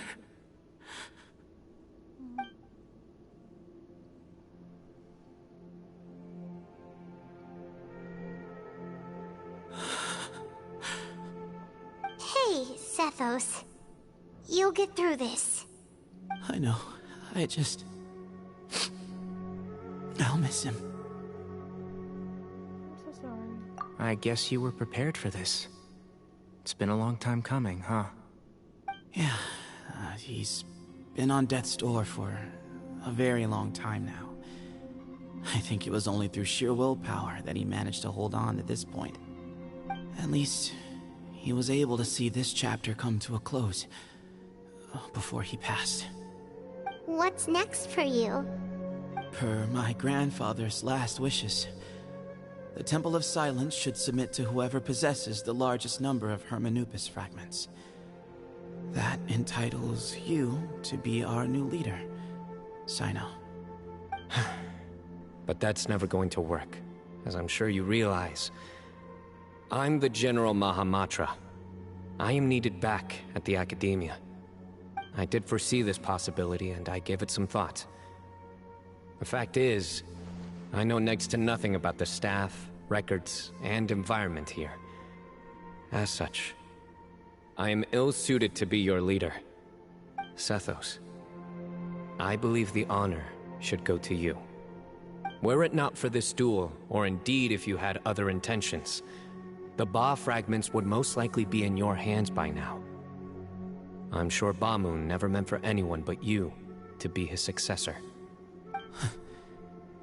You really think so? I do. Still, I didn't think Bamoon looked very surprised by the final result. Perhaps he had an inkling that this would be the way things end. Well, in any case, since the Ba fragments are with me now, I guess I can call the shots. Sethos, I would like you to succeed Bamoon as the new leader of the Temple of Silence. You are more suited to the role than I, and I have complete faith that you will be an excellent leader. Just think of it as doing me a favor. But doesn't that render everything that we've been through up to now meaningless? No, it doesn't. This experience has allowed us to become friends, which means that the Academia and the Temple of Silence will become partners once more. That's a much bigger deal than you might think, Sethos. You said yourself, times have changed. You have to believe that things can change for the better here at the Temple too. I will try. To be honest, I couldn't have asked for a better outcome. Actually, part of me wonders whether Bamoon's intentions from the very beginning was just to create enough pressure to force us towards a duel. That way, no matter who won, one of us would have to surrender our Ba fragment, and the power of Hermanubis would be concentrated in one single person. Had you won, the Temple of Silence would have doubled its strength. And were I to win, he correctly anticipated that I wouldn't suddenly drop everything to become the leader of the Temple, much less integrate the Temple into the Academia by force. He knew that the Temple's future would depend not just on the guidance of Hermanubis, but the support of the Academia too. So he made it his responsibility to ensure his successor would be free from the burdens of the past. His plan meant that whoever ended up succeeding him, they would have an easier time interacting with the Academia. With one single letter, he lured out the professor. No matter what happened after that, it would result in a net benefit to the Temple. And here I thought the General Mahamatra wouldn't care for all these trivial details. You're absolutely right. Grandfather and I considered this from every angle. We had to find a way to mend our relationship with the Academia. In that sense, the right of duels was just a means to an end. Thank you for everything, Sino. As a gesture of our gratitude, to those that you and Lesser Lord Kusanali deem worthy, I will grant the honor of access to the Temple of Silence for their pursuit of knowledge. The Temple of Silence has a wealth of information on King Deshret's civilization, more than any other organization in existence today. In times when you need information that only we can provide, we will be here to support you. But you must be exceedingly careful with your selection of candidates, lest you lead humanity to repeat the same mistakes. By the way, Tainari, my grandfather was so happy to see you. You are a descendant of the Veluca Shuna, and we are the heirs to the will of Hermanubis. The story goes that King Deshret chose the sage Hermanubis from among the Tainarians and appointed him as his familiar. He went on to fight many valiant battles with his Tainarian companions. They always stood by each other, from the founding of the Temple of Silence to the fall of Tuletula. The Tainarians who left Tuletula joined their human counterparts in the rainforest. A few centuries later, when some of the group returned to the desert, many of the Tainarians chose to stay and put down roots in the rainforest. In all likelihood, those were your ancestors. How fascinating. My father once mentioned that I was named after the Tainarians, but I never knew that my forebears had such a history with the Temple of Silence. I like this story. By the way, has anyone seen Cyrus? Yes, Cyrus. You'll probably find him in my grandfather's room. He wouldn't show it in front of me, but I think he still has many fond memories of my grandfather. If it's true that you and your grandfather really planned for everything to turn out this way, then I guess he didn't really resent Cyrus as much as he appeared to. Who knows? Perhaps all of us. You, me, and Cyrus. We're all just pawns in my grandfather's plan to set things straight. He was awful like that. Someone's got to make the decisions when history is at a crossroads. I will make a detailed report on all of this to Lesser Lord Kusanali, and arrange for an official delegation from the Academia to come and meet you in the desert. I'm sure you'll have lots to attend to in the days ahead. But once things return to normal, please come and visit the rainforest again. You should stay for a few days this time, and start to build some relationships.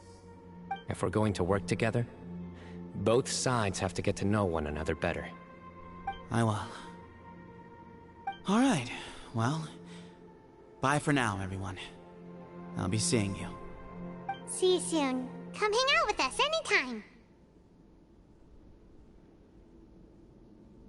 Best of luck, Sethos.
What were you thinking gallivanting off into the desert alone at your age? What if you take the bucket, You told not a soul what you were up to, designated nobody to handle your affairs, and left everyone scrambling frantically to try and figure out how on earth to clean up the colossal mess you'd made. Oh, please, will you stop your yelling? What other choice did I have? What do you mean, what other choice? Do you mean to tell me that after all your years of learning, and sagehood no less, the only idea you could conjure up in that white-haired walnut of yours was to shoot off into the unknown like some hot-headed 20-year-old adventurer? A one-man suicide mission, That's the best idea that one of the finest minds of a generation could come up with, is it? It astounds me that you survived the journey, and you're lucky that Ba Moon didn't finish you off when you arrived. All right, all right. Honestly, the way you're going off on me, it's like you wish you'd been there to lend him a hand. Does it mean nothing to you that I'm your colleague and former classmate? I've got nothing more to say. What's the point of berating an old bag of bones? What do you mean, bag of bones? I'm a flesh-and-blood hero who, despite his old age, saved our General Mahamatra from being stripped of his powers. Okay, look. Fine, I admit it, I was in the wrong. How can I make it up to you? What about, a month's work at the Academia? 1 month? Try 3. Hinari's master is really laying into Cyrus. Let's give them a wide berth.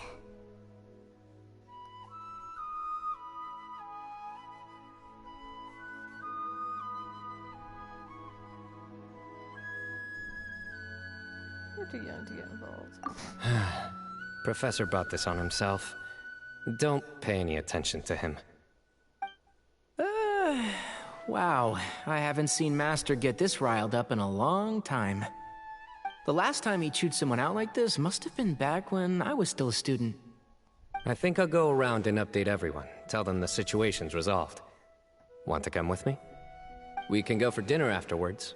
My treat. You in? Makes sense. I'm in.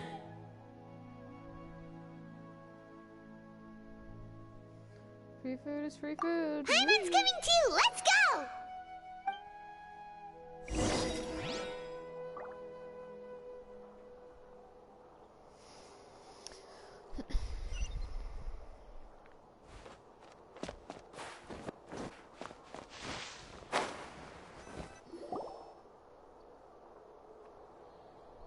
Hey, Kale. You're back! Well, look who we have here. Would you mind explaining to me what has been going on this past few days? I heard you all ran off into the desert and got embroiled in a major catastrophe. All taken care of. That does not answer my question. How could you be so careless? That goes for you as well. Yes, and you too. When you run into problems, you really ought to ask for help, you know? I've been around the block. Don't you think it would have made sense to involve me? And let's not forget, I know the desert like the back of my hand. Now would not be a good time to attempt to argue with Farazan. You're right. Mm-hmm. It's not the first time that I've had to talk to you about this sort of thing either. You need to learn that there are times when the right thing to do is get a more experienced member of staff involved. Do I make myself clear? Because if you don't, Kale, please do something. He's giving me the signal. All right, guess it's time to play my ace in the hole. Say, Madame Farazan, I can see you're pretty upset, but I was just wondering. Remember that time you offered to give me a tour of the Academia? Does that offer still stand? Huh? Wait, did I hear that right? Kale, you remember? Wonderful. Well, of course the offer still stands. Come on. Madame Farazan will show you around the old classrooms.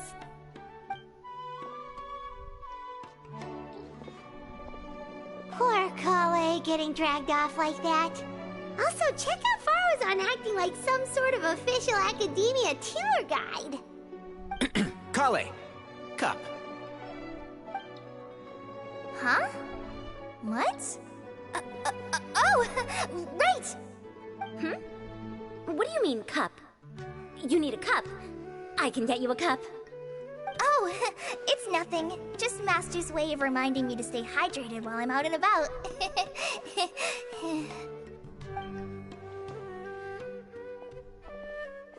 It's code for let's reconvene at the cafe.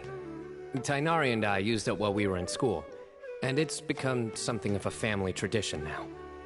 Oh, that's kind of fun. Mm-hmm. 2 people left. Let's bring them along, too.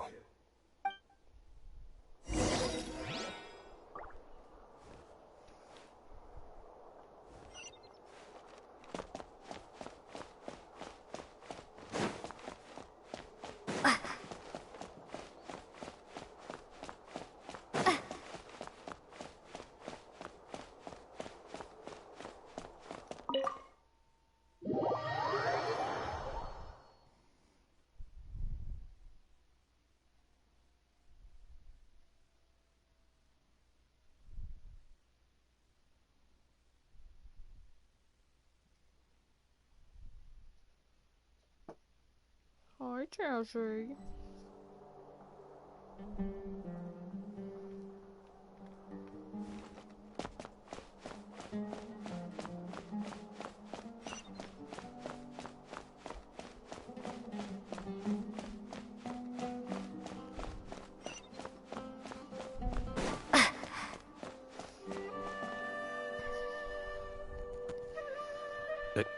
Am I hallucinating? Or do I see Kaveh and Alhaitham engaged in diligent studying? We're just reorganizing all the books we used. Look, there's a whole mountain of them. There's no rush. Nobody reads these books anyway. My sincere thanks to you both. Yes, with your help, we resolved the issue rather swiftly and painlessly. And the outcome was better than we could have hoped for.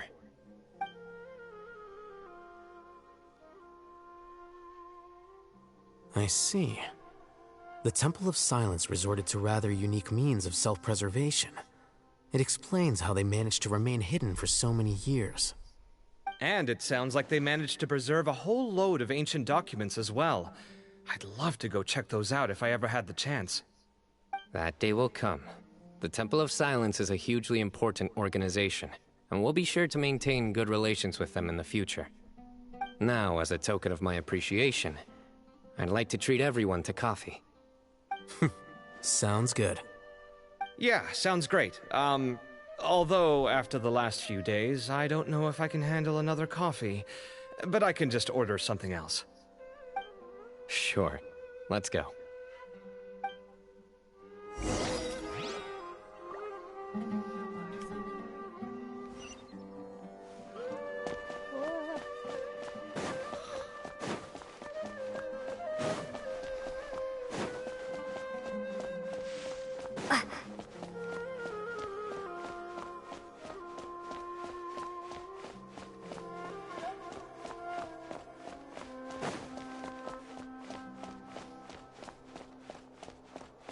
Please show me your credentials before bottom.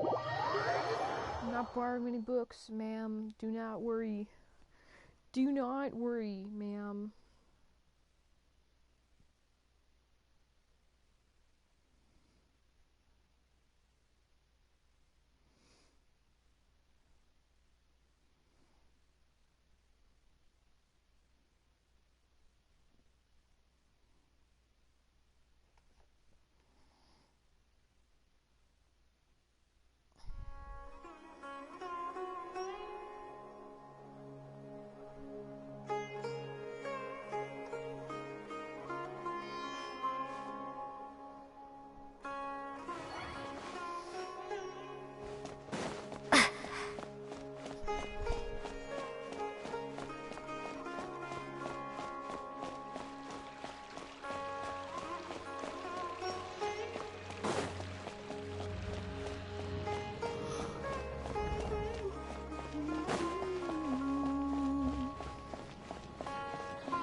there was Tainari. He put up an amazing fight, too. We ended up winning all 3 bouts. Whoa. Part of me wishes I'd been there to see it, but I'd have been biting my nails off worrying about you guys. A truly edifying account of the events. Bereft of detail, but it has livened up the room all the same. Hey, Paimon included all the juicy details. The Traveler just pounced and then waved their sword like this, then spun around and blocked. Despite winning 3 bouts in a row, you still ceded the position of leader to him. That's very dignified of you, Sino. Of course. Being dignified comes with being a true champion.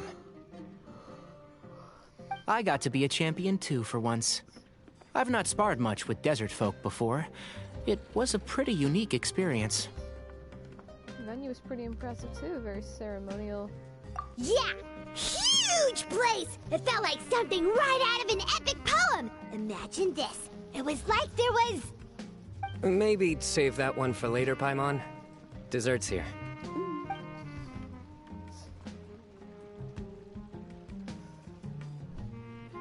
I think that'll do me for today. Shall we stop off at the House of Dana again before heading home? We should probably finish putting all those books back. My thoughts exactly. See you around. I should get going as well. See you all later. Make sure you get some good rest tonight. I need to go say thanks to the Core 30 for their help. Also, Sir Nephis says he wanted to introduce me to some of the Academia's work processes. So, I gotta dash too. Kali's come a long way. She's much more confident at dealing with other people these days. Everyone's a work in progress. You never stop learning. Yeah, true.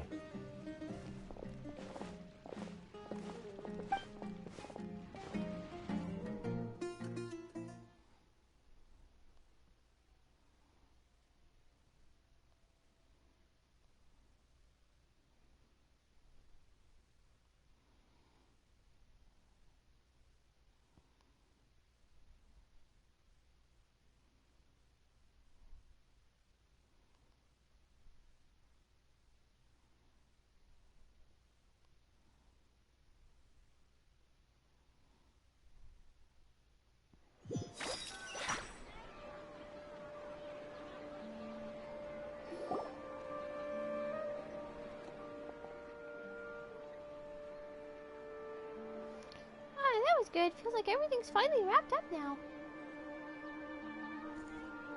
Life is all about these moments when you can finally relax and hang out with good friends after a job well done. And also, those desserts Sino got, they were really good. Paimon definitely needs more of those in the future. Let's come back again sometime. Do you 3 have anything planned for the rest of the day? If not, would you come somewhere with me? Where are we going? That's a secret for now. Wouldn't want to spoil the surprise. Okay. I think I can guess what you're talking about. It'll definitely be a nice surprise. Well, now Paimon's curious. Come on, let's go.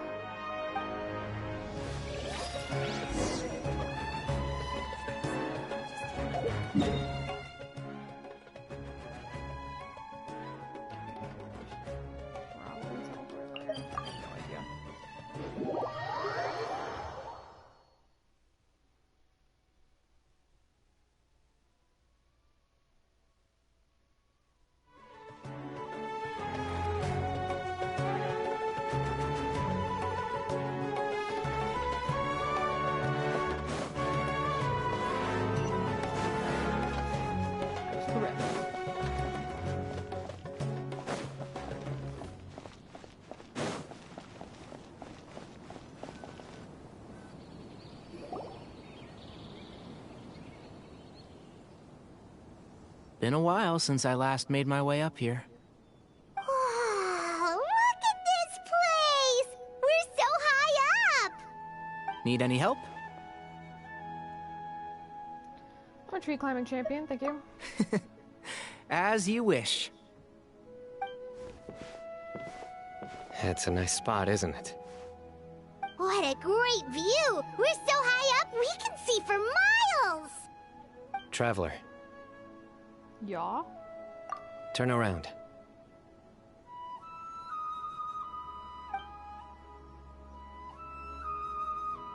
Lovely. It's beautiful. This is my secret base. Somewhere I only bring my best friends.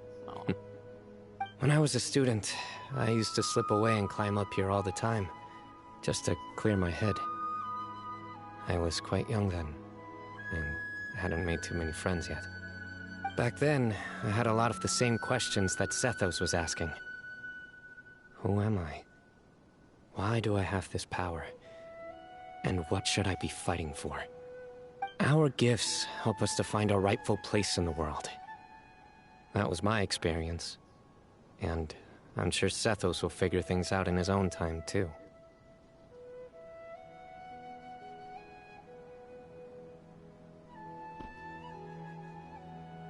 As long as Hermanubis' power endures, he'll be inextricably linked to the Temple of Silence. You two really are like brothers. I feel the same way. You're a tough cookie, bud. Of course. I see no need to be humble when it comes to the facts. I still remember one time when we came up here to chat and do our homework. Sino accidentally dropped a fruit. Luckily, he has fast reflexes, so he caught it just in time. That was the one and only time. Nothing will ever slip through my fingers again. Those were good times. I kinda miss the student life. You know, Paimon really shouldn't be able to imagine Sino doing something like that, but for some strange reason, the mental image is coming through clear as day. Then make it stop. There's somebody there. It's Professor Cyrus. You guys carry on without me. I'll be right back. Okay. Huh? Hey, you're not supposed to jump down! Be careful!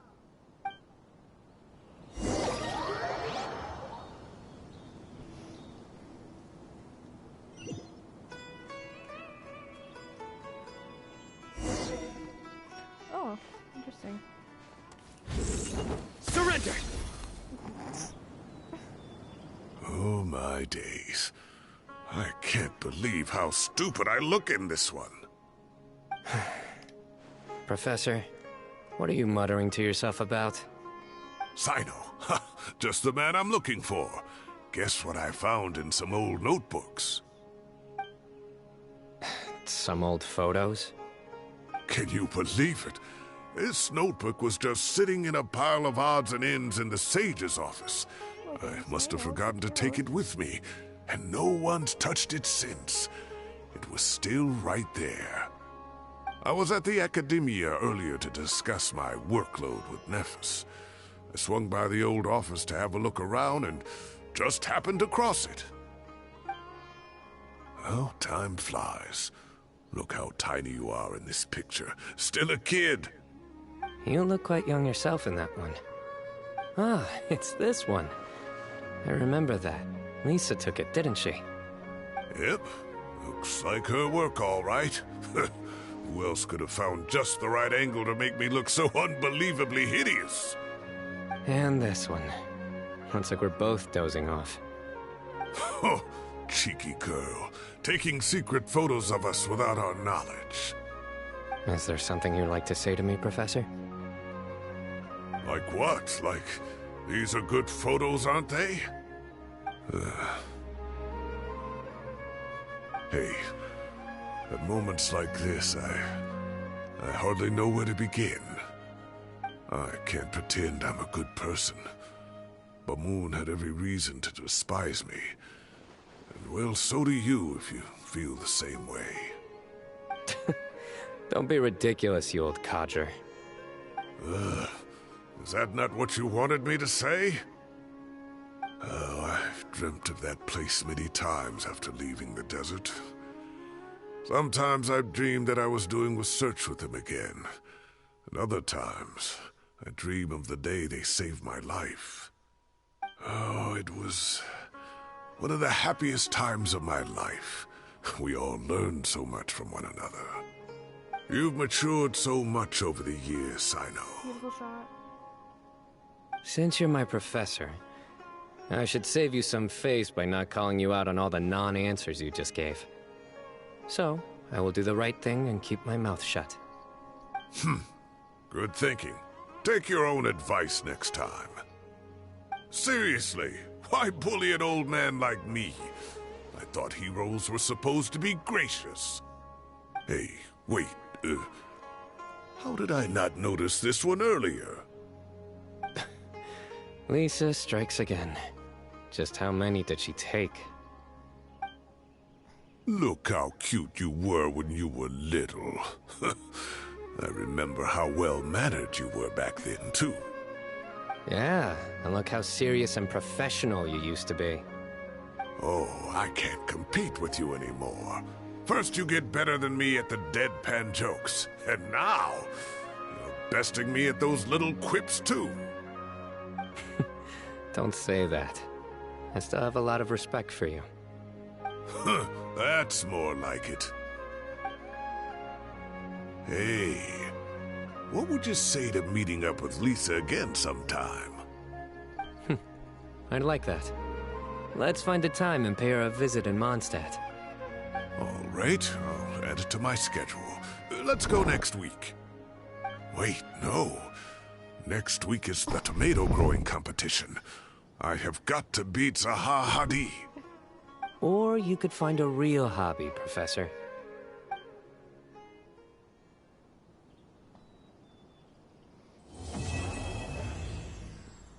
Cute. I didn't get to fight a Sino though, that kind of sucks. But I get to fight a thing. That's always fun. Okay.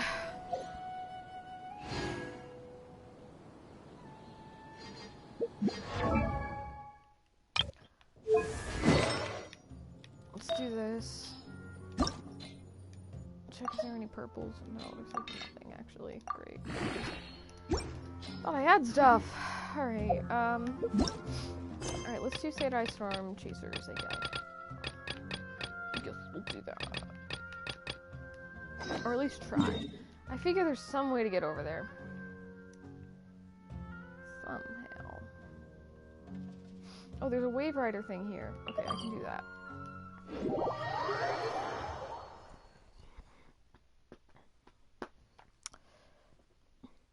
I gotta go take Tums, hang on.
Very specific mood right now.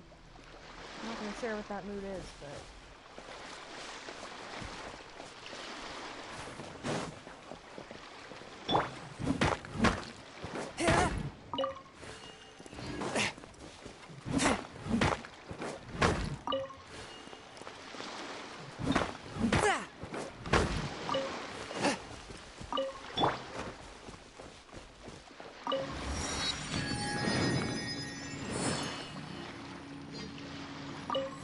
Alrighty.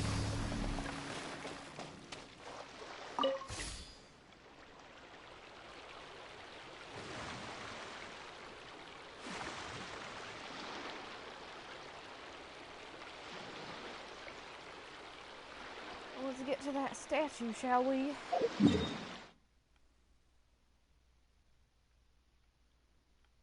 Yeah, we'll go there first. So I can actually see what I'm doing. Hopefully.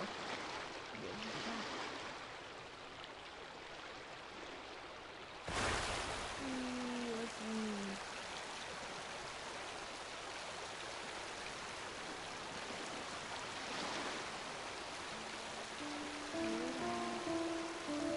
I hope this is cool. I'm gonna have to do a lot of voice acting. You don't mind that, do you? I hope not.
Itself before those level hearts, didn't you know?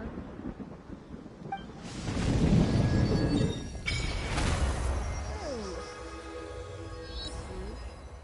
is this bigger than actually Inazuma? No, not quite, but it's huge, right? All right, girl. Dang, I'm missing this whole area. I need that, but all right, let's resonate.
got it. Ew, disgusting.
Sorry, storm chasers.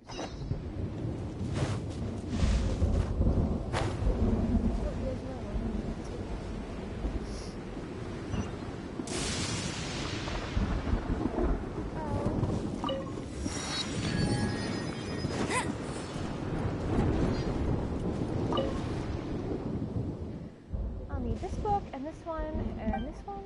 Oh, hello there. You're an adventurer? Am I right to say you're here to investigate this island? Yup. I see. In that case, you can explore the periphery of this island a bit. But don't wander too close to the center of this island, please. The storms there are not to be trifled with. Is there no way to solve this issue? Not for now. Actually, I haven't even figured out the cause of these storms yet.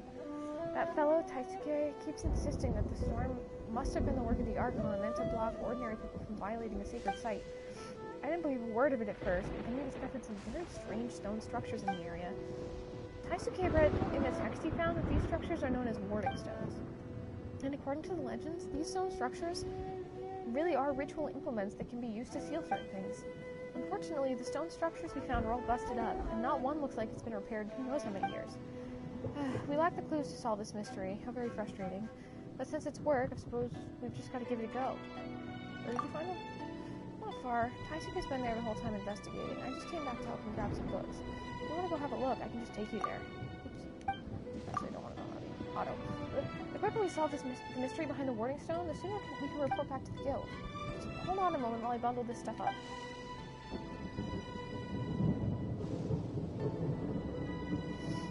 Alright, that's that. Let's go.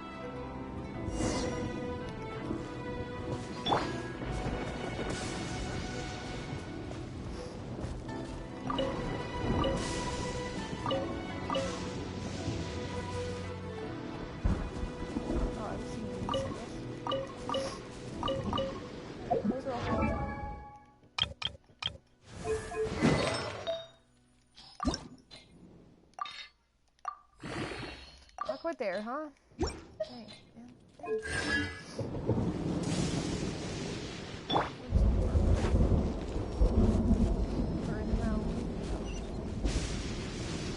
Whoa! Whoa, indeed, girl.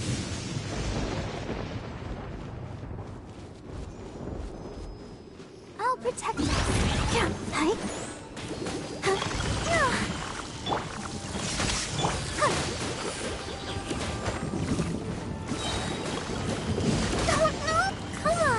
We can do it! Lightning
should have checked.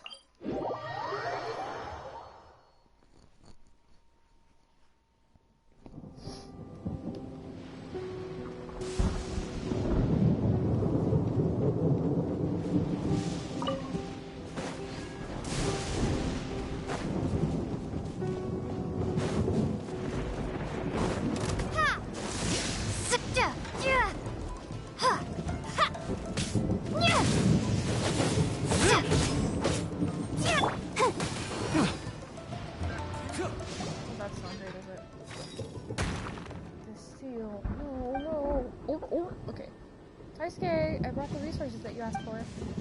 That's odd. This architecture is good. Hey, Taisuke! That tingle? That's... Etsuko. Come on, you don't have to be so loud. You don't have to give me a heart attack. I mean, you didn't, of course, but haven't you ever considered that racket you're making might attract monsters? Yeah, look, I called to you several times already, and you didn't respond at all. Well then... Guess who's got all the resources you asked for, and guess who's brought a little help from the guild to boot. Hello there. I'm dying. Oh, pleased to meet you. You're open! Nice to meet you indeed. My name is Taisuke, and I'm the adventurers. You know who is Adventurers Guild? Yes, very nice. We're all adventurers here, so no need to pull a song about it. You should at least exercise some basic courtesy. We busy ourselves in the wild Where's so the often. tingle? Right, we maintain a little good. Maintain a good attitude, now we'll do our downtime. You know what? That tingle? I told you that many times. I'm not in a good attitude, so treating people with politeness. Wait, enough already. How are your warding stones? That tingle? Can this end, please? Basically, we made zero progress. You're All we open. found is strange tracks. Yeah, that was quick. That tingle? No progress, huh? We've been here for quite a while now. If you don't make some headway soon, we should probably ask the guild for additional help. That tingle? Could be the same as admitting we're not up to the task. Taisuke, I believe I've said this before. We're professionals. Taking commissions is work. Our goal is to finish our work, not to ourselves. Screw up while trying to prove ourselves, we lose more than we gain. That tingle? Thanks, but You're open! I wouldn't claim to speak for anyone else. Some guild members say I've got a spirit, others say I just work for the sake of working. But whether they like it or not, I've got the highest ranking efficiency in the guild. So what's your reason for being an adventurer then? Fine. Work, Mara, that's it really. Simple goals. Maybe it's because my goals are so simple that the guild tends to send me out to complete commissions more often than most. It seems like I won't be able to clear this one solo. Oh, well, they disappeared, so I guess that's good. There's Etsuko. Please keep your spirits up. The guild did give us this commission, after all. I'm already giving it my 100%. It's just too much to ask for me to give my 120%. Well, whatever. Tell us about the strange tracks. They're cat's tracks. They go from this warding stone side and stretch all the way out. I remember you mentioning they belong to a cat. It doesn't sound like it would have anything to do with this warding stone. Well, we can still follow these tracks to have a look. Yes, they're quite strange, but I'd say we should focus on the warding stone. Once we've worked out how it functions, we can go follow those tracks. You have to go. Are you just unwilling to walk away further by any chance? No, I'm being rigorous. Let's start already. Looks like they're determined to look into that warding stone first. Still, I was quite concerned about those cat tracks. Since they appear just beside the warding stone, maybe they really do have something to do with it. Let's follow them and see what we can find.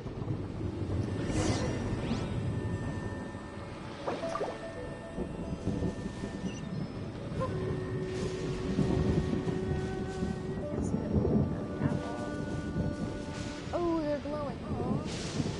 Aw, they're adorable.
one with my blade. I'll protect us. Don't be a killjoy. We've only just begun. Let the show begin.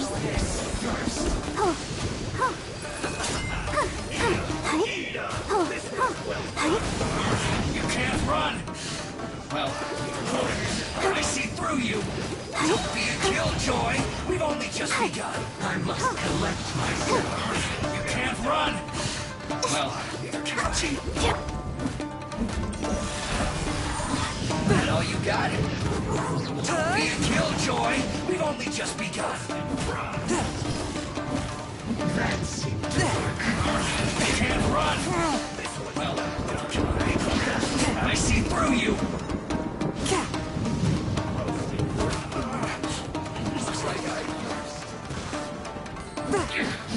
This is trouble. A touch of frost.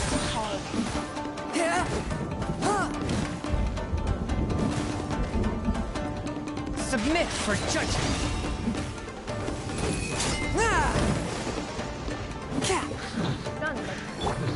Let's dance.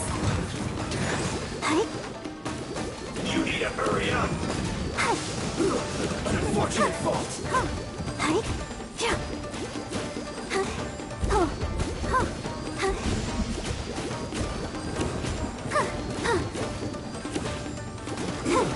Shouldn't get careless. Swift and merciful.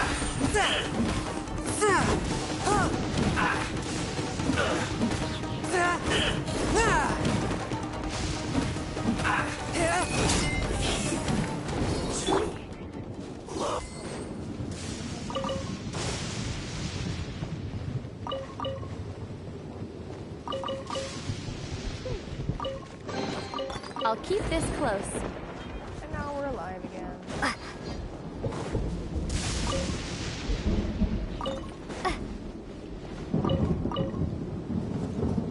Going cat paws or something.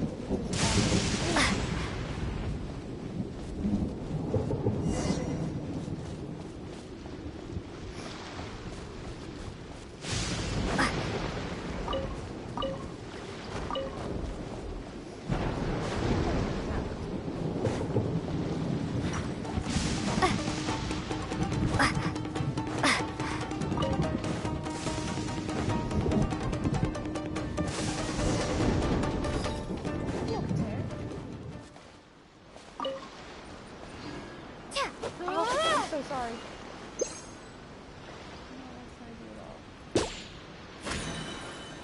Used it, so want me. I'm so sorry, cat.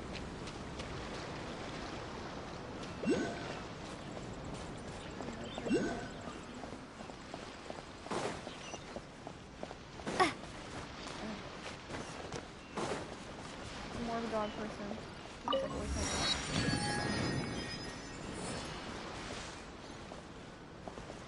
No lack of cats.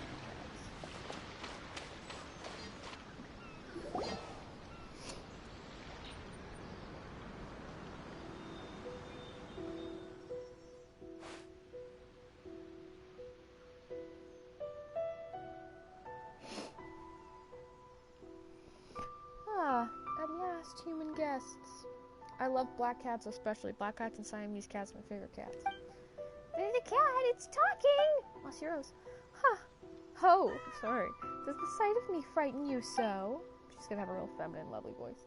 I've just never seen a talking animal before. Yes, you have! You know Monsieur O's. I don't remember how we landed on that name. Anyway.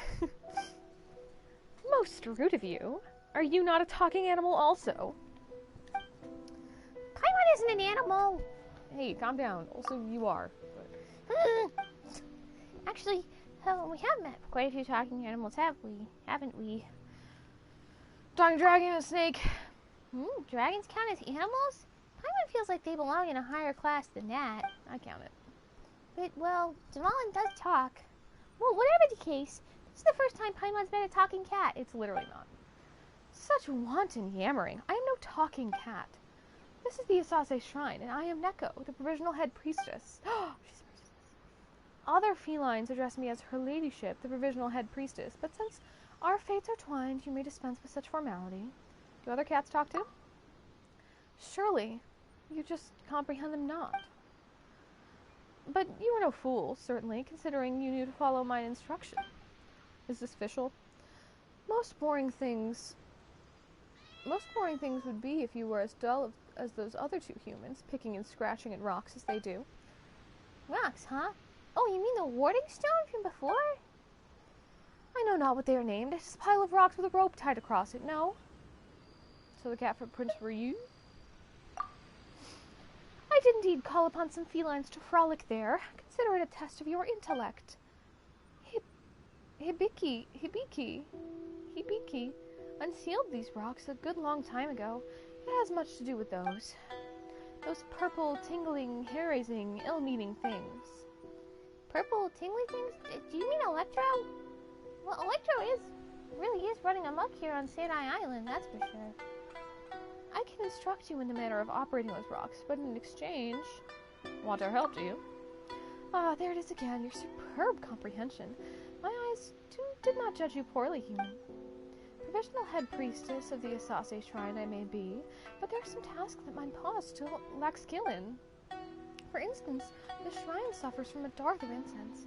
Were Hibiki to see it in such a sorry state, she would surely be grieved. Much thought I did give it before realizing that if the shrine's offering box were to be fixed, people would come deposit more there, thus reviving the shrine. It's not quite that simple. Mora is stuffed into the offering box. When it was yet whole, many people would come to stuff Mora in it, thus making the shrine most busy indeed. Once the box was damaged, no one came to put Mora in it, and thus did the shrine fall silent. It thus stands to reason, then, that should this box be repaired, people will return to offer Mora, and the shrine shall be revived. Is that not so? It's hard to fault that reasoning, but at the same time, something doesn't fit. Whatever the case may be, I remember that people always came to maintain the offering box, which is why the shrine thrived, and the incense within burned well. The human in charge of those repairs lived in the village over there, but he hasn't come in a good long time. Indeed, after that huge storm, Hibiki Domeki and the others never returned either. Whatever the case may be, I now fully understand that so long as the offering box is repaired, the shrine can be restored to its former glory. As such, you shall help me repair the box, and I will teach you the way to seal those stones. Do you really know how to work with those warding stones? Naturally. Many a time have I seen Hibiki seal them, and unseal them too. There should be no problem at all. Should? Meow meow meow. Meow meow meow. Seriously, you're playing dumb about something like this? But if we want to fix the box, we're gonna need a lot of materials. You know, like wooden planks, nails, ropes. Do we have that sort of stuff here at the shrine? I have maintained the shrine exceedingly well. No such detritus exists here. But those are exactly the things we're gonna need. Well, then where can we find materials? I'm a cat. Where would I obtain knowledge of such things? Okay, where did the person in charge of maintenance live again? That's right, the person in charge of maintenance must have kept some spare supplies. We can have a look. That is a fair point you make. Bring forth your map. I shall mark the location out for you. She marks the map. Wow, she really marked it out. There's some flexible claws you got, girl. But of course. There, I've given you the general location you require. I shall leave the box repairs to you. Meow.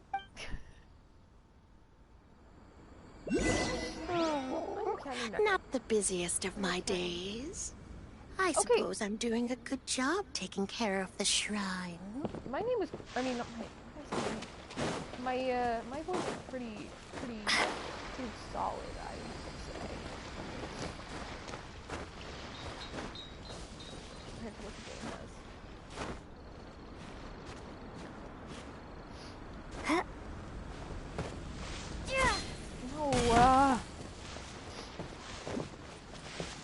No, oh, that's so sad. Ooh, you may move.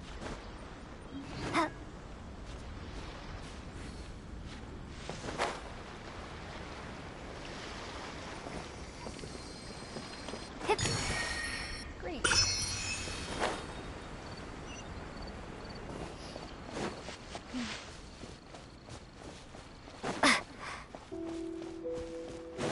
Little offering box. Oh, that's sad to see. Ugh, this thing's in real state. Looks like nobody's come to fix the mages. Forget maintaining you. We might as well make a new one. Well, let's head for that village quick. Maybe we'll find something we can use. Oh, there's more.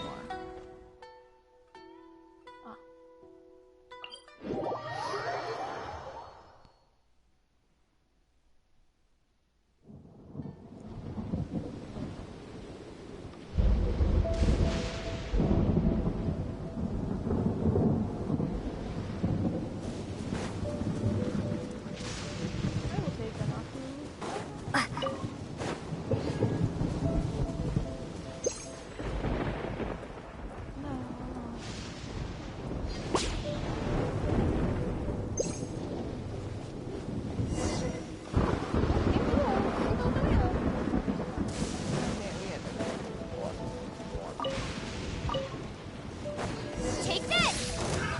Another test subject.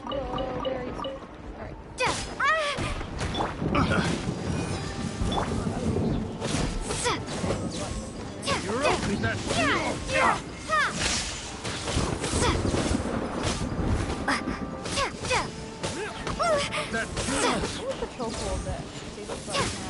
Have a taste of this! Take this! Whoa! You're open! That tingle? Bellowing thunder!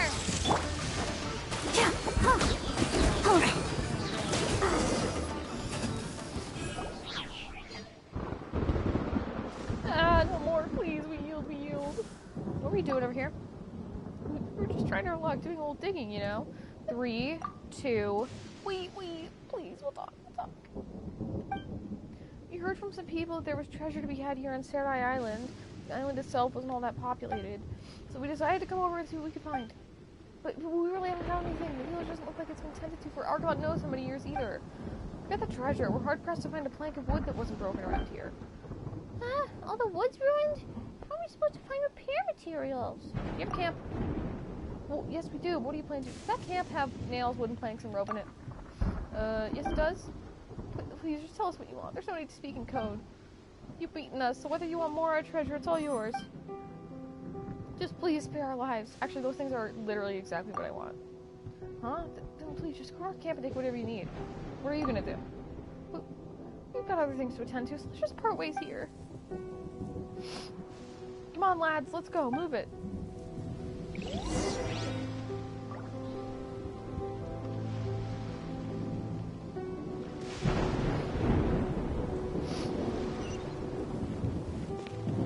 Go to the camp. So I don't have a teleport over there yet. Oh, I have this one. Okay.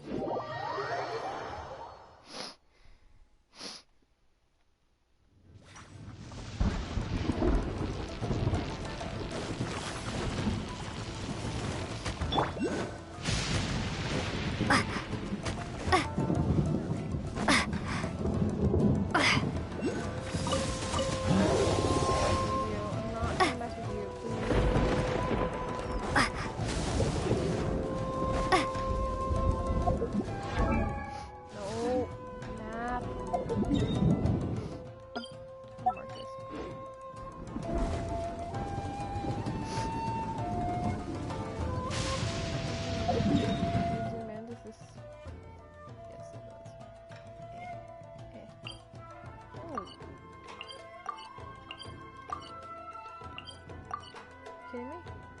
There we go.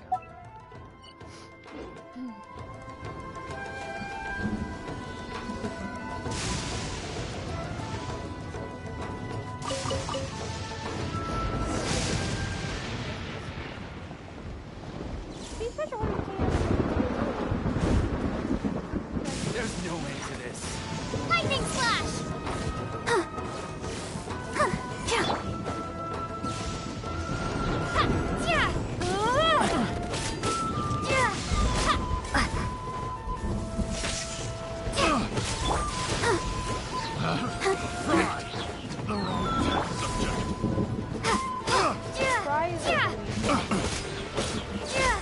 Suffocate and that tingle are nightmarish.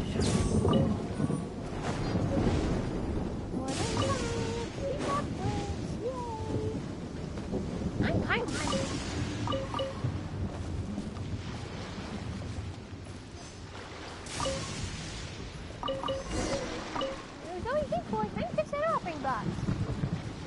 stuff, by the way. I'm not been carrying to save her life.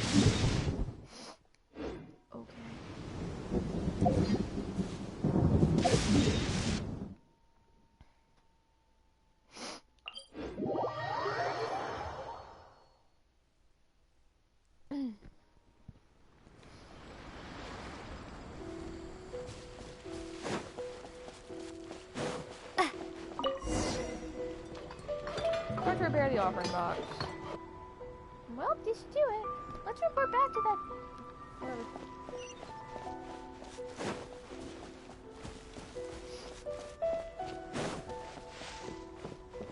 Here, Neko. Well done. Well done indeed. I acknowledge your efforts. This should be the first step on the shrine's return to its former bustling state. You are also free to offer more yourself, should it please you. As we agreed then, I shall instruct you in the sealing of those rocks. This island plays host to 4 such stones. Hibiki once said they were meant to seal a bird of most prodigious size. A bird of prodigious size? Hibiki said that the bird's strength was a truly frightening thing, capable of singeing the fur off of all the cats on this island. The shrine, too, was built to subdue it, so I heard from her. Meow. The exact details escape me, and it's a mighty shame that Hibiki is not here. You could ask her directly.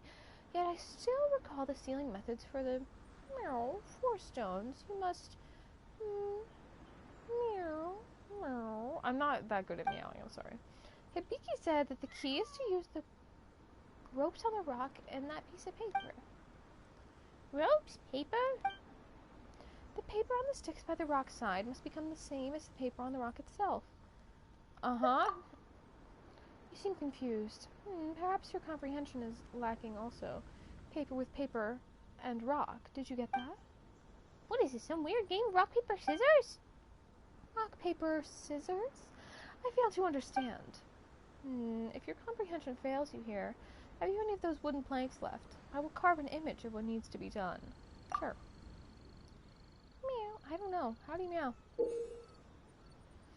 If you wish to restore the Warding Stone's functionality and suppress the storm once more, you must find and touch 3 sets of paper charms hung on poles that correspond to each Warding Stone.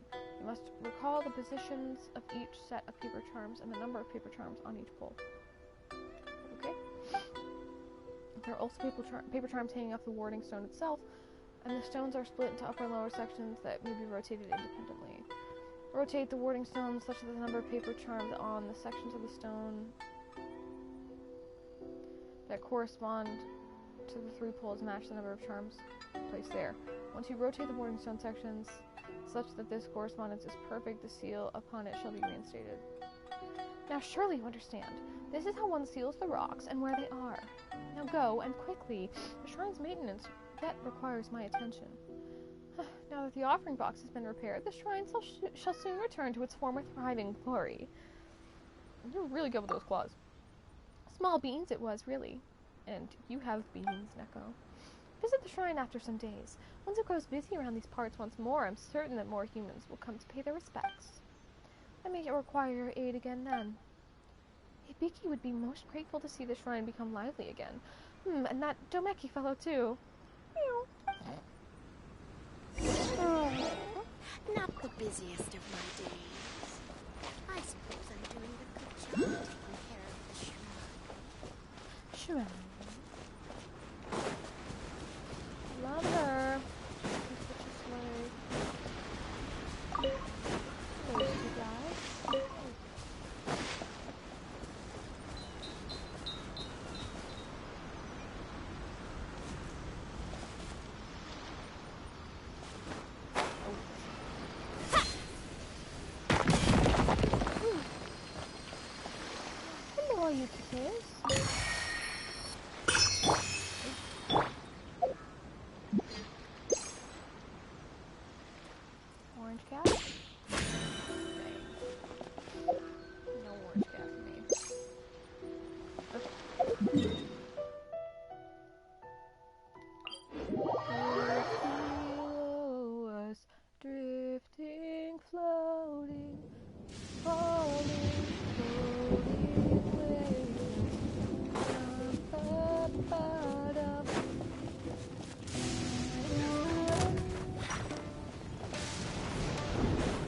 that tingle?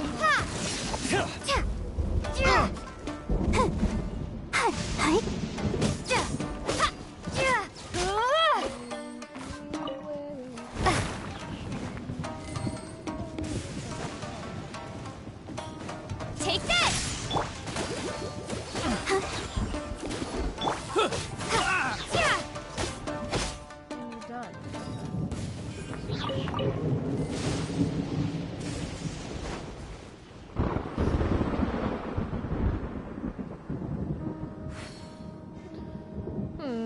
So the warding stone is actually divided into an upper and lower section, and it can be rotated. If we rotate it correctly, something might happen. Uh-huh. And what is this correct rotation? I figured it out. Oh, you're back. We were just starting to wonder where you'd gone. Wait, seal? This warding stone needs to be sealed, you say?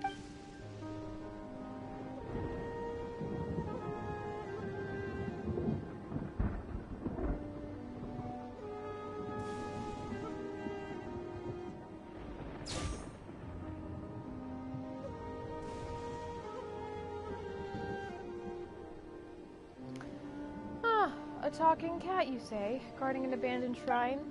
And that cat told you how to seal the warding stones?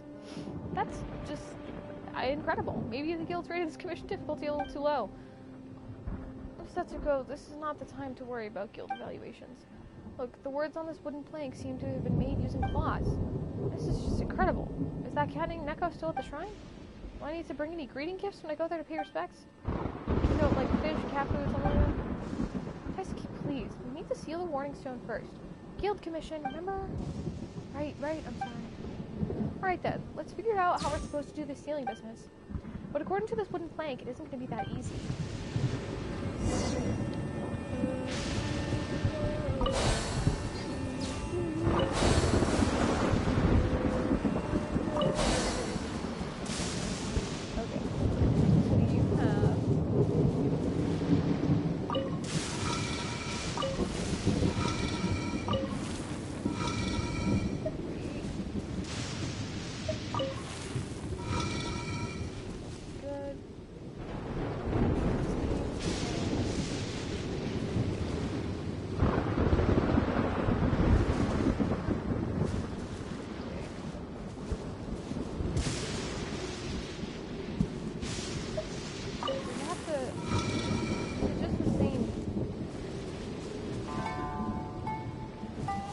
If I did 3 and 1 on that, is that okay?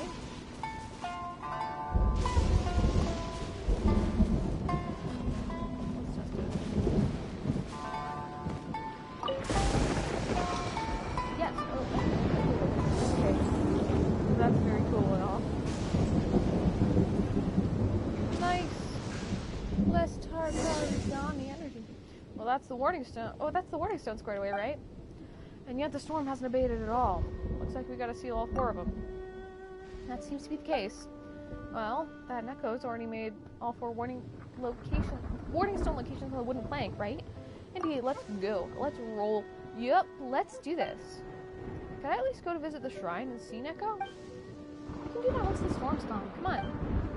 Oh, okay then. Butterfly.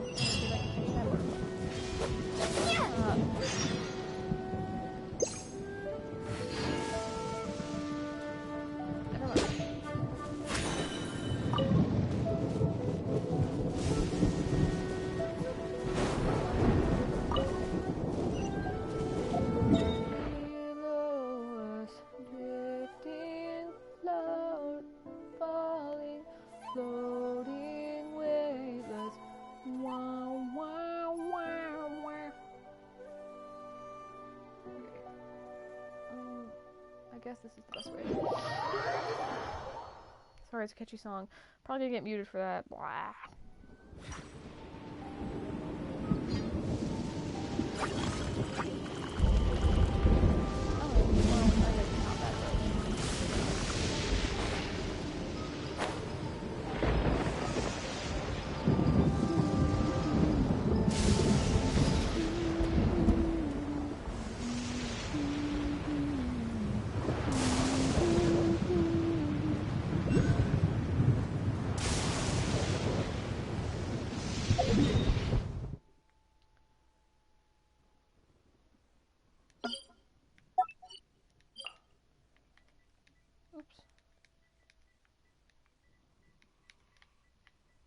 Discharge them.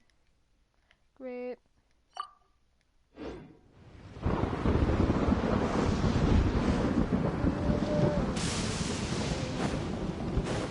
So catchy.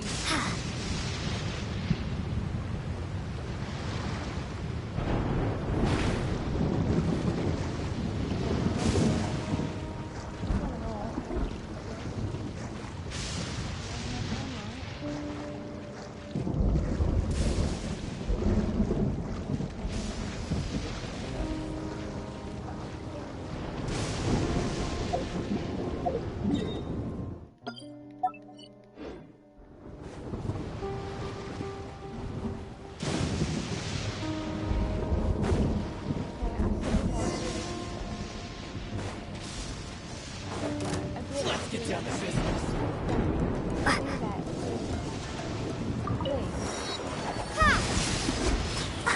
Oh no! Oh. Hi. You're the fairy. Take this!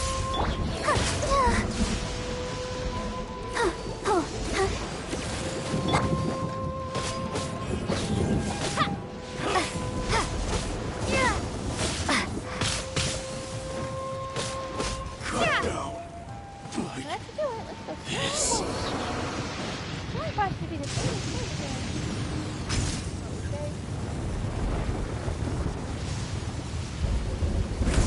Okay.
One with my blade.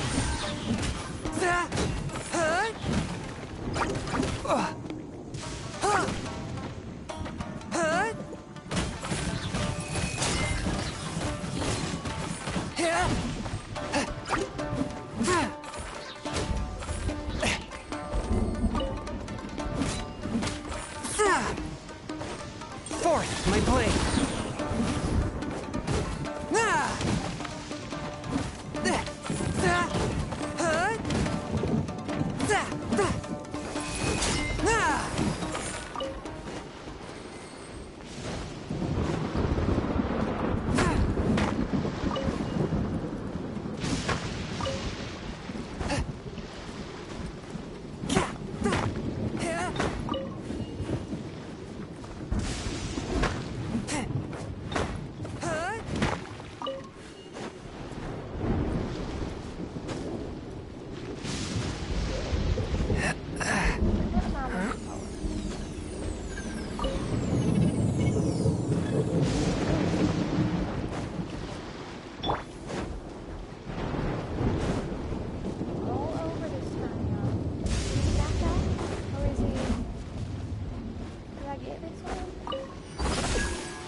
From this world?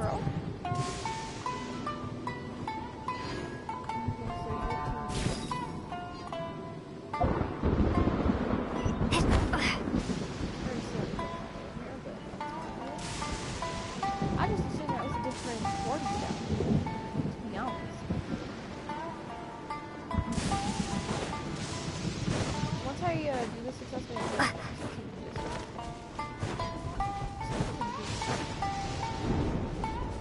only have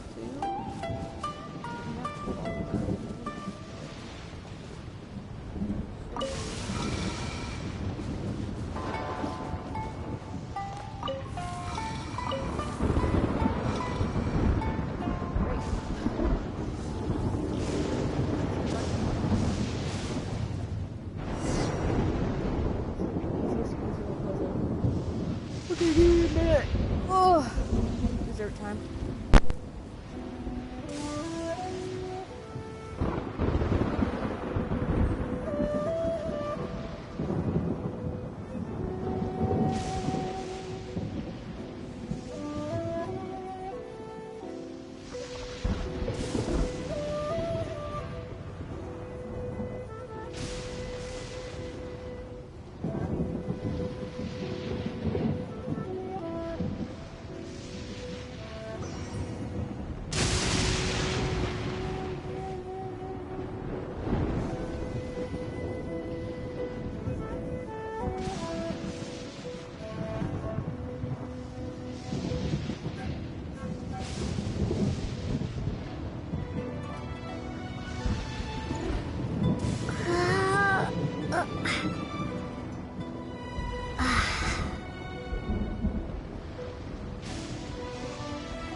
Beautiful fizz. Alright.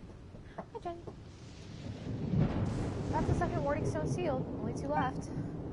Let's look at the remaining 2 warding stones. As long as you seal all the warding stones, that should calm the storm. Why do I just automatically give men like a surfer bro accent? And you'd be best off. I sure hope that what this Neko says is true. Well, it's our only lead concerning the storm, so... Whatever the case may be, let's just have a look at those warding stones first. Yep, let's go. The storm and these warding stones, I'll have to write a pretty detailed report for the guild later.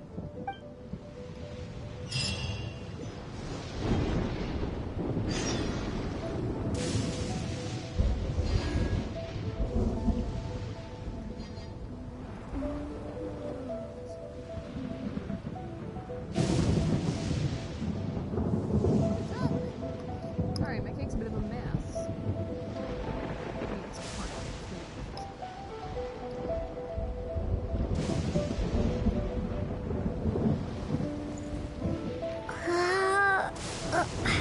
I don't have a proper close for it. On the ends. On the ends. Can I teleport to that? I don't think I can. Oh, yes, I exactly can. Okay, well. I think they'd have me do the closer. Whatever. Doesn't matter.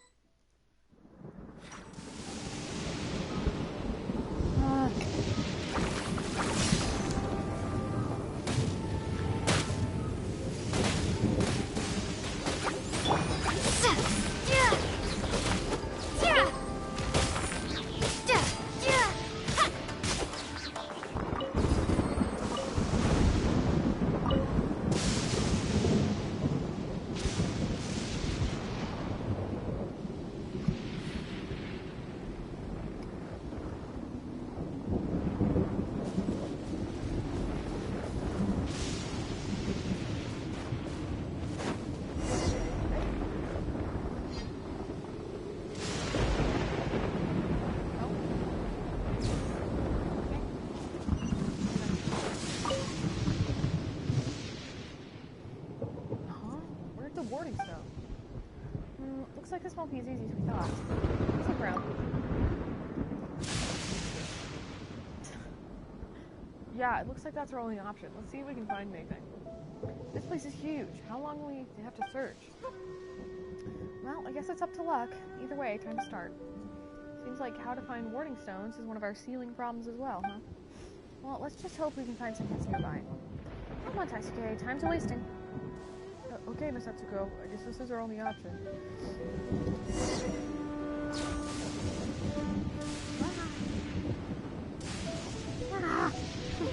Failing to eat cake.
Sorry about that. I found that confusing.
don't know how I keep doing it. I'm not really.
Let it rain.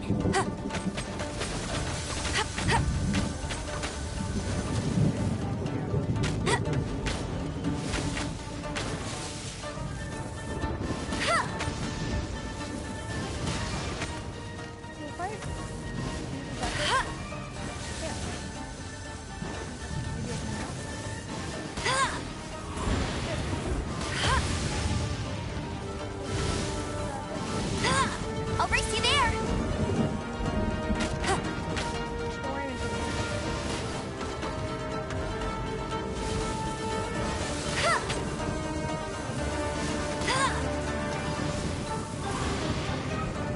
That's cheating.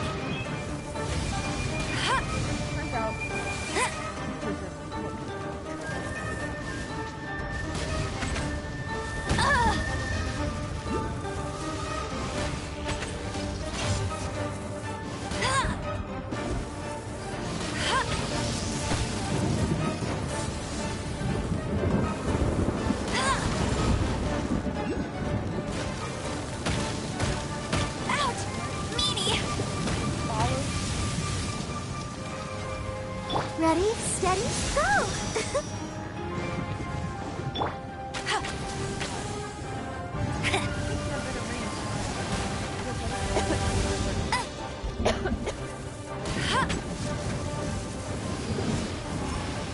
I'll race you there!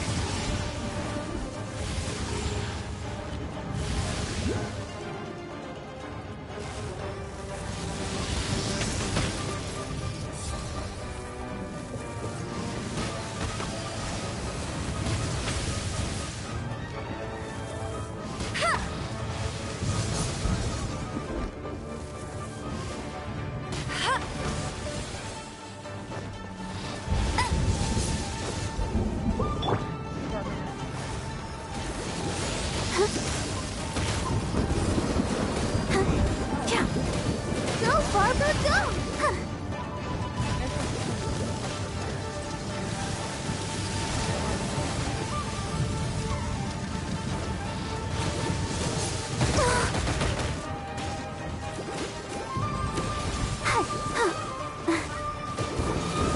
Bet you can't keep up with me!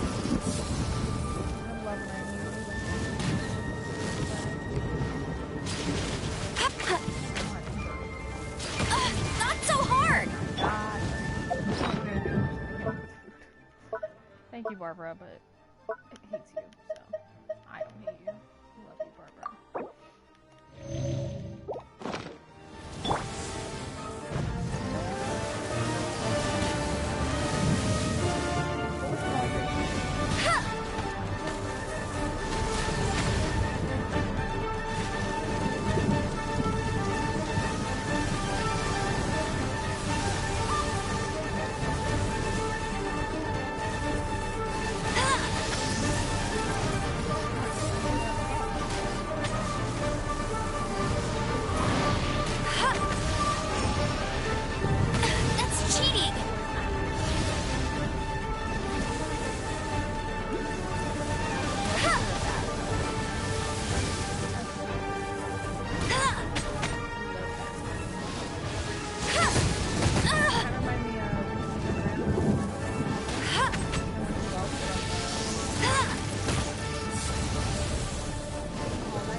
Was it just purple? Oh, there's nostalgia. It was just purple. Yeah, anybody who doesn't have purple flower? I don't think so. Everybody has purple flower. Onion, this is for your hat. Yay! Oh, you didn't even need the purple. Well, look at you, Mr. Fancy Pants. Jazzy, stop licking. So, wait, Lisa, are you done? Oh, I didn't even realize. Jazzy! Stop licking! I love you, but I hate the noises, okay? It's not your fault, but it is a gross noise. I hope that you'll respect my hatred for it.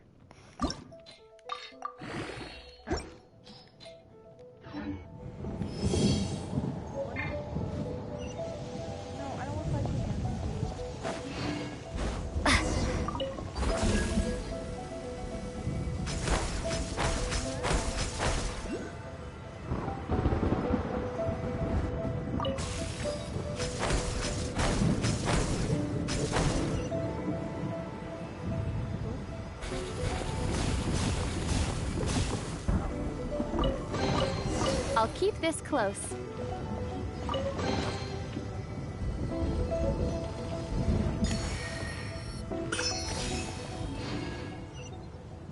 Go back down. Okay. Ah.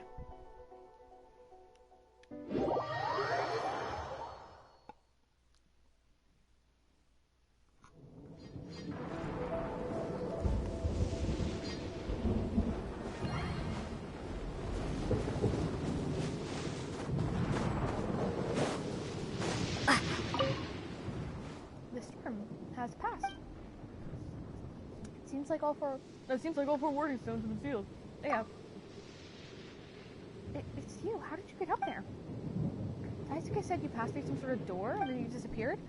What on earth is with that door? Sorry. How strange. Choking on, Cake? What happened up there exactly?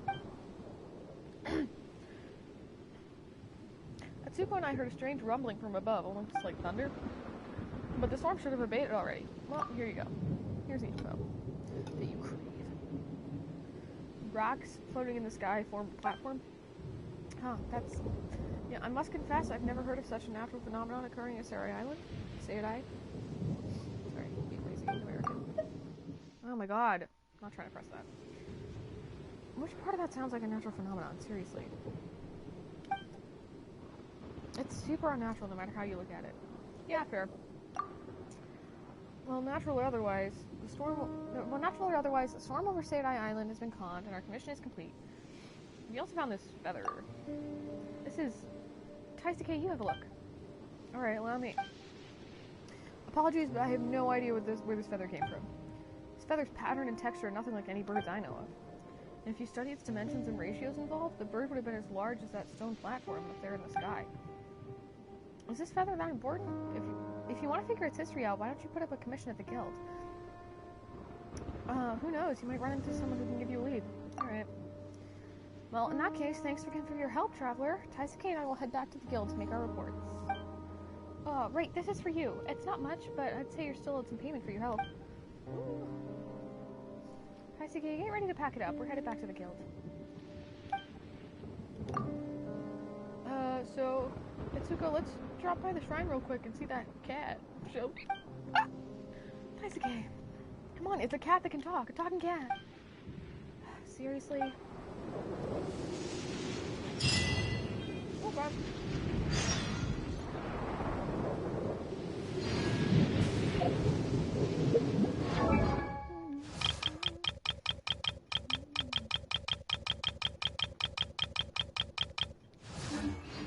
Don't ask me why I didn't process that I was supposed to open the inventory. Don't even discuss it with me. Cool. Oh, BP. Nice.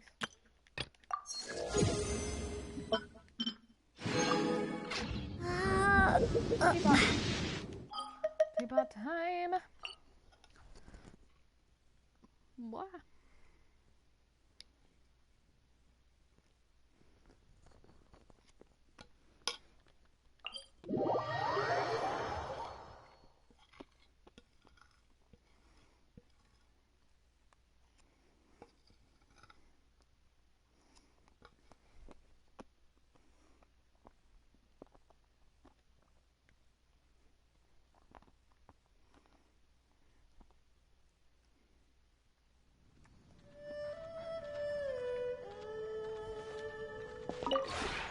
We have put in much work of late, and to much avail.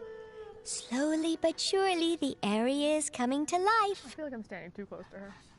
Sorry, Tuff.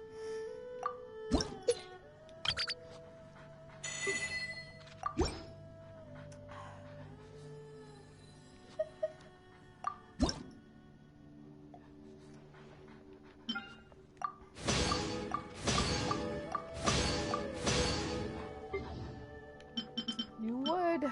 Ooh.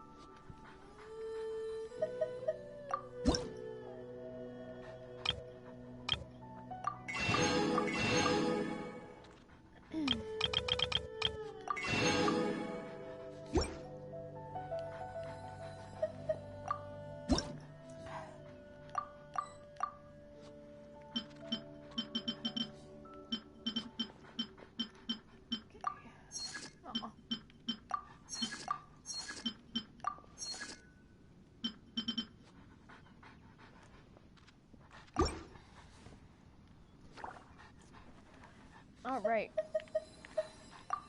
If you ever have any questions about the realm within, you may ask me. All right, cutie.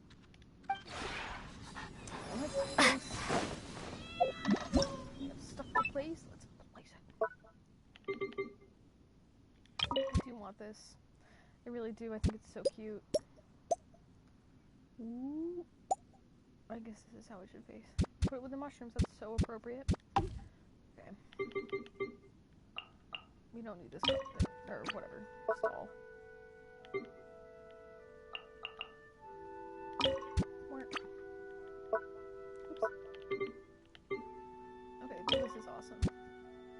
We'll put it, oh my god, it's so tiny. Hang on. Can I put it on like the deck here?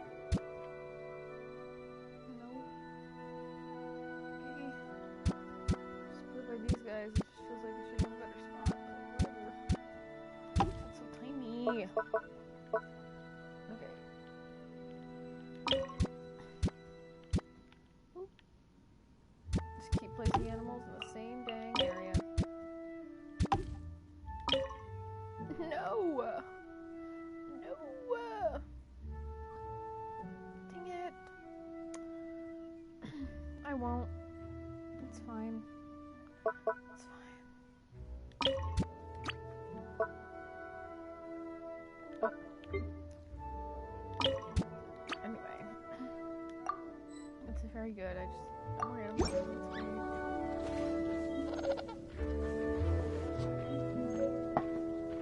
I literally just want to fill it with animals. But I really also want this pen. Look at this. This is the cutest freaking thing. Ah! Hi, Husky.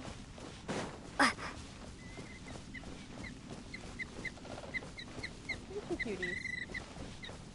I want to pet all of you, but it's good enough having you just hang out with me and my friend. That's fine. Hey, Shumbar. Oh, keep the music.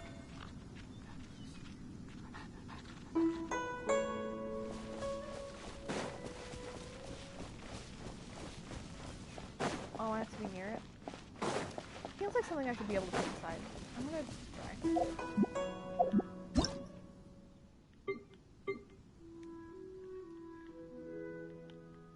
Like, they're gonna make me put a music box outside, and it's that small? Like, no way. So we'll check. Because there are some things that you can place indoor or outdoor. So.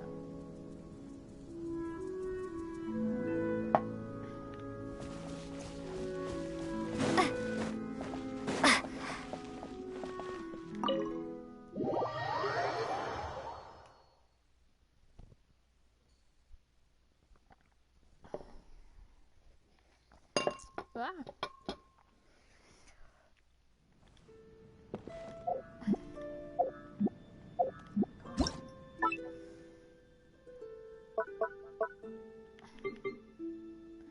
Yes! Yes! Little friend!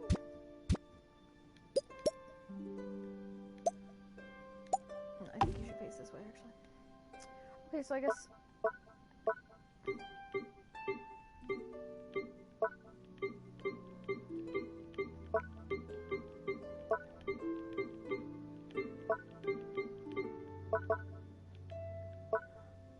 Oh, I can put the cat inside. Well, that's great.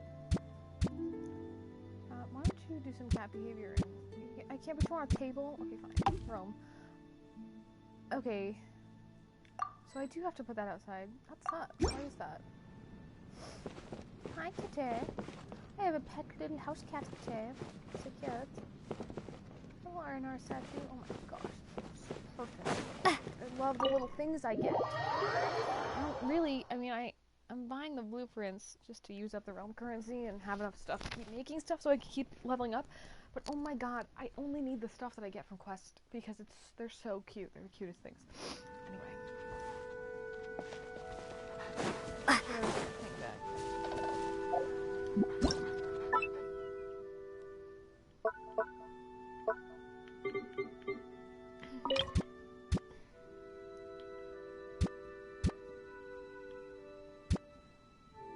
I really can't, like I want to put it up here. Feels like that's where it should be, but it won't let me.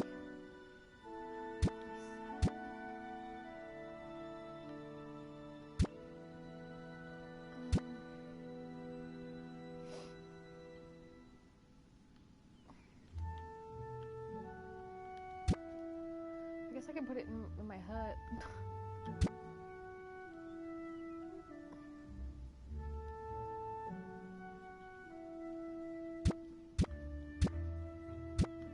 This going on top of the hut? Why are you doing that? Go in the hut. Okay, great. Whatever.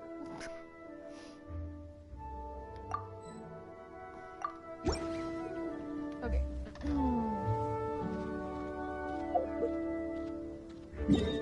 Go to Mondstadt.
The Academia? Did you hear what happened? What happened It's this the time?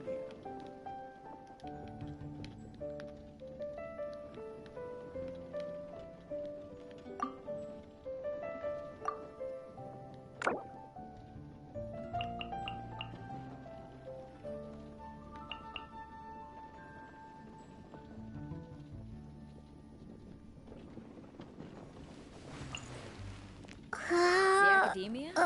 Oh, what happened this time? Did you hear what happened? It's the Academia.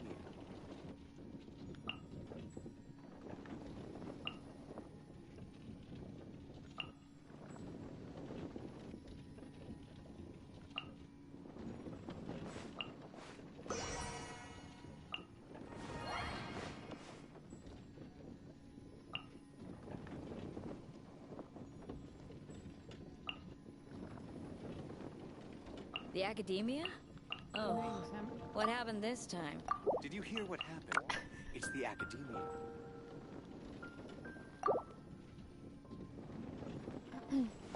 I know it says confused. That's not how I'm using it. I'm using it just to be like, Bort. Sorry about that. Bort.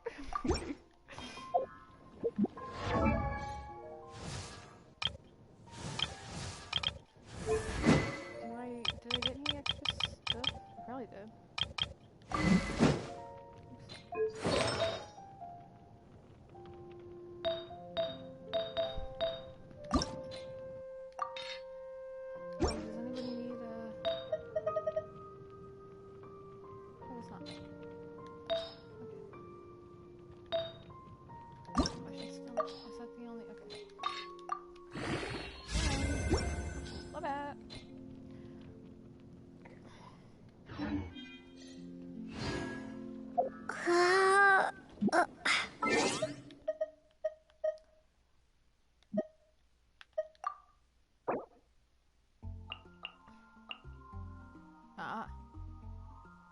The other talking cat. Yeah, Monsieur O's, he talks. Kind of. No, he does. He does. Okay. Dude, the Monsieur O's quest was like the most beautiful thing. Besides one, I've met her, so I don't know how to say her name. I could read those, but I don't.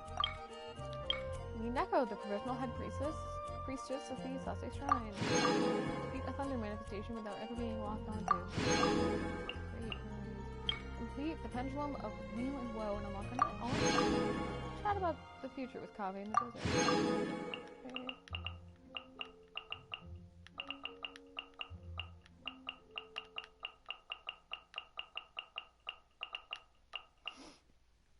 Light up the Watatsumi Islands, Seirai Islands, and the Inazuma map. Meet Seirai Storm Chasers. Okay. Let's see what we got for gems.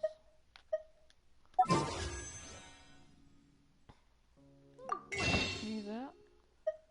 Oh man, we are close. Yeah.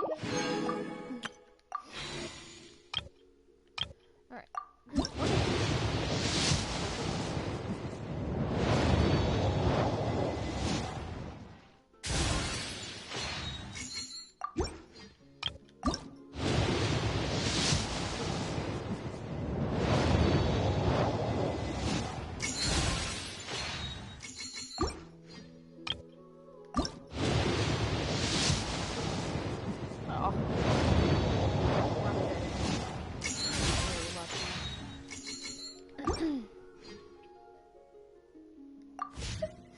Check to make sure all my characters have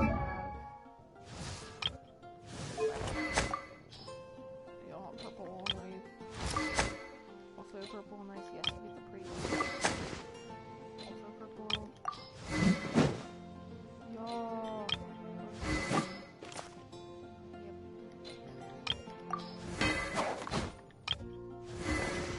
Just don't need to keep checking the same ones. Or ugh. We'll get better swords eventually.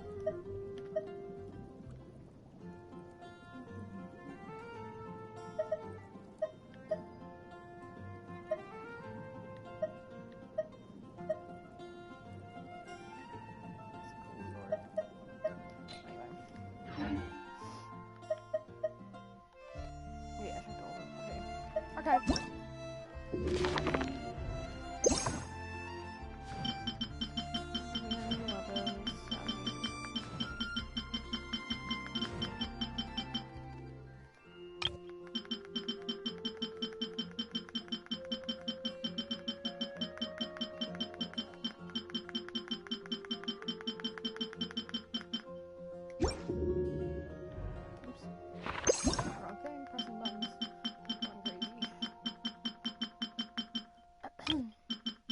Have one new one from Sideline 3. Oh, Kaveh, yeah, okay. And their Sideline, Sideline.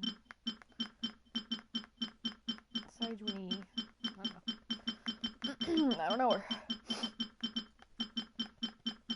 I've been saying Sideline in my head, reading it on the which page? Oh, bacon, that was the new thing. I made bacon for the first time yesterday. Wow. Ah, there you go. Storm beads, nice.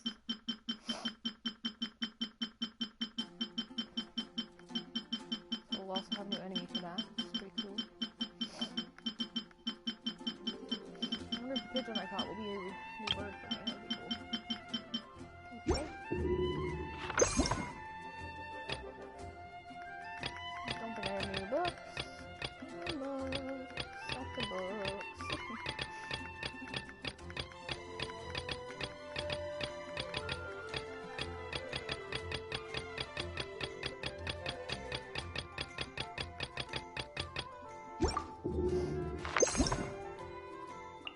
Should be nothing here. got several here. Bye, you. Nice.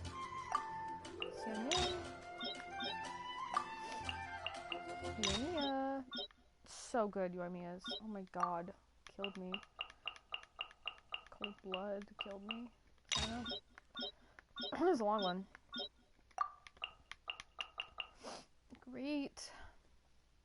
I feel like they do keep getting better with story quests. Oops.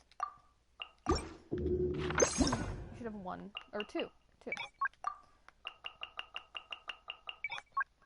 I feel like I'm missing a lot of quests in Liyue, because I don't have all those, but anyway. Nice. That is so cool. That's one of my favorites, for sure. And Inazuma's getting filled in, so that's great. Oh, 3! That's from yesterday. That's why I didn't remember. I didn't want the desert? Yes, I did. Ah! Wow, 4! That's awesome. Nothing new here, and I have meant to not land. That. Yep, there you are. Ocean Road? Oop. Stop it. Thunder manifestation. They do look kind of similar, but you look like a bat. You don't look like a bat. You look like a mermaid thing. Bat, for sure, bat. That's probably the only thing. But we'll go.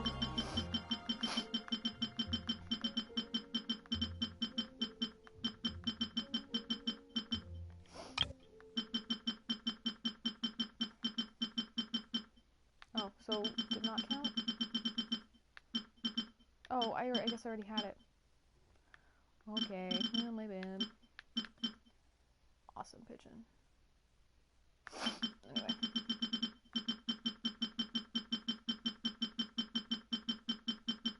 Great. Alright, that's it. Thanks for watching. I hope you had a grand old time. Sorry, Jazzy, that was loud. I didn't mean to be loud, Jazzy. Alright. I'll see you tomorrow. Woo!